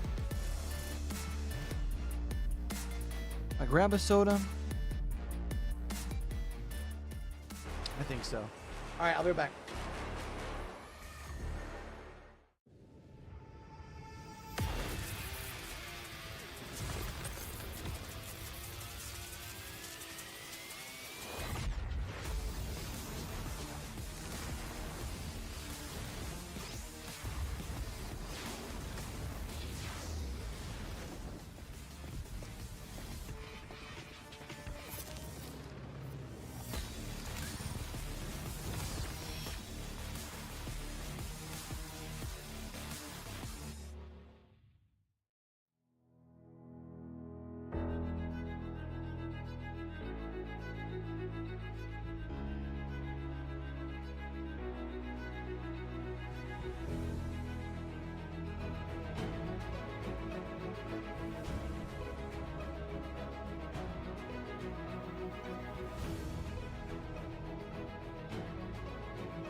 Yes.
Don't die, Nusky!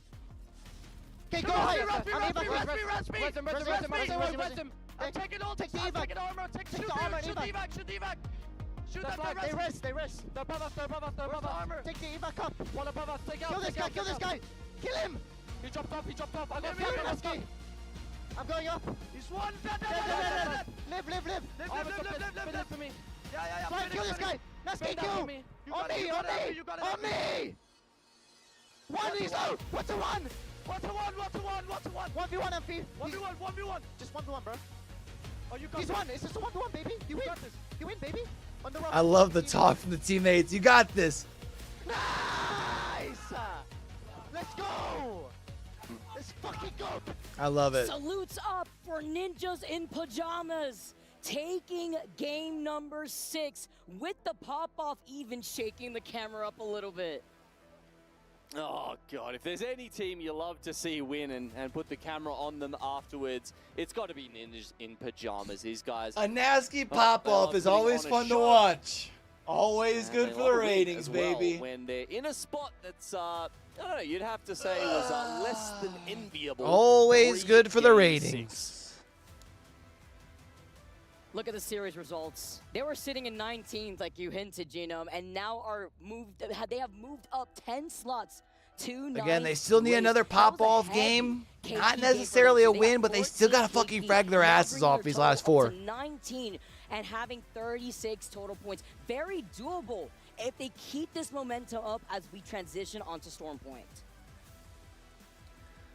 The top of the table, however, is Guild at 60 and Fennel at 55. They have been the quiet achievers, slowly moving up and up throughout this series, now eclipsing SSG, who are only on 52. And look, a lot of people were thinking this would be an easy lobby for SSG, but nothing is easy when you need to be top 2 out of top 20 in an Apex Legends lobby, Vicky. So look, there's, as we talked about at the start of today, right, just is so hard for every single team in this lobby. And I mean, you know, the better, you know, the more points they start to rack up, the more comfortable they can feel, but no one is feeling comfortable at the moment. Even if you're Guild, there's still a bunch of teams like barely 10 points behind you. That could be gone in a game. So until they get past 100, you know, maybe even 110 points, I don't think any of these teams will rest easy. Absolutely not. 4 games to go, and we make our move onto Storm Point. What does this mean for the teams that are on that cusp, that could find that one pop-off game opportunity to completely change the tide? Like you said, not even Guild could be very comfortable in this case. 60 points, yeah, Fennel right behind you with 5 points, but we saw what happened that last game when Space Station went down rather early, up on that north side, closer to labs in that building on the outskirts of Capacitor, where now that has cost them 2nd place. That has cost them the slot that would put them in the finals lobby. We saw teams go down by 1, 2 more points just getting into the last chance versus the finals. It was a tough group stage and a very tight one, especially in Group B.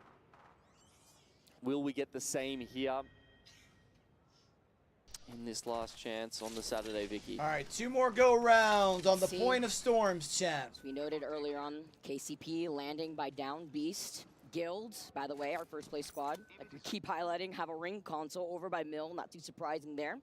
But even better, our winners of our last game on Kings Canyon and IP, this circle's pulling right on top of their POI. Wow. They have POI advantage. Let's go! Nip got a good draw. Let's get it. I'm not too sure if they have a ring console, as their title is blocking out half of Cedo. If they do have that information, that would be huge. Yeah, I can see it. It's just...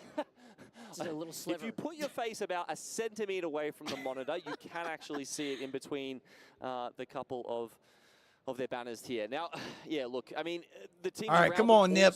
Let's follow it up with another big game. Well, though, right? Checkpoint, Cascade, Jurassic, Mill.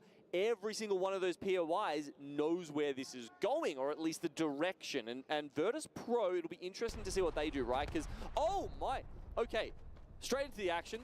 We could talk about rotating teams later, because I think for the rest of this series, honestly,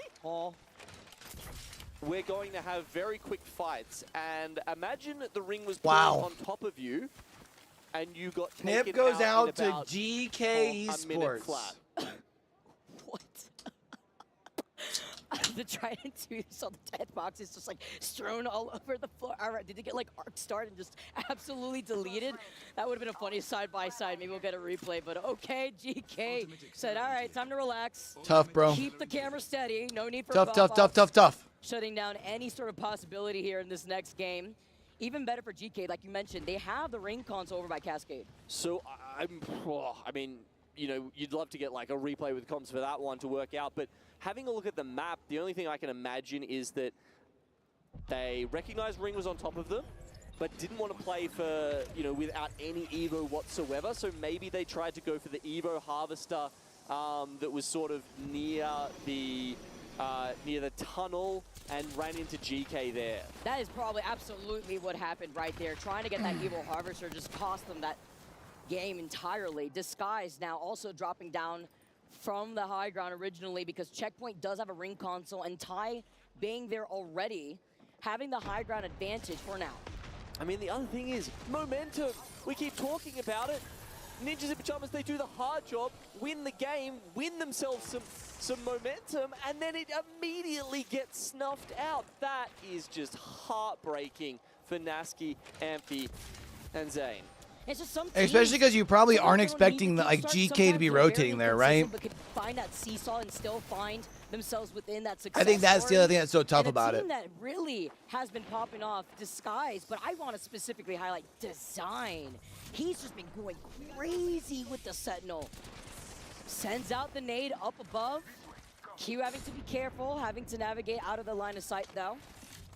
And trying to reposition, but they do not like this spot. It's a very tricky spot to be in because Ty, even though they have height, could take these multiple different angles to keep suppressing them from that low ground.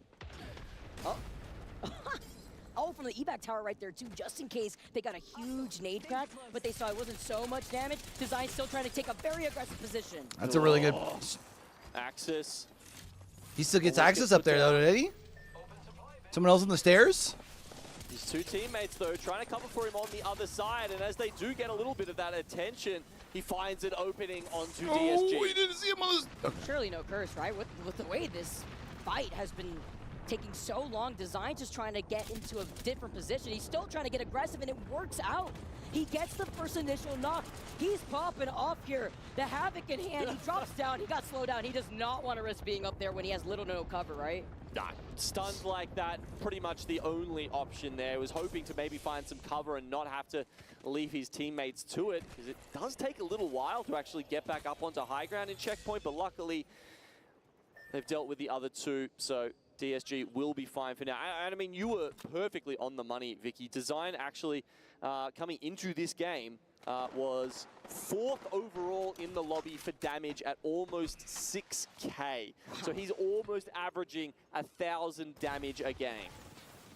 Actually huge here, while TSM sliding down away from another team. Verhulst lost out on his shield. Looking at them is Makers from Command Center, but they're not overextending. What they wanted to do instead is just prevent TSM from getting the ring console that is in Command Center. Instead, now TSM may have to opt for that survey beacon. Makers did their job here. Now they'll be able to have that information, see where this next zone is pulling, but maybe a little too late with the amount of teams that have already rotated over by Cito.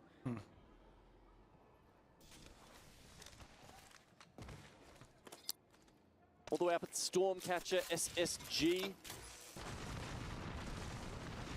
Yeah, they won't have anyone to worry about for a little while, so may as well go down to Pylon and watch the CR versus Na'Vi show. Nice angle though, creating that space. And now CR in so much trouble here. The Rolling Thunder from Atafe really paying off. Na'Vi now from the height taking a different angle completely. Damn. Wiping out Crazy Raccoon. 18 squads left now. But a big fight here for Na'Vi to get even more points on the board. Well, they've got nothing to lose, right? I mean, they are so far down the leaderboard right now that, you know, they could take a fight and be like, well, that was the right decision, because if we didn't, there's no way we can make up the points. They needed that desperately too. At least, you know, isolated fight on top of that. They'll have the Evil Harvester there, nobody around to third party, contest them while they're trying to reset, even though they barely really took damage there. But also nice to note that it's clearing up their rotation path, where in Jurassic, like you noted earlier, Gino, there was a ring console and survey beacon. Now on the other side, closer to Cascade, NRG involved in a fight. Let's jump into a listen in here with NRG to see what their next plan is. Nothing on roof yet. We just need to get out of here. We've gotten a couple listens in with NRG, haven't we? You have a zip phone for this? Yeah, I do. Might as well just fucking rip it. Someone just took man scan zip. They're behind us. Weibo Gaming. I'll slow you down. Yep. Moving in to be a nuisance. Someone just landed in front of you, I'm pretty sure. Me? Yeah, over here. Target over there. There's a fucking evac right there. Evac tower deployed there. And I saw like remnants of a like violet trail. I don't see it. They might have flew down the hill. Yeah. They might be on man scan right now. No, they're not. They're not. Okay. They'll be there. One smooth slide, baby. One more.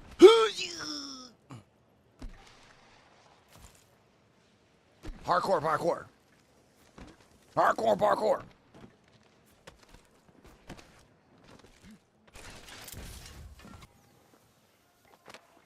Not necessarily the right read there from NRG. It was Makers. They saw them in the distance. They actually went over to Stormcatcher, not down the hill towards this man scan, as they pointed out. But that means they get it for themselves. So NRG can't be unhappy with that, especially considering their position 10th now, slipping a little bit. It was at a start, or at least, you know, midway through, where they managed to grab that win. But they need to pick up the pace once again. Approaching over from that east side of the zone. Meanwhile, Navi Space Station, seeing as they've now rotated in Navi's direction. Navi a little bit behind them though, taking their time, coming up from right behind Space Station here. Oh, who's beaming kind? Oh, Zainu was behind him. So incredibly low. Wow. Phony sitting on 2 HP on a Dream. Circle damage unless he's able to pop a med kit. Yeah, you can see Phony shuffling between resources, between meds on the side there, because he knows he doesn't actually have time to pop anything. He has to stay inside the zone, unlike Zainu, who had enough health to give him options. Now, Space Station have made it mostly out, and they're just playing the waiting game now, really. It's a war of attrition against Na'Vi. Space Station get that knock thanks to the ring, helping them out.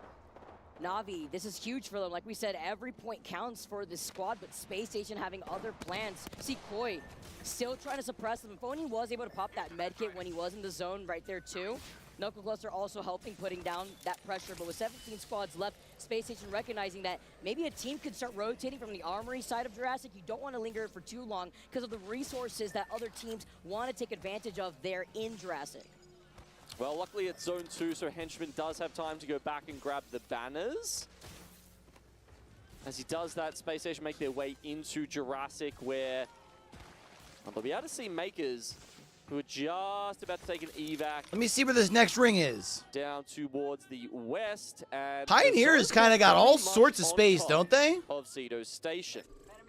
They'll be able to rotate here Who was sitting in the southern building, and push in. Very happy. Guild, who we saw right at the start, took the main building over in Cedo Station, also in a fantastic spot.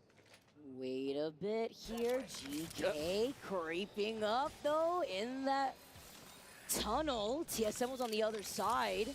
See what's going to go on over here, while Disguised also approaching from the outskirts of the zone, leaving out of checkpoint finally. They may actually sandwich GK, depending on if TSM want to see who's there first. Space Station in this replay on how they were able to keep suppressing Na'Vi in the zone.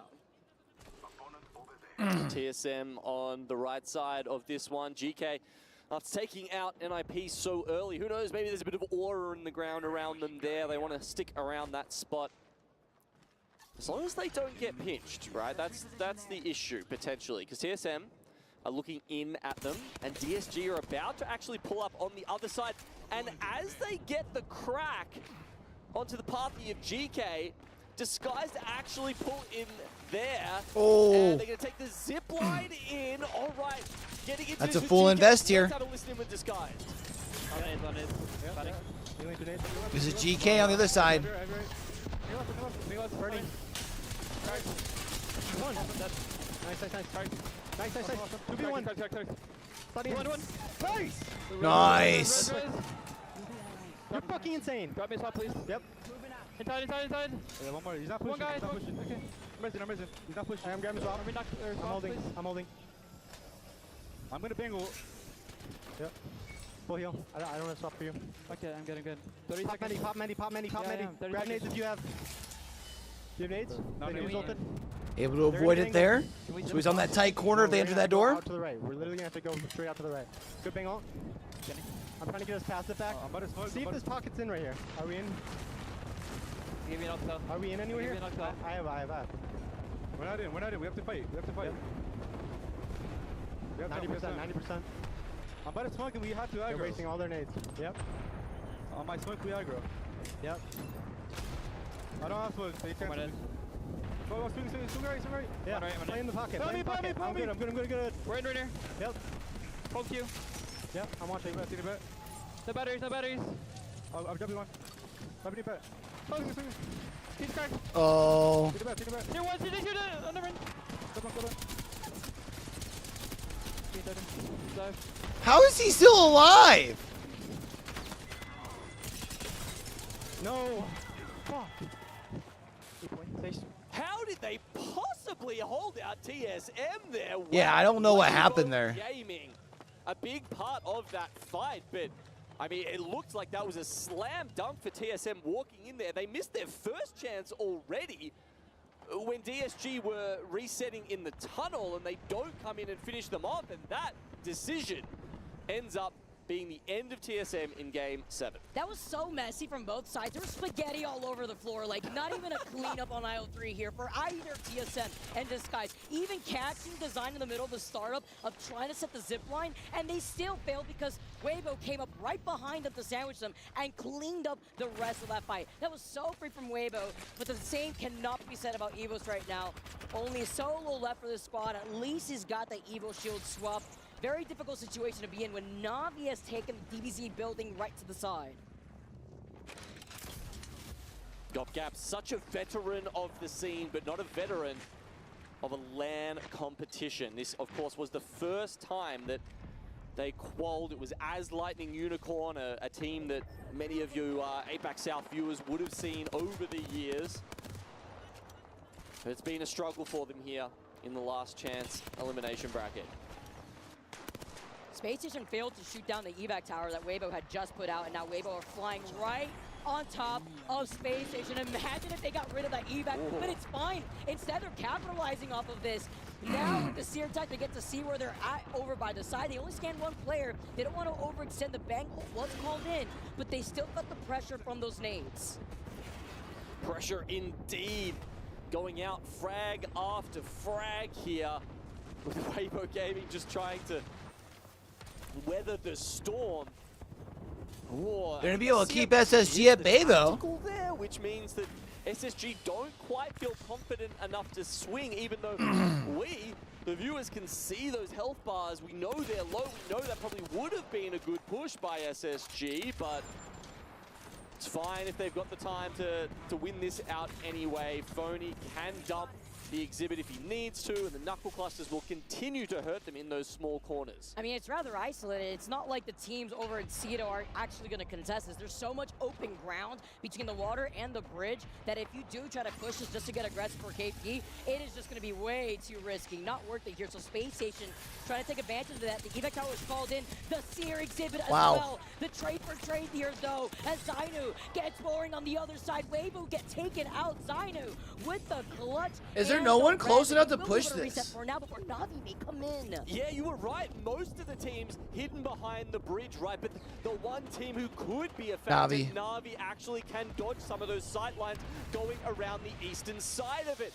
And as they do, some shield swaps should have come through from SSG, but they probably didn't have time to get the med kits off. And as such, I think Na'Vi will be picking up a few more kills here.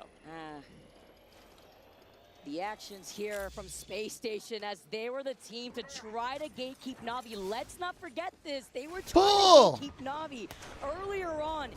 took the Damn. rotate from Jurassic, and now Navi ended up. He's just giving him warning shots. Next one's gonna hit. Trust.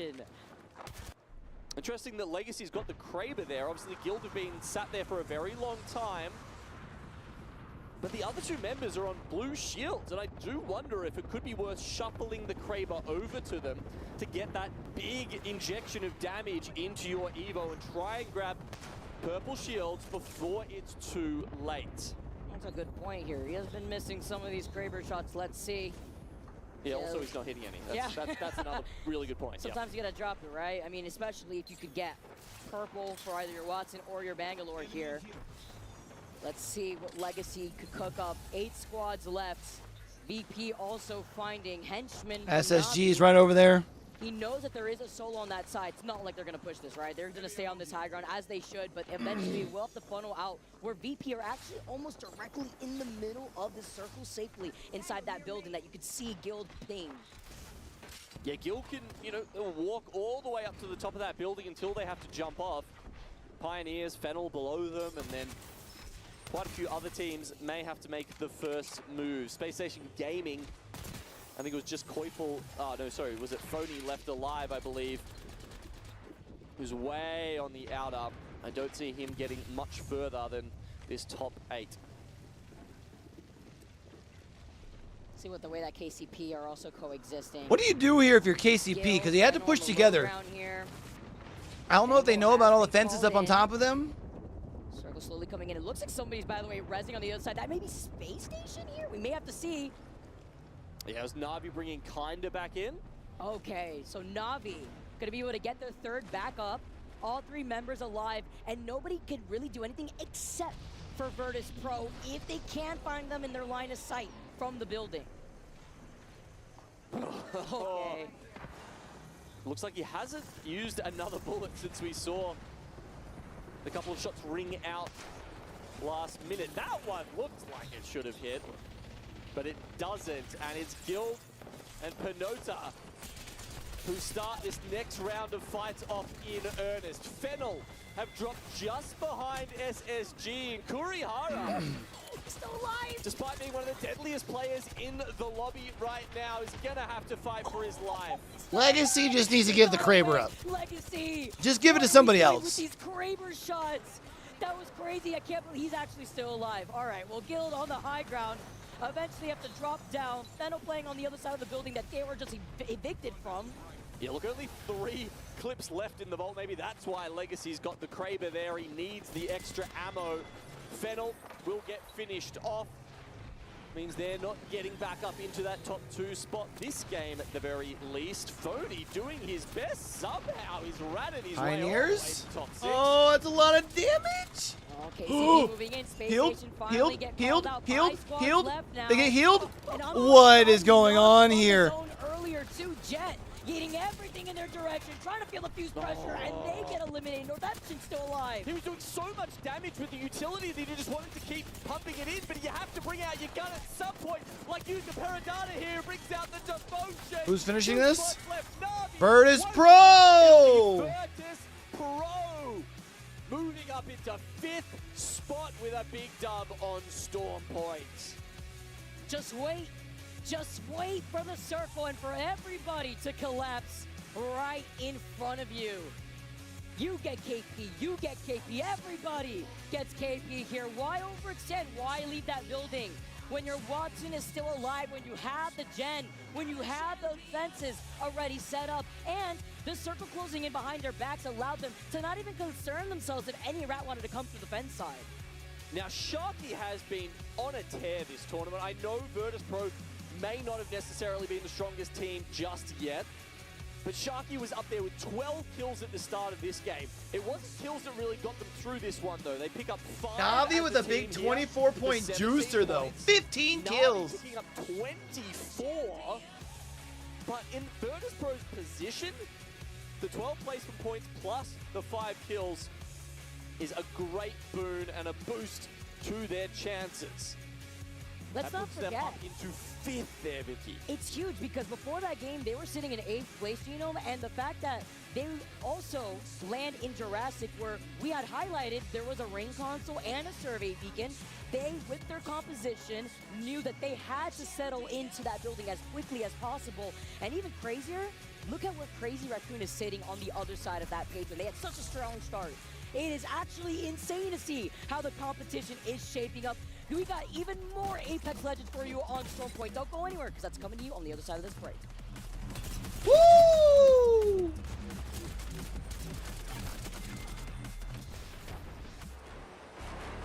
Three more games, chat. We've got one more. And we finish on World's Edge. So one more Stormpoint, 2 more World's Edge.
Oh boy, oh boy, oh boy.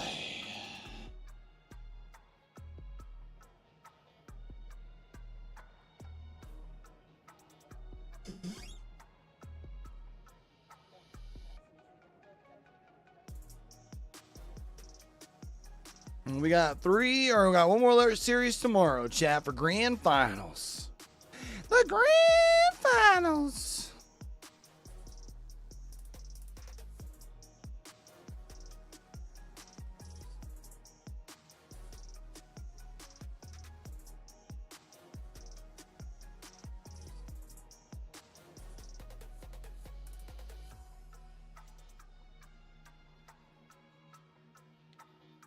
Ugh.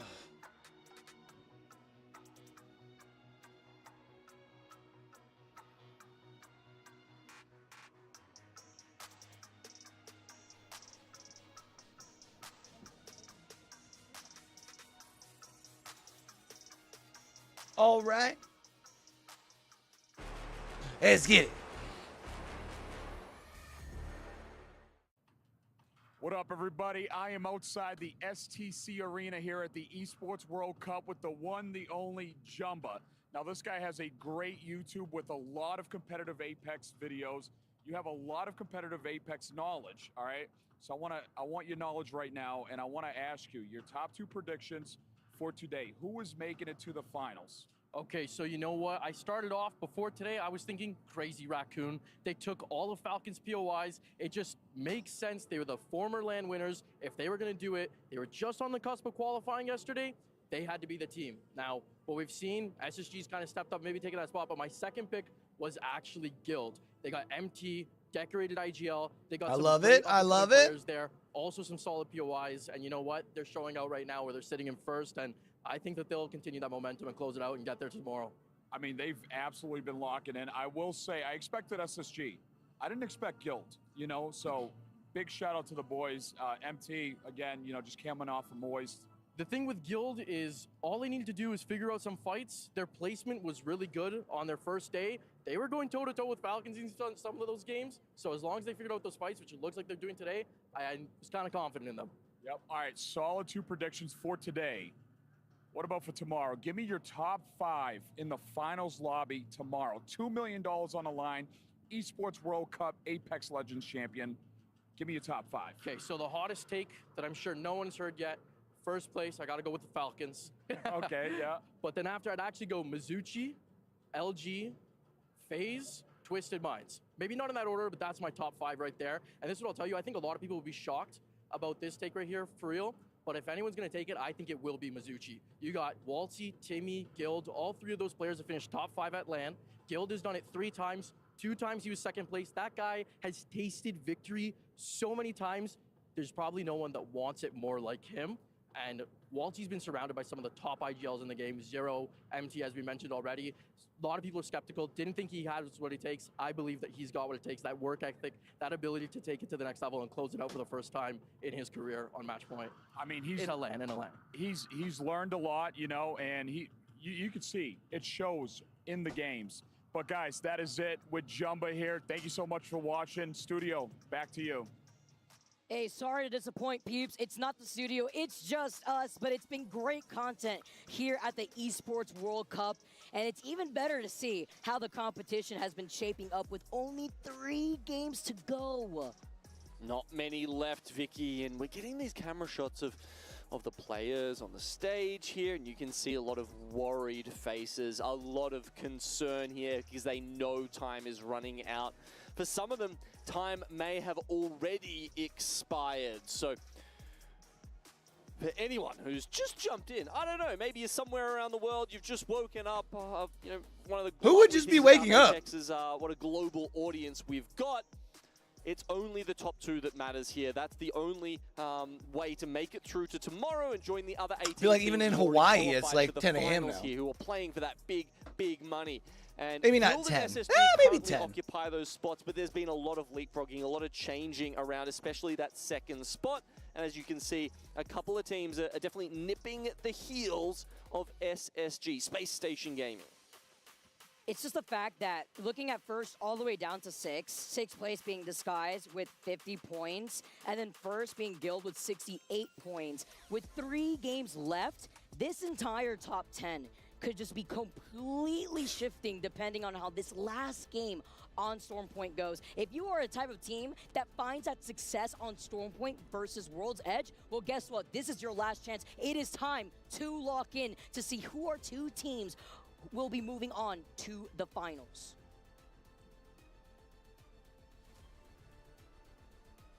Oh, that music just speaks of the tension in the air here in Riyadh. It's a very, very stressful set of 10 games. I really don't know if we've ever had a LAN situation that's been this hard on the teams, frankly. I love it. I think this is where the stakes are high. I think this is where it really brings out and highlights consistency, right? This is what really shows. We're getting an ad on Twitch right now, huh? I might still need to hit y'all another 60 seconds or something during round 3. There are 2 maps that the fans get to choose at home that they have to quickly adjust to, especially knowing where they're standing in the current lobby at that moment, and then following through with making that adjustment onto a map like Stormpoint, like we saw in that last game. Now listen, we're seeing a very similar circle, except it's not pulling directly towards Cedo, perhaps. We have seen it shift in a circle like this, but usually we have also seen the circle pull towards that hilltop, where we currently see that one solo member of NIP at, and then even pulling slightly more south, maybe towards that lone building over by Beam. Ninjas in pajamas, grifted another one. Circle advantage in the last game, completely just gave it away for free to GK when they were trying to get the Evo. All right, let's see if they can do it this time around. They've gone south this time. One of the NIP members did go for, I think they might have looted Bean first, or perhaps even grabbed the Trident down there, and that means they got the Evo Harvester to the south of Cedo Station. They haven't ventured north this time, which, you know, fair enough. Minor PTSD after going down to GK so early in the last game in what should have been a home zone for them. At the very least, though, at least they have the Evo Harvester over by Bean 2. I know there's an Evo Harvester by the Armory where we saw GK before when they made the rotate from Cascade, but NIP doesn't have to give away too much. And like you mentioned, they had the ring console there, so they have that information, and they may be going in for a quick rotate as they had called in the evac tower to already fly through to Bean. But they're not the only ones, Gino. It is also Virtus Pro, your winners of our previous game, Navi with a quick rotate out of Barometer, because they also have a survey beacon and a ring console. See Guild go over to Godrock. Always nice if you can get up there, especially with the Trident. Just gives you a little bit of extra cover. Of course, Guild playing from Mill this game. Doubt they'll get that in the finals, should they make it. They are on the pace to do that. And I'm sure MT has been watching a lot of those Falcons VODs and even, you know, going all the way back to Dark Zero VODs as well. They are the textbook on how to play Stormpoint from that POI. Gotta lock in. You know, something I was just thinking about, with Critical taking a break, is Moist taking a break? Immediately swapped over to this POV just for Heroes to get deleted in your feeds.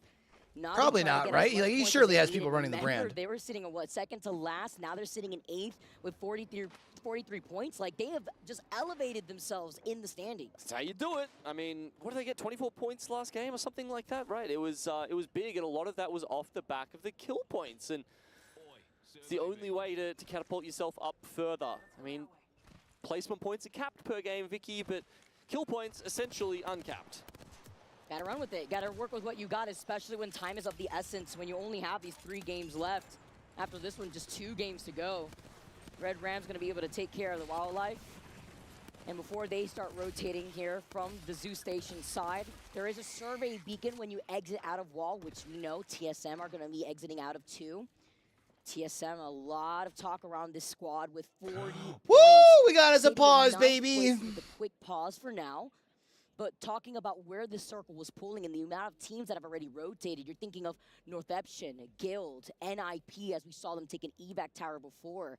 And the squads that were able to get that information over by Cenote, where there is a ring console too. So, similar area of the map to last time, but not necessarily a similar zone. GK Esports, the slayers of that team right there, rotating from Cascade Falls, have almost made it through towards Mill. Just about where the Spiders are, south of Checkpoint. Who doesn't love a little bit of a tech pause, baby? That's what you said, right? Wouldn't be an Apex event without one. Literally by that southern building where we saw Fennel actually make the quick rotate. But you know, Gino, we've seen very similar circles to this where we've also witnessed whiplash circles where a lot of squads predict one thing and then it ends up completely shifting in a different direction. In a similar circle like this, we've seen it pull towards the hill, but more commonly, especially after the changes, it has been on top of that building where NIP have already claimed.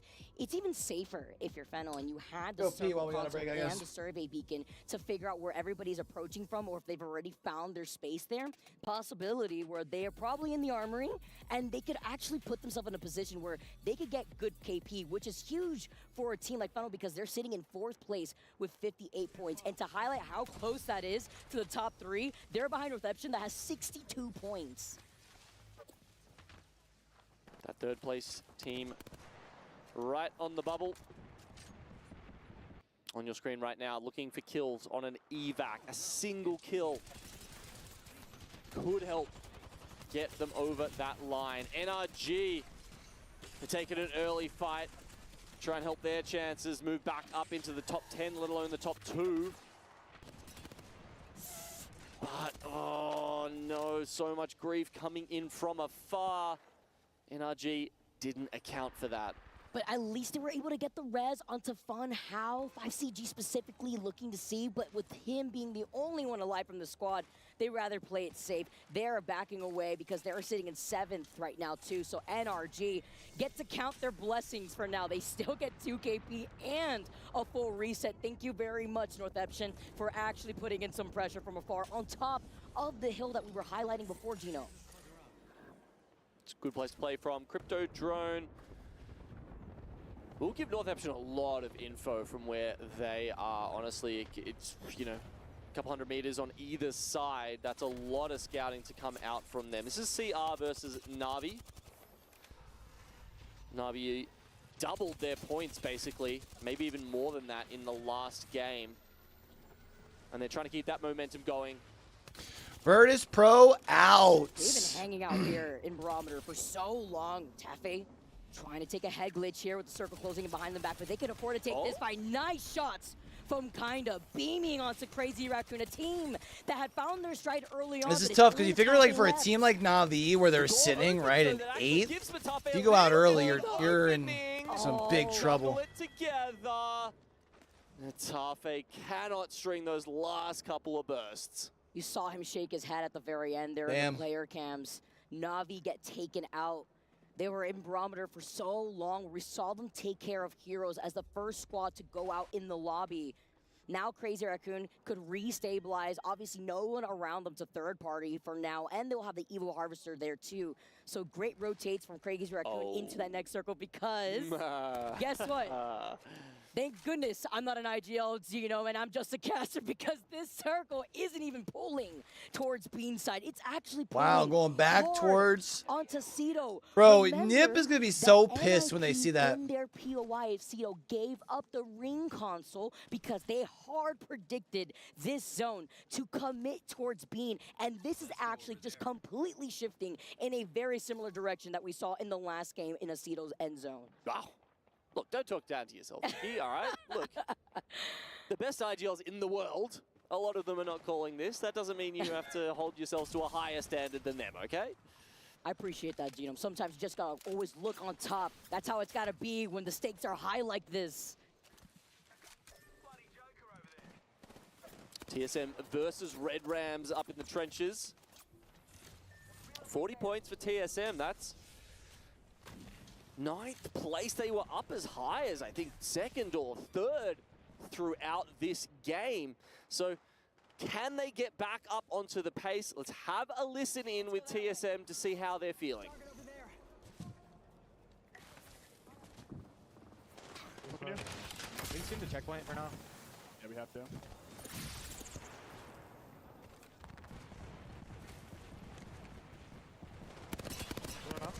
Yep.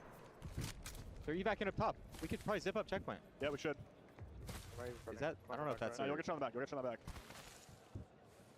I don't even know if that evac was checkpoint. We can do the double evac. They could have taken that after all, but that's a good call to not, because you just don't know who's behind you rotating. They're doing it. But it looks like they've got plenty of space. Maybe they just fucked it up. They don't know how to do it. They're doing it right now. They're going up. No, it doesn't work. It doesn't work. It doesn't work. We can do that one though. You want to try it? Sure. You know how to do it? Yeah. All right. I'll place the first one. Where does the first one go? Just place it like anywhere. We need it. We need to land on this corner here. I'll show you. I'll show you where to. Just let me go first. Look where I land. You're going to slide off if you don't land where I land. I hurry before these things come behind us. Watch. As far as landing spots, we can land this big one here. We can land this. If you are a team who takes a lot of time in custom games, checkpoint's the POI for you, because there are so many highly technical evac towers that you need to know. Yeah, and there's just a lot of little spots that you can get through. So what you're seeing here, right here is using one evac to get part of the way up, and then pop another one to get over the wall. Now, last time I saw this, instead of trying to find your way around the mountain, it was a third that was ratting. Very unfortunate. But you know what? You got to make do with what you got here when you're looking at TSM. You heard it in the comms, that next plan, trying to follow right behind Disguise's suit. And they're also going to be able to wrap around from the north side of Cito just to talk about their pathing. But there is so many teams that will have TSM in their line of sight as KCP take care of GK. All right, GK out. Pioneers still in a spot with 3 games. Yeah, I mean, that was a wild. If you have decent games, you might be able to slide up into that second spot. You've got to get fucking moving, though, is the only problem. An easier rotating towards Cito. They'll probably have to go via the gravity cannon somewhere around that area. Meanwhile, no doubt there'll be quite a few teams from Bean, as you can see, who have predicted the wrong area of the map, unfortunately. And yeah, look, do they go north? Do they go south? I mean, there is actually quite a bit of area that, say, Ninjas in Pajamas could cut underneath that mountain there and then look to take out Makers and play that spot outside Jurassic. I'm looking at Northampton, NIP, Fennel, and Guild Esports after now seeing that circle shift. NIP in a great way, at least the south side. Yeah, I know why you're laughing as well, because you look at them as soon as a weird circle pull happens, and you just see their little triangles on the map shift like left, right. Yeah, look around. Try and figure out where the fuck they're going to go. Literally breaking their neck, just be like, and out, and then they immediately just start rotating. was a very funny look just to look at the direction of what the players were expecting when they saw that circle pull. Happy for Guild, though, as they are on top of that rock. They do have to move eventually, but they don't move without putting in some pressure first onto Fennel, who are on that low ground. And Fennel may not have any other choice but to actually follow the same pathing as NIP, where they'll get gate kept no matter what direction they go in, right? Northeption have taken the northern route, where we saw Ty sitting in originally close to the Evil Harvester. And then, of course, as we mentioned before, NIP are going to be rotating through Spider Caves that exit out of Barometer right there. Triple take with the boosted loader coming in on for empty. One of the big advantages of the triple take, since some of the changes they made to it, is just the ammo efficiency. Right? So if you're running it with like Havoc, something like that, you don't necessarily have a million energy ammo. Triple take can be good to pick up. People would prefer to have the Hemlock, but well, so much for Pioneers, champ. And that's like the tough part about being here so early is plenty of people are going to want this real estate. You got to be able to fight. Even DSG is going to struggle here now. Disguised. They were popping off before, but TSM trying to find an opportunity. They also have the information from the Seer Tech that is only one alive, hiding behind that knockdown. Zap slides in. Burles follows up. Burles? Burles taken down by Hal, though. From Hal in the distance, throwing out a nade. That is detrimental here in a case like this. But I don't think they're going to get pushed on, luckily for them, unless a team in the Cedo side actually gives up their building. Yeah, that was from downtown. Hits the three-pointer. And Guild, we mentioned one of those teams that had to move out of Bean. Oh, they found themselves between Northeption and Ty here. The zone, it goes too far, and EMP, a bang ult on top of them. Wow. Guild's about to go out here. Wants to bring them back in line. Talking about chaining the slowdown there too between the EMP, the bang. Is he going to be able to do anything? Happy for Legacy. He may not have the Kraber in hand to worry about, but he's got the Graveyard in front of him instead, getting the banners. Doesn't get the shield swap. Hold up here. He may have to opt to actually commit to that at the very least because Northeption knows that he's right there. Yeah, I mean, it's zone 4, right? That's essentially just like continuously. Oh, it's okay though. Now he can push in because Northeption is pushing on Weibo. But Northeption, they went down to kill Ty. Weibo Gaming also in the mix now, and perhaps there's a chance that Legacy gets out of this. I mean, priorities here for Northeption, I guess. Just ignoring Guild and not realizing that they're not finished off just yet. But hey, with Northeption down trying to force their way into this building, great start from Yuka to have gotten that knock with the nade originally. Tyda's going to be able to get that evil shield swap, and they are just closing in the distance as they chase down that last member of Weibo. Northeption, do they realize that one of the guild members got out? Does the kill feed tell them that? Looks like perhaps. I mean, they've got a crypto drone. If there's a banner in the area, it might be telling them, you know, how many teams and potentially giving them that sort of information. But even without that, they're probably going to grab the scout. I think Legacy might have just shot down the drone, which of course, you know, is a reasonable sort of bit of information that he is sitting there, of course. Look, if Guild Esports, specifically Legacy, could get an evac tower from the grave, maybe we could work up something because the circle is closing in. And if it wasn't that circle 4 making your eyes water, it definitely will now as he's forced to move in right behind Northeption, who will be looking to their backs after he shot that crypto drone. Talking about struggles, though, the double blue-white Evo for Fennel. Guild out in 10th. Really not getting involved. Guild do finally get Keep that in mind because we do still have Northeption, who's now up into 2nd. They've been having a pretty good game going. Space Station Gaming in 3rd is also still left. The Pajamas are trailing right behind them on the lonely island close to the respawn beacon. 40 points for them. That's currently 30 behind Guild in first place, or 67. SSG in 3rd, 68 is actually that second spot where the teams have to worry about. CR go down, TSM triple reds now. That can give them a little bit of confidence to start bullying the other teams around them. Red Ram, for instance, holding that building that Verhulst, ever the Havoc user, is pointing at. Better late than never, I always say, for TSM. Waking up a little bit on this last game for Stormpoint for game number 8.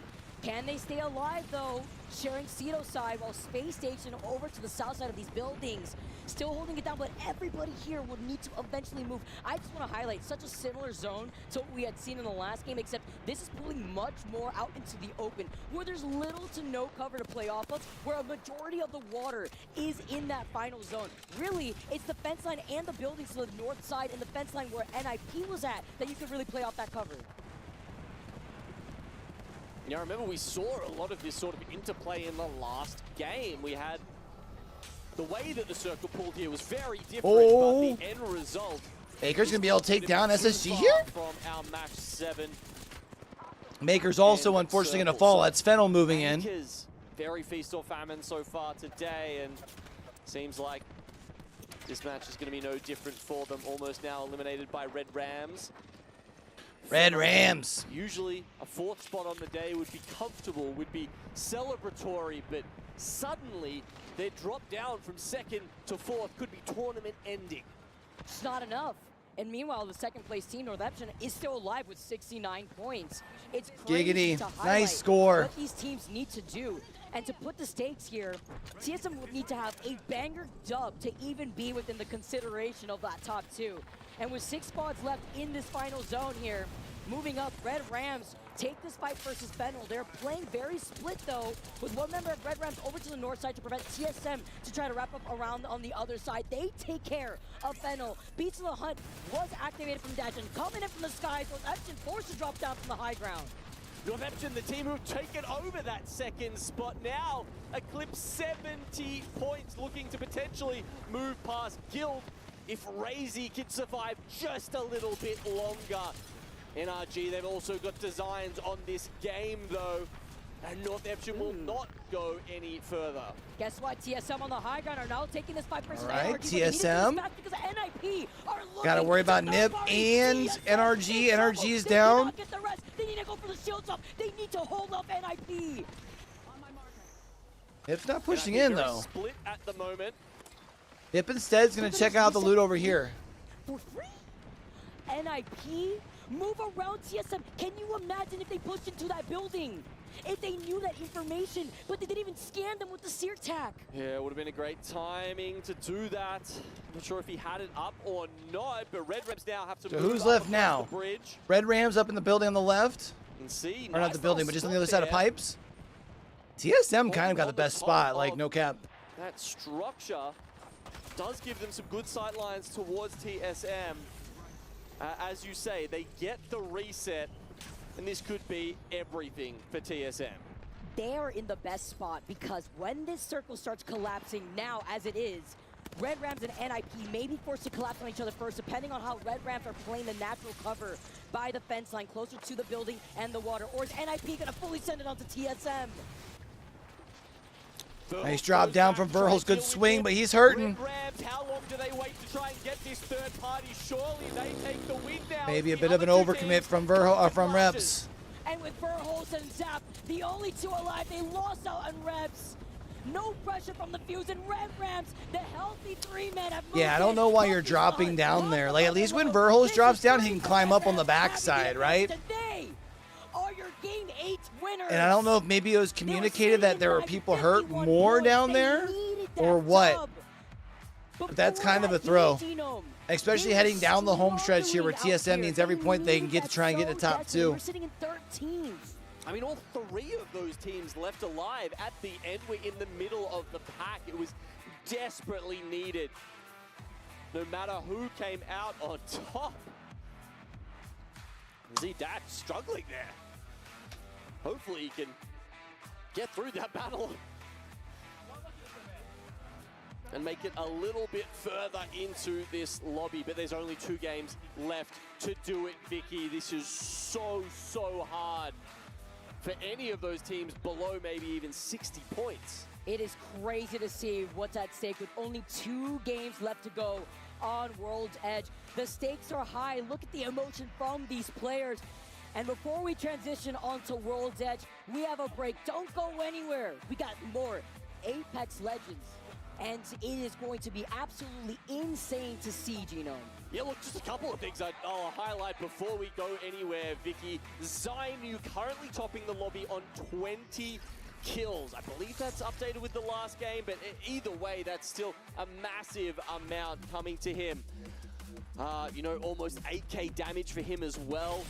Tighter also on that amount. It's been a fantastic time to cast amazing Apex Legends, everyone. I'm Vicky Kitty. I'm here with Genome. That's it for us. Again, on the other side of this break, we got some World's Edge with Onset and Gaskin. You don't want to miss it.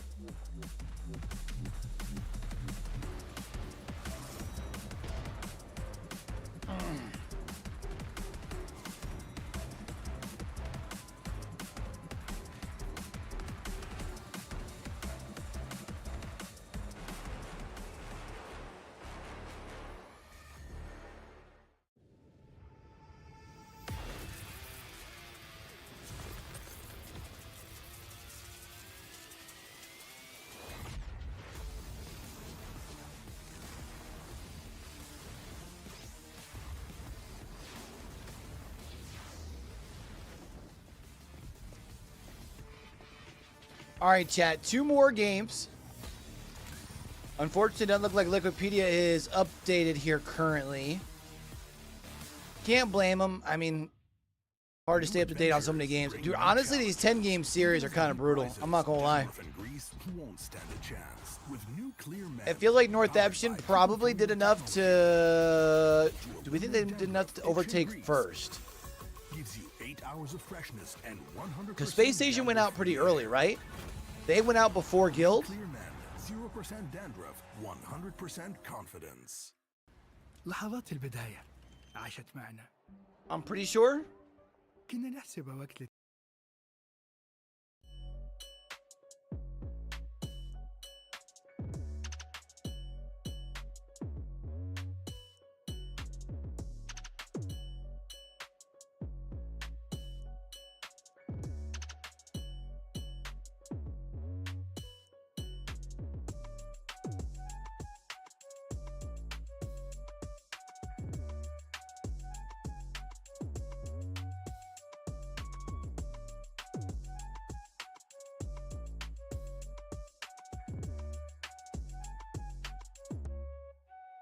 Oh.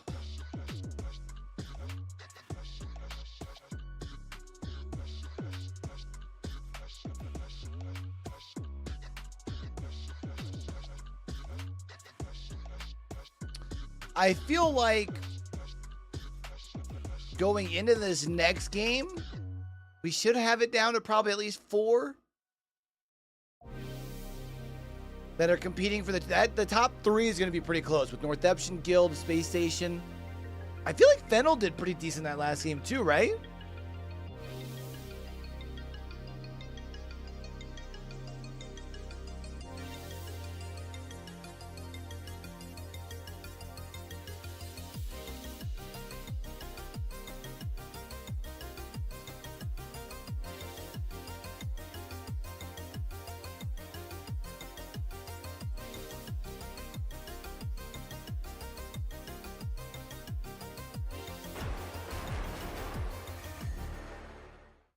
ヒューズとある？ない。あと 20%。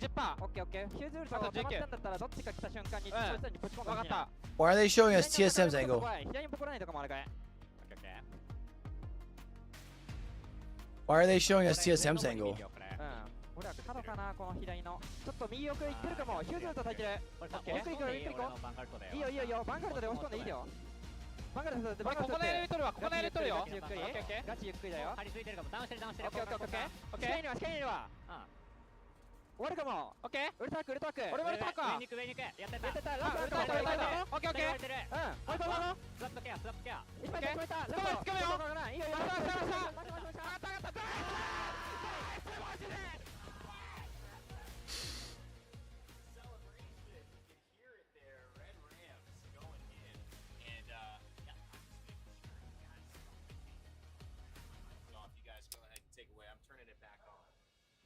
Yeah, Red Rams get the win there. As you can see, they had incredibly calm comms. Yep. I was actually a little bit surprised at the composure they had, but the pop-off as they get the win. I did say a little bit earlier, maybe they could have one of those... Bro forgot to turn his mic back on. Not like this rain day.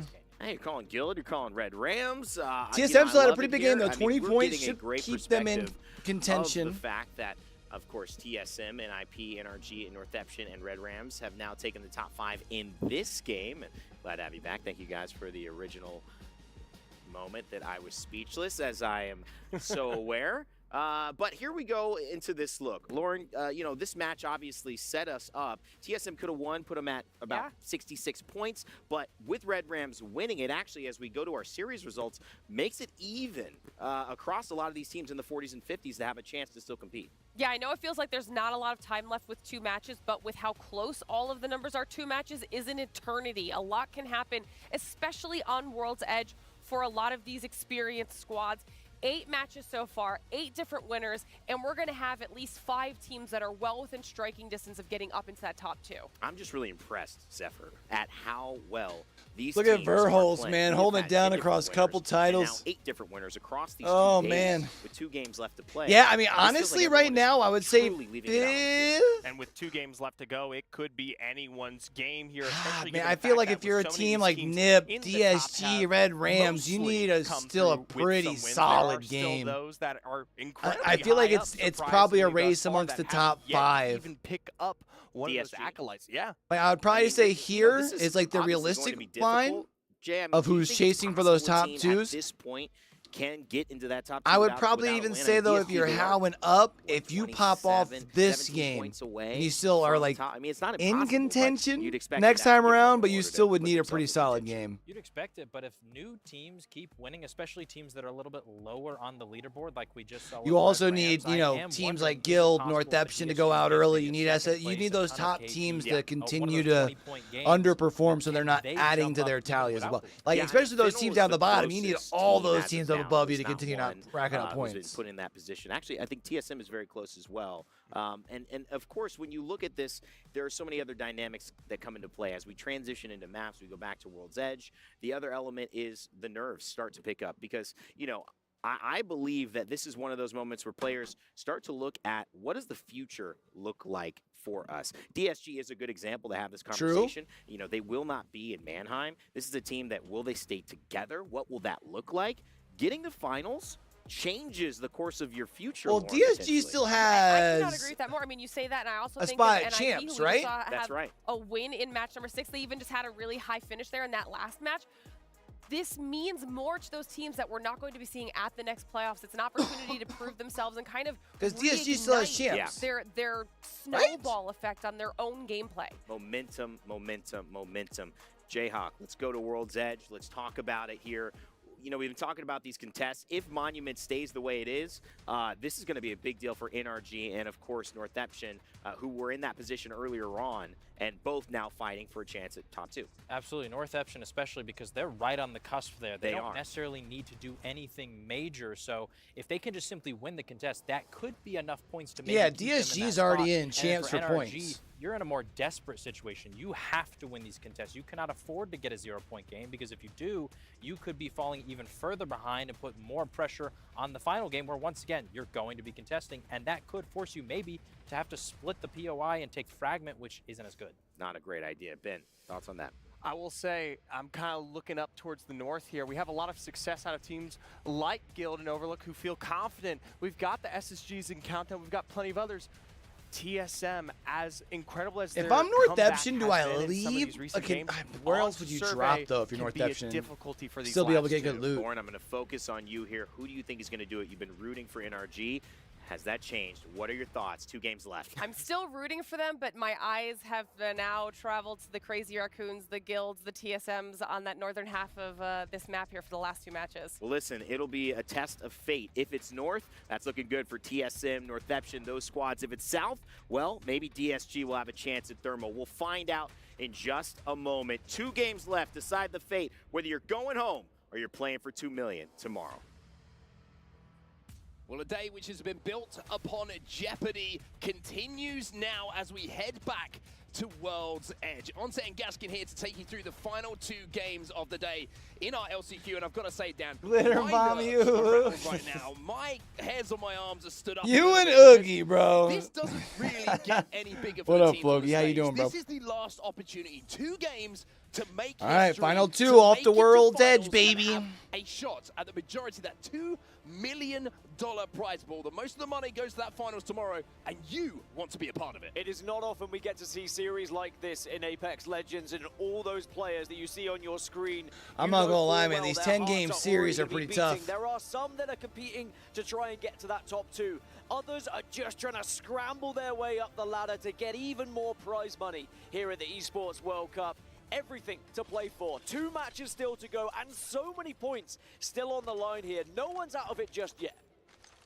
Before we see the first bullets being fired, I think it's important to highlight what a journey it's been for a lot of these teams just to get to this position, right? Fighting their way through the groups, didn't quite make it into that top 9 to make finals, had to come back today to give it their all and see if they could force their way back. This thing into goes, that chat. We grand gotta final. continue With a finish boosting up in this the neck top before 2 bowling positions tonight, man. When we have the final Z-Man's fired. B-Day Now, celebration. I looking can't at let our nobody map, win, you looking know? where the zone is going to be going. We are Gotta take home the top to spot. the north. We are going up towards Survey Camp, and Dan Gaskin, we're going up towards TSM. Yeah, I mean, that's what the analysts were just saying. You know, Survey Camp, it can be quite difficult sometimes with the loot that's available and the rotations as well. Well, if the zone's coming towards you, it can be a little bit easier, but there is not... Look at that. Hal's not even on there is a TSM survey anymore, and the writers on still for script for him. TSM, It's crazy. So they may just move a little bit further away from that location. If I'm TSM here, I'm going to be making sure that someone has eyes on the skies. Is anyone starting to close in on you? Are you seeing people quickly sending it towards Survey Camp? That would give you a good idea of where the zone's going. And a reminder of the standings at the moment. The 2 teams, if it was to finish right now, and these 2 teams would wish it had, are going to be Guild and Northeption. They're the 2 teams who hold down the qualification spots at the moment. We saw just then as well, the team that's chasing that is closest is Space Station Gaming. Now, they started the day pretty well today, Dan, but just gone a little bit quiet in the last few games, and with only 2 to go, you can't be quiet. You need to make a splash now. Yeah, I think the biggest winners of going back to World's Edge here is Guild. They had a 2nd place and a 1st place at the start of the day when we kicked off World's Edge. Space Station did have a 4th place as well. Certainly, if you look at the consistency on this map, those 2 teams should benefit. But of course, zones change, and suddenly your ideal. I could have swore we had updated score for Esports World Cup on Wikipedia. Zone's going to be going. Sad. Interestingly, as we overlook a fight going down here between WBG and Pioneers on the other side. It's like hitting the spot on the neck. I just want to quickly talk about essentially the development in and around the zone. TSM have been joined by heroes who have moved into a Survey Camp and have sat there. So that's going to give a bit of info as to where the zone is going to be going. Like you mentioned, they didn't have a ring. KCP going to come in and third this? Oh, no, they are the ones fighting Weibo. Probably not moving. Is going to give them some good indication of how they want to play. Pioneers, though, back on our screens right now, still just poking and seeing if they can get enough entry damage to try and... Pioneers got to up the tempo a bit this game, baby. This fight, you better believe the opposition is going to fight tooth and nail to try and stay alive, because no one is going to roll over and show their belly at this point in match 9. As we watch NIP moving along, still grey armors at the moment, pathing their way to try and get an Evo Harvester to get up to blues, but they run into another team here in Geyser. It's Ty, who are going to be forced into this vault tunnel, and there's a lot of damage being ticked. Yeah, big flesh damage coming in from the Knuckle Cluster, and it's enough after they pick up that Evo Harvester to get them up to blues. So you're going to see an even fight at the moment when it comes to armor. And also in the kill feed, we go backwards, we see a knock coming in. KCP is able to turn this into a 3v2. They get one onto Boring, and now you're going to see an exchange. 2v2. Jet's going to go down thanks to the Skynet coming out of Jackie Chan. Oh, it's a 2 versus 2, as you mentioned, and now Pioneers, they do have the opportunity to go for a res here. You can have one player to hold, the other player to res. That's exactly what you're seeing. The smokes will allow. How did you hit that shot? The exhibit just helping out to see where that player is going to be in the smoke. Onmu just felt a little change in the wind there, and that's all he needed to pull the trigger and hit that shot. Elsewhere, you see TSM in a fight now, and they've managed to pick up a kill. I'm pretty sure it's Red Rams, the member that they managed to pick Red someone Rams. off. All of the players still healthy here on TSM, and you can see from the position they have, I always say I love this position in and around the train carts right to the northern side of this zone. It means you're not stuck in the traffic of Survey. It means you can use the rock formations to survive essentially without having to do too much. And then as teams rotate, you can do exactly what they're doing now. Inka's going to go down here from Red Rams. Zap got that knock, and he'll get the finish too. I don't think it's the end of the world that TSM did leave Survey and went a little bit further north, saw everyone starting to arrive at their POI, and now they're just holding this northern side, and it can continue to pull up this way. And even if it doesn't, as you've mentioned, you're in a pretty good spot to be able to get kills and get a little bit of a height advantage over some of the other teams as well.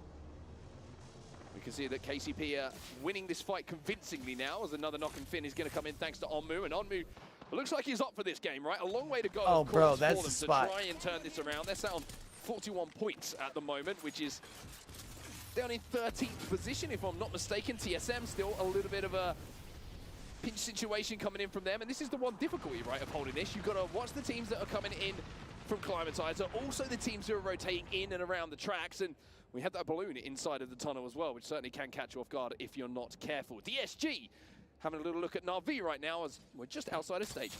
I like pull this thing in so I can respawn their third dig in there too, man. TSM couldn't finish them off because Evo started to get involved with it. So now Red Rams on that northern side will be back up to a full 3. So still 20 squads left. And there are going to be a healthy set of Red Rams, maybe looking for some revenge. Now, Designful's hit some big shots. That one loosened up some stuff back there, boy. I tell you what. Hand, but especially that Sentinel.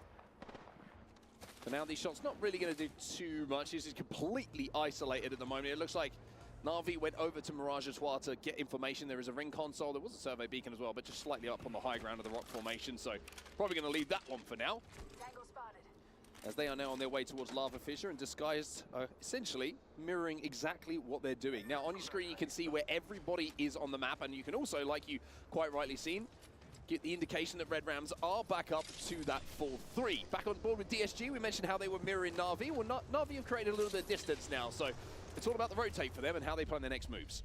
And where does this zone continue to shift? Are we going to keep going up further north? And yes, we are. It is going to be a good opportunity for the likes of Crazy Raccoon, who can hold that train tunnel for quite some time. Any team that tries to approach from Skyhook, they can hold out. They also have the opportunity to jump in and third party any fights that happen on the north as well. Woo! So keep an eye on Crazy the way Raccoon that throughout wakes this you game, up. but also TSM on that northern tip. But then you've got these 4 or 5 squads that have already found themselves within Survey Beacon, who also have a fantastic chance to win this game. Survey Camp. Survey Camp. I mean, if you could be within a survey beacon, that would be even better. You'll know where everything's happening. Anyway, Guild, this is a position that TSM are going to have to be aware of, right? Because playing up on these rocks, as we can see here, it provides so many angles for Guild to do damage to all the teams in the surrounding area. And if you're a team like Guild, you got to figure like a top 5. The height, of course, is to just be able to fire probably shots locks on you. multiple targets, but also you can drop down, you can escape different lines of sight that fire onto you, and you can get back to your teammates, and it makes it a little bit more simple to command that space. Elsewhere, we're going to see a continuation of the conversation, shall we say, between DSG and Na'Vi as we see all they rotate, and now Weibo getting their teammates in. Creeping around on their tippy toes. They're trying to catch someone off guard here. Weibo just respawned their 2 teammates as well. So we're back to the 60 players in the lobby, but there's going to be less, I think, here. Pioneers have lost 2. Omnu going to be the last remaining player. Omnu's left on his own, like you say, and it's going to be knockdown shield play, which is going to have to be how you win this fight. The Thermite is going to be good to force them out, but the damage is coming in. There's 2 players still alive. It'd have to be a 1 versus 2 for Onmu, and it's not going to be that. Pioneers are eliminated, and Makers will get That's the rest. probably the end of Pioneers being in like the leading pack. There is so much mathematical chance. They were like in what did it say, like 10th? At the end of this 9th, tournament, something like so that. that could be a massive fight for the likes of Makers. DSG passing their way towards zone at the moment, up to Purples, which like they were still needing 2 decent games. Survey Camp. Purples at the moment is I would say, a head start on most of the armors you're going to be going up against. A lot of blues inside it and around Survey Camp. SSG, the closest. Oh, maybe they were. They're like 13th. Spots, yet not. Yeah, 13th. So even more so, they were needing 2 really decent games. And playing on top of Grandma's house right now, trying to hold out a couple of teams. Now, DSG, we saw they're going to be close and maybe having a look. VP also just across from them in the train station. So that's why you can see they've got their head on a swivel a little bit. Oh. You can feel how tense it is in this lobby just by how everyone's avoiding these fights at the moment, trying to cram their way into the next zone. Don't want to get caught in between any gunfire as well. Only 1 team that's fallen so far, and that is KCP. Now for the Northampton here, it's got to be about playing that survival game. Not doing anything too risky to put yourself in a vulnerable spot where you could be third-partied. And if you can find that same consistency they've had throughout the majority of the day, I mean, several second places, top 3s on the board as well.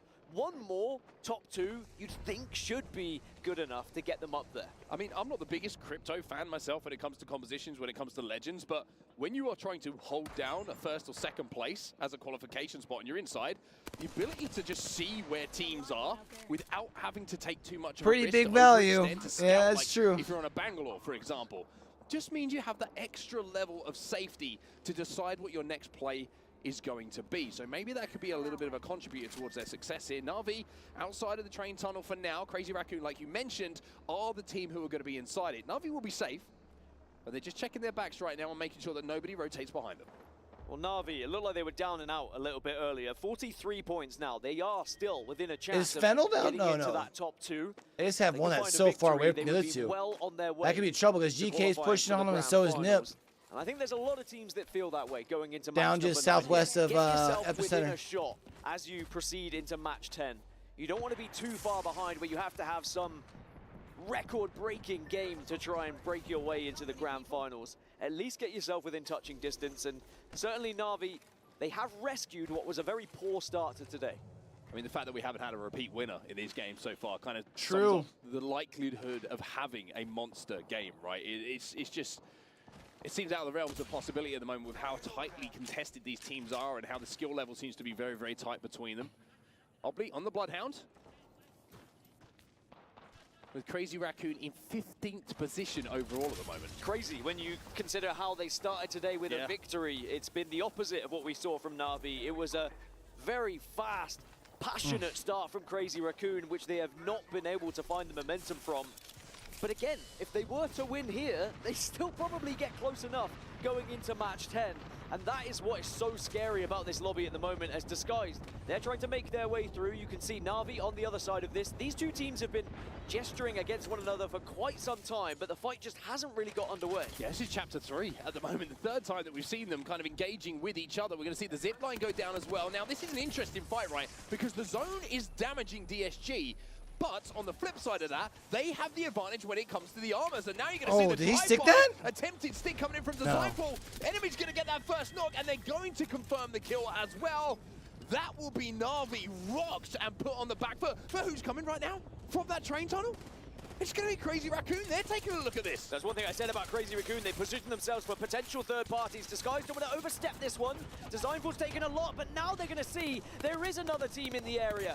Na'Vi just left with Matafi. Should go down. Where's Crazy will go Raccoon down, at in the but scoreboard? Will Disguised survive because Crazy Raccoon Bottom are 5 there. or It so? looks like they're going to get the chance at the very least here to get a res. Crazy Raccoon are trying to push up, and they're trying to see if they can get into a place to at least get After a these finishes decent to confirm start. these kills and add the points to their tallies. It's a long way to go for CR. Like we mentioned, a huge amount of points they need to get. In the Northeption meantime, out early. Northeption So is have Disguised. been eliminated. Now that makes this very interesting. Well, one team that would be very happy about an Northeption elimination would Space be Station Gaming. Guild. A chance Guild for us 2. to jump into a list Fennel and see out. what the comms are like with them.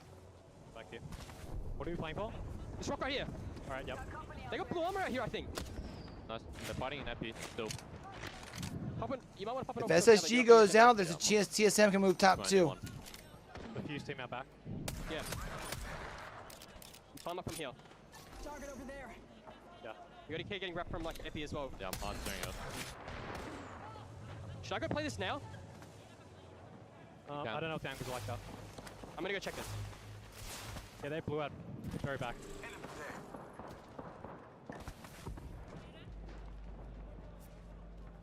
Is K getting wrapped from epi, okay? I'm going back up behind on you, Jessica. They're sitting on the blue crates. It might be Northeption at the north. I don't think it is. That's a Fuse team.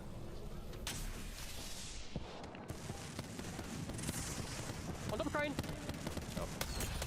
One. Damn, nice shots from Empty. Is he in? I don't have angles. No. Every team is sliding down here to fight him. Don't have angles on any of them. Yeah, it's fine. I'm sitting on top of the rock. There's a team holding them out as well. 3 teams in that pit. I love how you can hear people shouting in the background. Yeah, I'm looking left for Jessica. Yeah, I'm just holding this. Guild's gonna have to worry about TSM to the right. Didn't flash, didn't get it. Nip out. Remember, TSM's on that building to, or that rock to the right. Over where MT's shooting at right now. Every team put his dip down and see where it goes. He just not taking it, not taking it. Crossing. Well, Guild continue to output damage thanks to MT in this 30-30. Something very interesting that jumped out to me from that listening. They don't know that North Epson have been eliminated. You could hear from MT, he was like, I think that's North Epson, maybe that's North Epson. They don't know, and they are holding down one of those top spots at the moment. Yeah, it seems like a mistake. Someone should have had eyes on it, but it's not as easy, of course, to track that kill feed when it starts to get fast.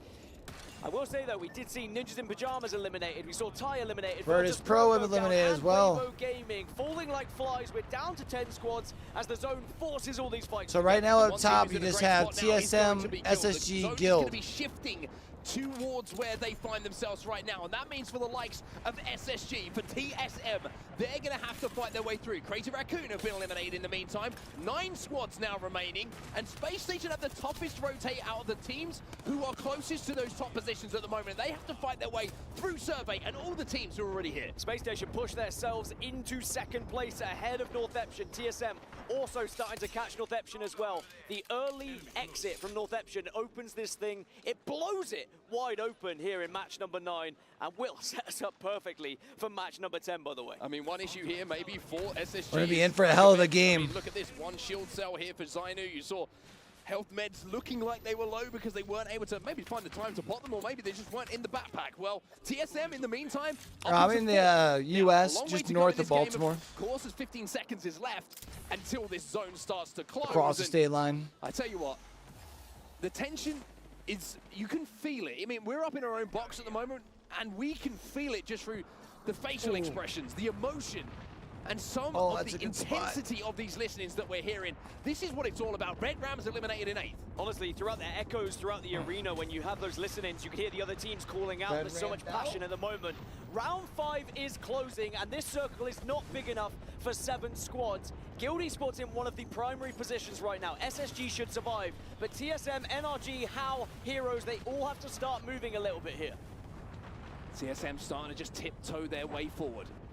That's Guild Esports we're looking at right now. Guild looking at TSM, right? Could this be a monster opportunity for them to solidify maybe even a place in the grand finals? Nice. With 1 game still to go. A win here. Oh, for Guild to win, and they're 7 Gucci. squads remaining. TSM now, they're trying to make their move, and Verhos has to back up. This is a big push from TSM as they're trying to find space. SSG have lost 1. SSG's in trouble. Zainu, though, does have a lot of health here. Does have the chance for a shield swap, and they will just about survive as NRG go down. NRG are down. TSM now need to make their move. How out? Top 5 now. But there's a flank coming in. There's a rogue pathfinder. They're jumping out this building. TSM are trying to hold. Space Station eliminated in the meantime. Oh! Was down, and TSM will survive. And TSM's on the side of the zone where they should be fine. They should get a reset here. And TSM will reset. And all the meanwhile, TSM jump up into one of the top 2 qualification spots here in match 9. Now, these are big, important points for anyone who can grab them here. Heroes fighting to get more prize money, to get closer to TSM has to move first, don't they? And TSM, this could be the points that just get you far enough away from 3rd place. I mean, the craziest thing about all of this is usually when you see that kind of fight happen, TSM will get 30, but the lack of teams that's left in the lobby, they've been able to fully reset here. Loot those boxes, get but now they're going to have to move. And I think Guild's one of the last teams that has to move, right? I guess Guild has to move pretty quick, too. Have to play. It's a 3v3v3. Guild have got Come on, TSM. So much space to play with, and you almost feel like it's up to Heroes and TSM. Come on, boys. Who gets second here? Yeah, TSM. Leave it up to Big E, baby. Try and flank on the west side to maybe catch the individual player on Guild Esports on his own. Or do they just send it onto Heroes and say, look, 2nd place would be everything for us here. The points could be massive.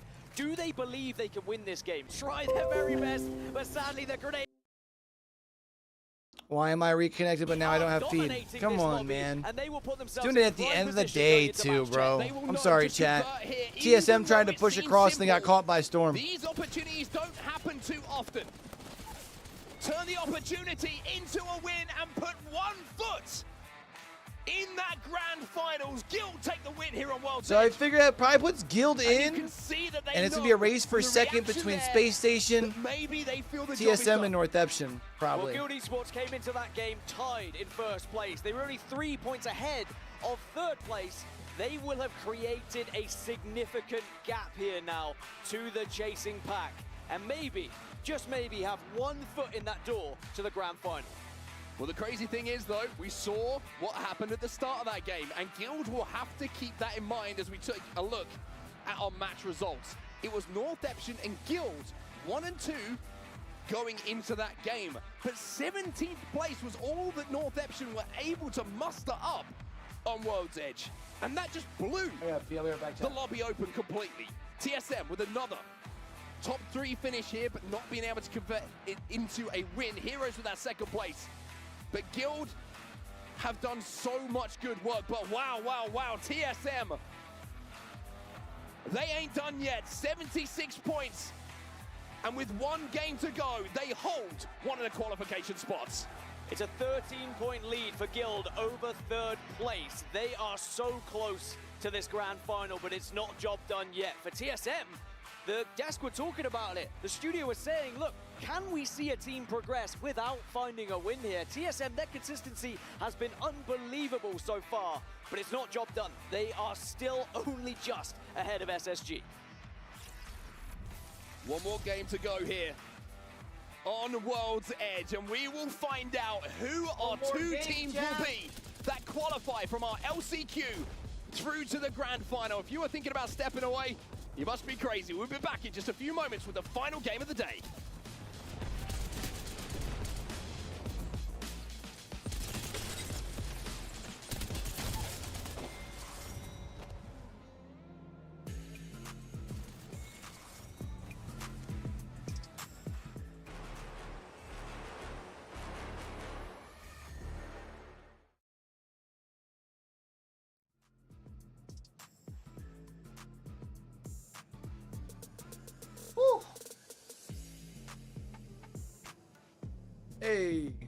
Hey.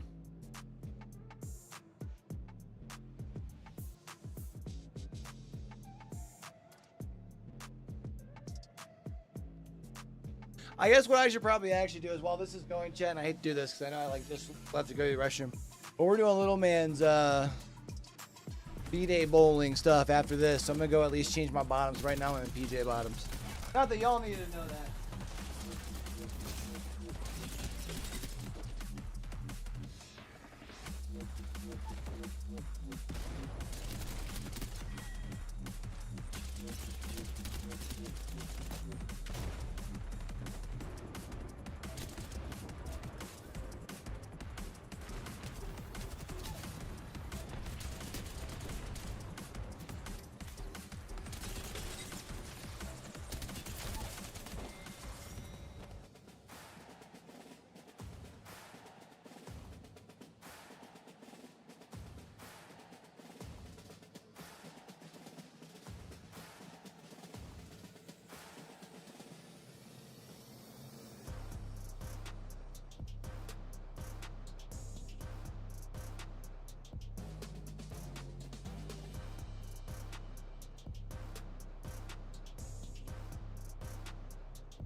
going back.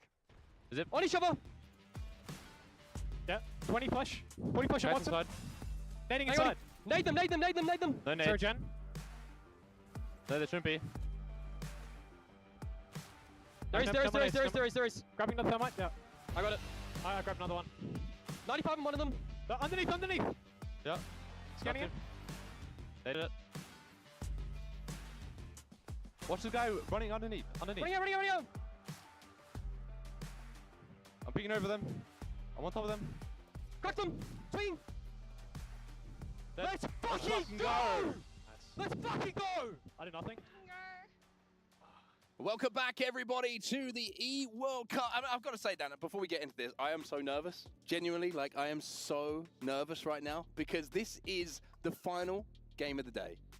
This is probably the most I've felt it, like, as a commentator in quite some time. Like, we do finals lobbies and all that kind of stuff, and we're sat there and we're like, oh, this is exciting. We're looking at who's going to win. But, like, I feel like this is going to be so much heartbreak for so many of these teams after this next game is done. I mean, one team who probably is going to avoid that from the work they just did in that previous game is going to be Guild Esports. A huge win in the penultimate game of the day on World's Edge. They are going to be the only, I would say, semi-comfortable team in the lobby right now. They're ahead. They have a 10-point lead to Guild, and that is over TSM. If you thought they were done, you better think twice, because TSM now find themselves in second place. 10 points behind first, but 3 points ahead of third.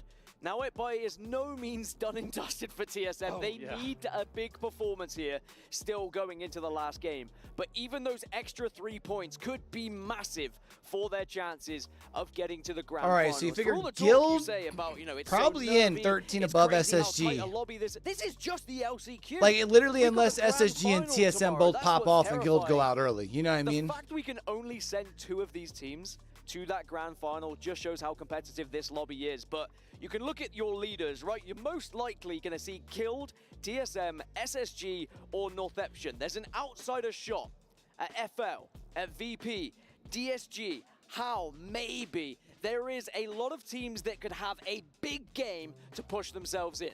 Well, the Esports World Cup, Apex Legends has not disappointed as yet. And as we head into the final game of our LCQ, you're looking across this main stage right now, you're looking at these players, and they'll know more than anyone right now. If you're watching at home right now, you can probably feel the emotion on that main stage. You can feel the nerves, you can feel the energy as players are kind of, you know, looking at each other, hoping their teammates perform, hoping they don't let them down, hoping they make the big play, which lets them come back onto this beautiful stage tomorrow to be part of that grand finals. So much money on the line tomorrow in that grand finals, Dan. You make it through this last game and you find yourself in that top 2. It's a huge moment for you and your team. You almost could double your prize money by doing so and put yourself in contention. Of course, the lion's share of $2 million as well. And for every team, every fight, every placement point here in this LCQ could be the difference of thousands and thousands of dollars. So it is going to be an extremely nerve-wracking situation for them. Imagine it by We'll get a lobby restart here for all of these teams and players competing. And that just adds a little bit to the nerves for these players on the stage, by the way. Does it lower the heart rate or does it increase it? Maybe just gives them a few more seconds to breathe before, of course, they're going to have to lock in for one final attempt. A reminder for everyone at the moment, and we're going to keep reiterating this before we go into this final game. The 2 teams right now who will qualify, if it stays as it were, who are in first place and second place respectively, are Guild Esports. The return of MT, by the way, to get them through that grand final would be absolutely immense. And TSM, who just won't die. They have come back and found, you know, one thing I will give them a huge amount of credit for is the steal they showed in that last game. It's one thing to know that you need points. It's another thing to see a zone come towards you and know that's our opportunity. This opportunity might not come again in the final game of the day. And to convert it into points, yes, it wasn't a win, but it was enough to get them into second place, into a qualification spot.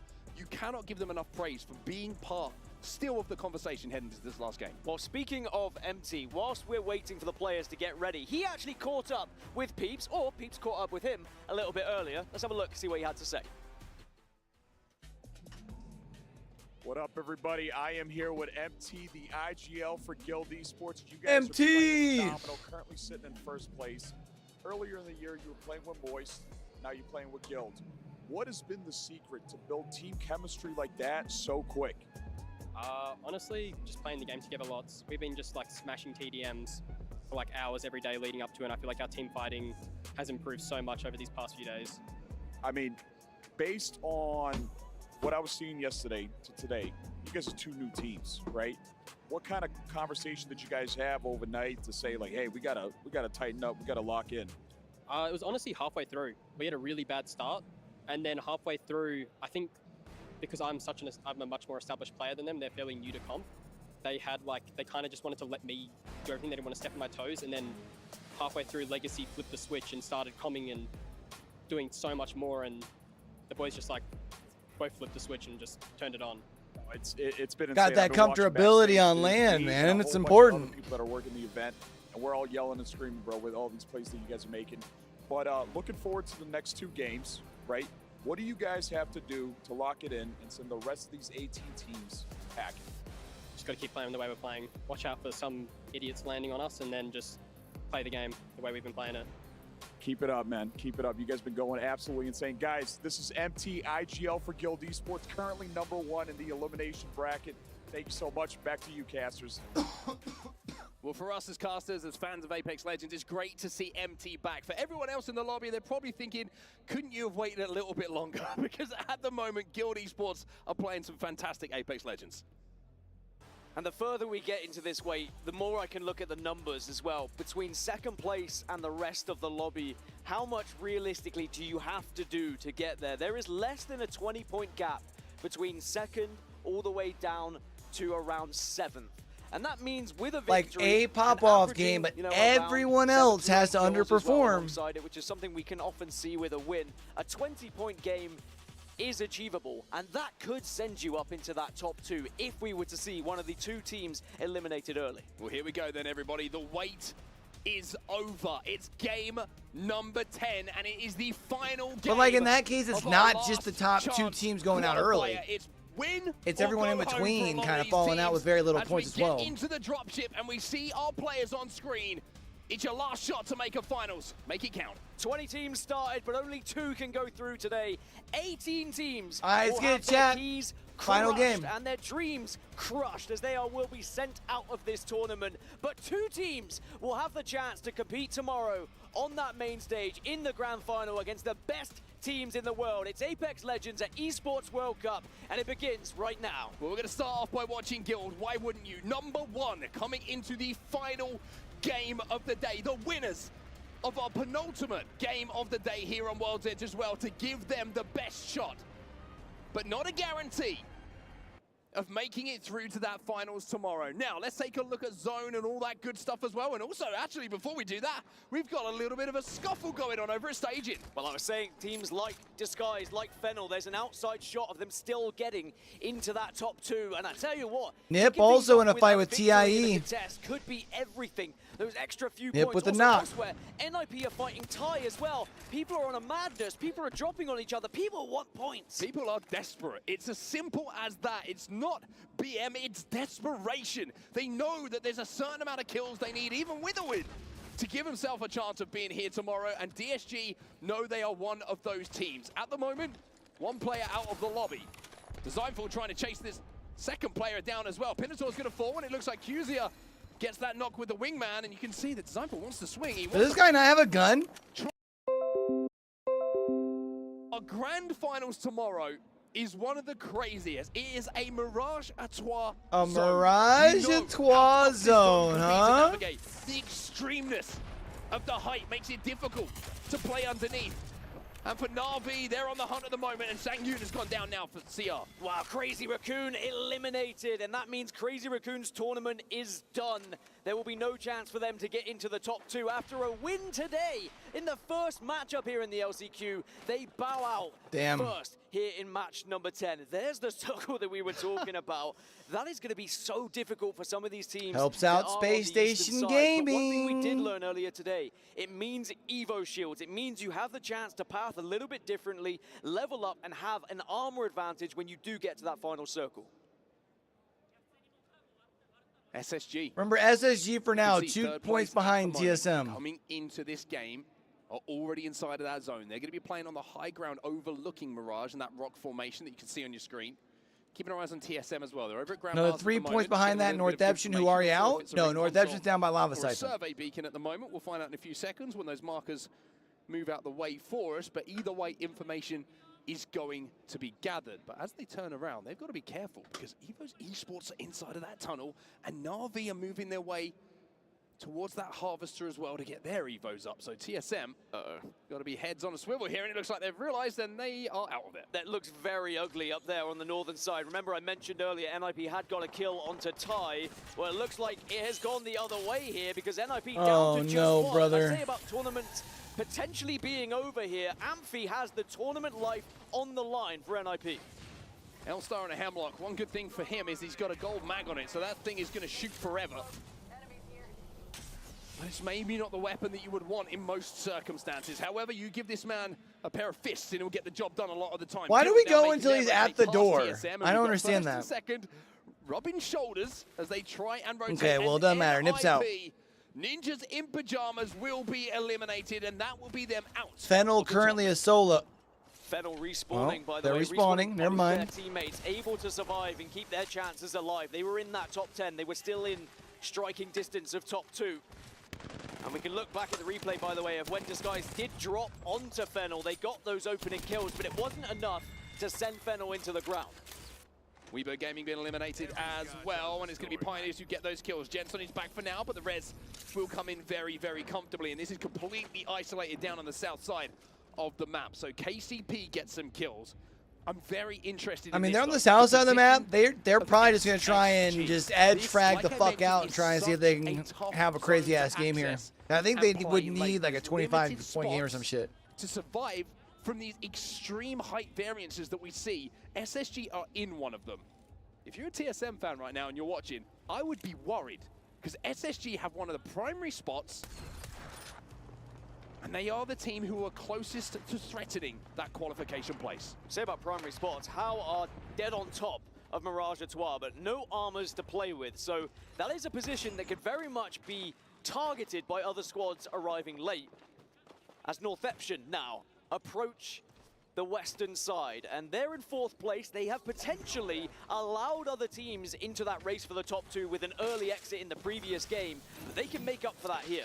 A big game, and they send themselves right back into that grand final. I mean, I was going to say to you almost what you said there. It's like, how do you think that they're thinking right now? They had it in their hands. True, though. They had the opportunity in their hands.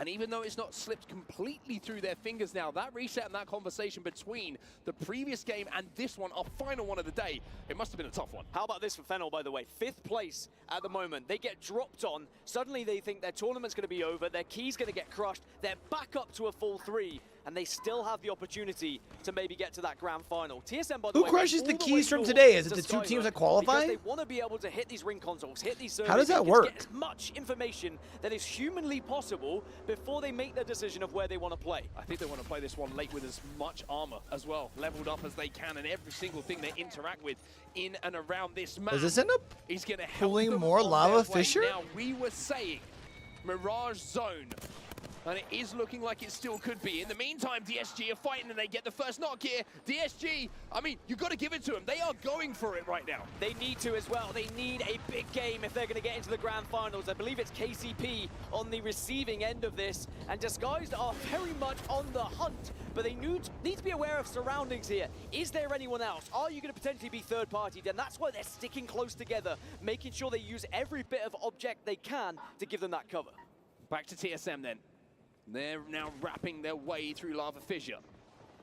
Guild Esports are going to be on the other side of this, by the way. That's going to be the team who's holding them out. Look at the kill feed, though. You can see Red Rams in there. You can see Evo's in there as well. They're having a little scrap. But this is where the most important moves on the map are happening. And not just on the map, in the tournament overall. And look where TSM are positioning themselves, right on the north, near Lava Fissure, within the next zone, and it does give them access to those train tracks, which is where we see this zone finish quite often. More importantly, they have a little bit of height to work with, some head glitches as well, but Guild are just south of them, arguably in an even better position. The only thing about that building, if you get pinched, very difficult to survive. But for Guild Esports, it's all about out-surviving. All right, TSM's on the northern side of Lava Fisher here now. They just have to make sure no one rotates in from the top side, but they were already the only one coming up from Skyhook. It's Na'Vi, a team who are desperate for points, and they have purple arm as well. TSM get up to purples themselves. Of course, as I say that, Na'Vi pulls up. Drop down. Run, run, run. Into the donut. Look at across. Smoke across now. Smoke cross, smoke cross. I tried best I could. I'm dead, bro. Ah. What's that smoke, man? Can we get the banner? No, we're gonna get to it by the team. Yeah, let's see. Run back. TSM's in trouble, and they're in second place here, man. They fall out, they're in trouble. Yeah, I'm dead, bro. Run up the sound, boys. Showing, good place, man. You maybe go under in the lava, bro. Like the rat spot. No one here. Down, not gonna let me rat. Happy to run. A disaster. Damn, for TSM, bro. An absolute The absolute worst thing that can catastrophe. happen. They have hope in the hands of Verholz. Still alive. TSM not dead, but certainly you have to say the pulse is starting to feel a little bit weak. And TSM, I mean, Well, especially because SSG still has all three, right? So they can still get themselves some good. Points to overtake them, but SSG are in a pretty commanding position on the You can south still side get where like this some zone good is going play, to like be. some But of good course, KP anything if you're can happen SSG and you just here start in cutting Apex into that Legends. All lead, it even took if you're was an surviving just as long as aggressive TSM. Na'Vi push there. Na'Vi, who have what they might see as nothing to lose at this point, everything to gain with aggressive pushes, they take down the majority of TSM. Guild still inside of this building, and you can see they've got the Watson as well. Now elsewhere, DSG continue their reign of terror, and it's KCP are on the receiving end of it once more. QZ's wingman is hitting pretty hard at the moment, and as they farm kills inside of the zone, VP and Sharky, well, they're getting one of their own, but Guild, maybe Na'Vi are going to be the team who have something to say about who goes through in this lobby. Now, you might be looking at this and thinking, hey, they can coexist, they can play the train cut, but Na'Vi are desperate for points. And they know they need to fight. Oh, that zone is going to continue to shift south, by the way, below those train tracks. So it is legit Mirage Etoile. Pioneer's out. But Pioneers just got eliminated. That's their tournament done. Their key will be Imagine crushed as Na'Vi well. takes That's now out 4 teams we've seen fucking eliminated Guild here. after they took out Evos have TSM. just lost one in the kill Well, feed just as about well took to the out ring. TSM. But Guild are holding this angle. They are expecting a push to come here.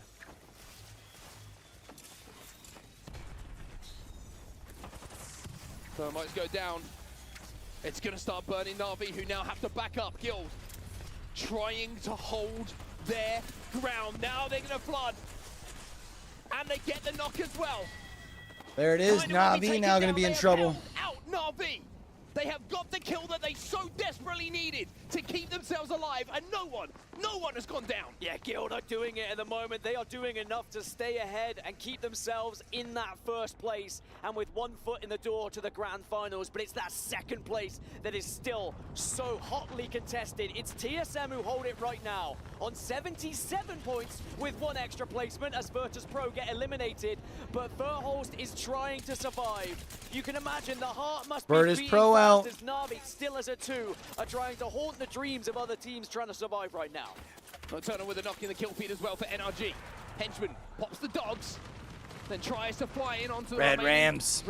members here of Red Rams. Good shots coming in with that vault. They're not perfect, but they're good enough to break the shields, and the follow-up from Atafe will secure yet another KP here for Na'Vi. As a 2, they are the boogeymen of the lobby right now. Anyone who sees Na'Vi knows that they're coming at them. The only team who's held them off is the team in first Guild. place. That's Yeah. Guild. But Guild's going to have to move from where they're at. SSG still alive, by the way, in 3rd position behind TSM, and Guild are Red still Rams. having an impact as well. Red Rams eliminated, sent home, key crushed, 14 teams now survive. SSG still chilling up on their rock too. On the southern side, as we go back to Disguise, they probably killed someone else. Guild still getting kills in the kill feed, by the way. And finally having a little bit of revenge for the rest of the lobby. Na'Vi lose a member. It's Henchman who went down. Disguise now know they have to take more fights. There's a zip line above them that they're going to have to be Hero's aware of. gone. Heroes eliminated in the meantime. Matafe takes over the kill leader here for Na'Vi with 4 to himself, by the way. But SSG still sat up on this extreme height to the south of Mirage Artois. And now Guild's going to push in on them. In the meantime, that will be them done. SSG still, though, 3 points behind TSM in second place right now, and Verhulst is still alive and within the next zone. So there is still a chance to pick up placement points, and maybe, just maybe, you can do enough to Imagine keep ahead Verhulst of rats his SSG, way into the who grand hope finals, that bro. they get pushed. And then You they hope just that pop make the off. mistake. But at that point, you are putting it in their hands as Verhulst is taking a little bit of a fight. The smoke keeps him alive for now, but attention has suddenly been drawn to TSM. I mean, it's crazy to think that Verhulst is inside of Graveyard right now, and we might be talking about the death of TSM in this tournament, but maybe Verhulst will keep things going. Na'Vi eliminated. Another placement point secured. Revenge for Verhulst, but will they rue the day that Na'Vi pushed them that little bit earlier? Na'Vi, of course, eliminated. Their tournament's done. Guild back to their spot to recoup, and then they got to move. Likely of getting to that grand final as they're now on 91 points and still leading this lobby and still making their way to the next zone. They have looked flawless. So Fennel and TSM both have rats. Potentially the most terrifying lobby you could possibly imagine in the grand finals. They're making a play for this truck, this RV underneath by the looks of things. Couple of smokes are going down. If they can get in here, that would be huge for them. DSG now. Oh, that kill does give them an extra point above NRG, and they've lost design for SSG too. I didn't think about that. Finished him off. And now DSG is about done. Might be about to fire his final shots of this tournament. DSG on life support. It's been a valiant effort from Disguised. Is there anything else? Can Enemy put on a hero? We're gonna have another rat? Stay alive and find them some points here, but they are starting to trail so far behind second place at this point. It would need to be something close to a miracle. Elsewhere, NRG are making their way in. TSM still fighting for their lives. Verhulst is holding this location down as best as possible, as Disguised will be. Verhulst keeps going. He's adding damage. Come on, Big E. Kills. It's 80 points now for TSM. He has another solo in front of him. He has another solo in front of him. From Let's go, Verhulst, Big E! wants to drag TSM through this, but so much work still to do. 8 squads remaining. SSG still on this height. GK Esports inside of the next zone. But TSM has now built a 6-kill lead, or 6-point lead. SSG now own the zone. We are pulling away down to the south of Mirage Artois, and we are going towards SSG. But SSG have not been getting kills. Verhulst and TSM have been. It's now a Facts. 6-kill gap between second and Yeah, third. the only problem So though is, man, is Verhulst can keep SSG's in this a position they're going, probably finding getting this top point here, 3. This point there. If he can even get into the top 5, he gives TSM such a huge chance. He's in of still qualifying trouble. here. And also, do not forget North Eption, by the way. Remember, they were in 4th place, 72 points. They are not so far behind. That charge rifle hurt. Yeah, it did. Come on, Big But E. it wasn't enough. We need the rat play of a lifetime, baby. In this run from Verhulst. Guild checking back in with them, playing underneath Mirage. They know they have to move as well. And it looks like they know they've got points. They're trying to fence this team inside to stop them escaping. And now that door's gone thanks to those fences as well. Jesco trying to get some angles at the moment. It looks like Guild are thinking about taking this fight, and they kind of have to. They've got no other choice. I mean, they have to move forward, and they got to take space. Guild trying to survive, but this is a dangerous moment for them because as soon as they push out, as soon as they expose themselves, they are vulnerable to other squads. They have to time it perfectly. Take advantage of when the Guild zone and is North also Epps. moving. The Come teams on, around them. Verhulst! Verhulst is dancing. Oh! And TSM eliminated. 81 points. Can SSG catch them? Can North Eption catch them? Could Fennel even catch SSG them is at in this such a point? good spot, Heroic too. effort from Verhulst. Like, they probably don't pick up very many kills here, but that's got to be a top 3 finish. They're going to take the scores away, those dirty dogs. North Eption. And Guild Esports will deal with Fennel. Top 2 gets them enough points. Here for SSG, the revved up Just based off placement. They don't need kills if they get top 2. They were willing to sacrifice the loot they had to pick up to get into I think this even position. top 3, they need like No 1 match. kill. So I'm pretty sure No TSM's out. Like, it was a good try. 6 squads remain. A win here for North Eption could send them into the grand final. A win here for SSG would send them into a grand final. But can you do it? Do you have ammo to do it? Do you have the bullets? They are kind of, I mean, they were one of the first ones there. That's the risk you run into, especially if no one pushes up into your position. Low. Now, don't get me wrong, you could still do some damage with that if your name is Koiful. He's going to hope and pray there will be an opportunity maybe to pick up a little bit of ammo on their way towards the next zone. Here come Northeption, though. This is a massive moment for them as they swing down to the low ground, and they look to take a fight, but Tide has gone down. Crazy will get one himself, and they will take There's out. Guild. Tide and Guild Esports fall at the same time. 4 squads remaining. SSG, the door is open for you. SSG still alive. SSG but just so needs are second. Northeption. TSM watch on. They hope, they pray that both of these teams are eliminated. Or but third now with a into couple the of top kills. 4 points have been How secured. far You behind start was to catch Northeption up. from The SSG? likelihood of SSG finding TSM, finding that second place, as SSG have held this position throughout the entire game here, and they have. Look at the damage. There it is. There it is. SSG. And they're into the top 2. Northeption eliminated. How eliminated as well, and SSG, anonymous, in the group stages, have stood up when it matters most. 2 squads SSG remaining. and Guild. GK Esports inside of this building. And we are learning so much about the mentality of this team. Sometimes it's been questioned, sometimes it's been doubted. But when the pressure was at its highest, Zainu gets that first knock, Zainu gets the second, and Koiful will do it for SSG. Space Station Gaming with ice in their veins. 3 guys on your screen. Clutching it out, securing a top 2 to be able to go to Grands tomorrow. Final. TSM fought tooth and nail. Verhulst put those points on the board for them. But SSG, they're trying to work it out. They're trying to do the math. But all they needed was a win. It'll be Guild. It will be SSG. 2 teams. I'm a big fan of SSG, man. Glad to see them continue to push forward. And honestly, like this team has so much potential. Like when they're playing good, they're playing really, really good. I mean, I had them as like my top 10 in my tier list. It's an 8-point lead Wow. for SSG in the end, even with all the heroics from Verhulst. It was not quite enough for TSM. Guild, incredible. SSG, when you need. So who crushes the keys of all the teams who go home today? Provided us with the perfect game. They made the decision early of what spot they wanted to play. They sacrificed their loot path to get there before anyone else. And let me tell you, when they would have had their map open in-game, waiting for that shift of what way it was going to go. Was it going to go to the north, towards the tracks, or was it going to come back to them? Tomorrow's lobby is going to be fun. Match point tomorrow, chat. Match point with 60 points. Being match point instead of 50. Alongside it. Starts at the same time, though. We're going to be popping live same time, around 10:45. Watching that kill feed and waiting for that one name to appear, TSM. And as soon as that elimination happened, SSG knew it was just a win they needed. In the end, it was just a top 3 with the kills they had that they required, but they wanted to put on a show for us all here today. It was a valiant effort from Northeption as well, getting that far into the game, getting that close, but it felt like they gave it up in match 9 with the early elimination.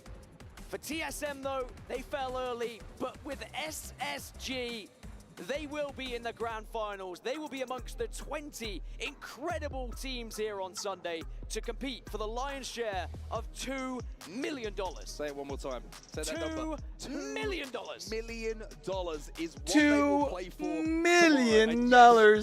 We're talking about SSG, but Guild Esports, they will make it as well. All right, chat, I'm about to here, man. Brother, take it We're getting ready to go to bowling for little man's birthday weekend. Appreciate y'all pulling up, coming and hanging out with your boy. If you're over on YouTube, and if you haven't already done so, hit the like button for me if you could. Helps out with the algorithm. If y'all are on Twitch and y'all haven't been over to the YouTube recently, the boy's been keeping up with some content. I've actually been kind of killing it on my predictions as of late. Our top 3-point earners going into grand finals tomorrow. I had as my 3 favorites. We also got the 2 early exits right as well for my tier list for EWC. We're 5 for 6 on Pick'em so far in the VCT Champions for 2024. So make sure y'all getting over there, checking those out. Do the podcast as well. We'll have a new episode of the podcast probably Tuesday. I think I want to stay on that tip.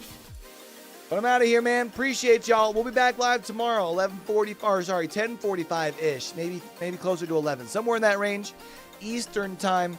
That way we can check out the grand finals, man. So we'll catch y'all back for the next one. Don't forget, with everything crazy going on in the world today, be true, be you, be sincere, game hard and love hard. All right, y'all. It's your boy Q. Signing out.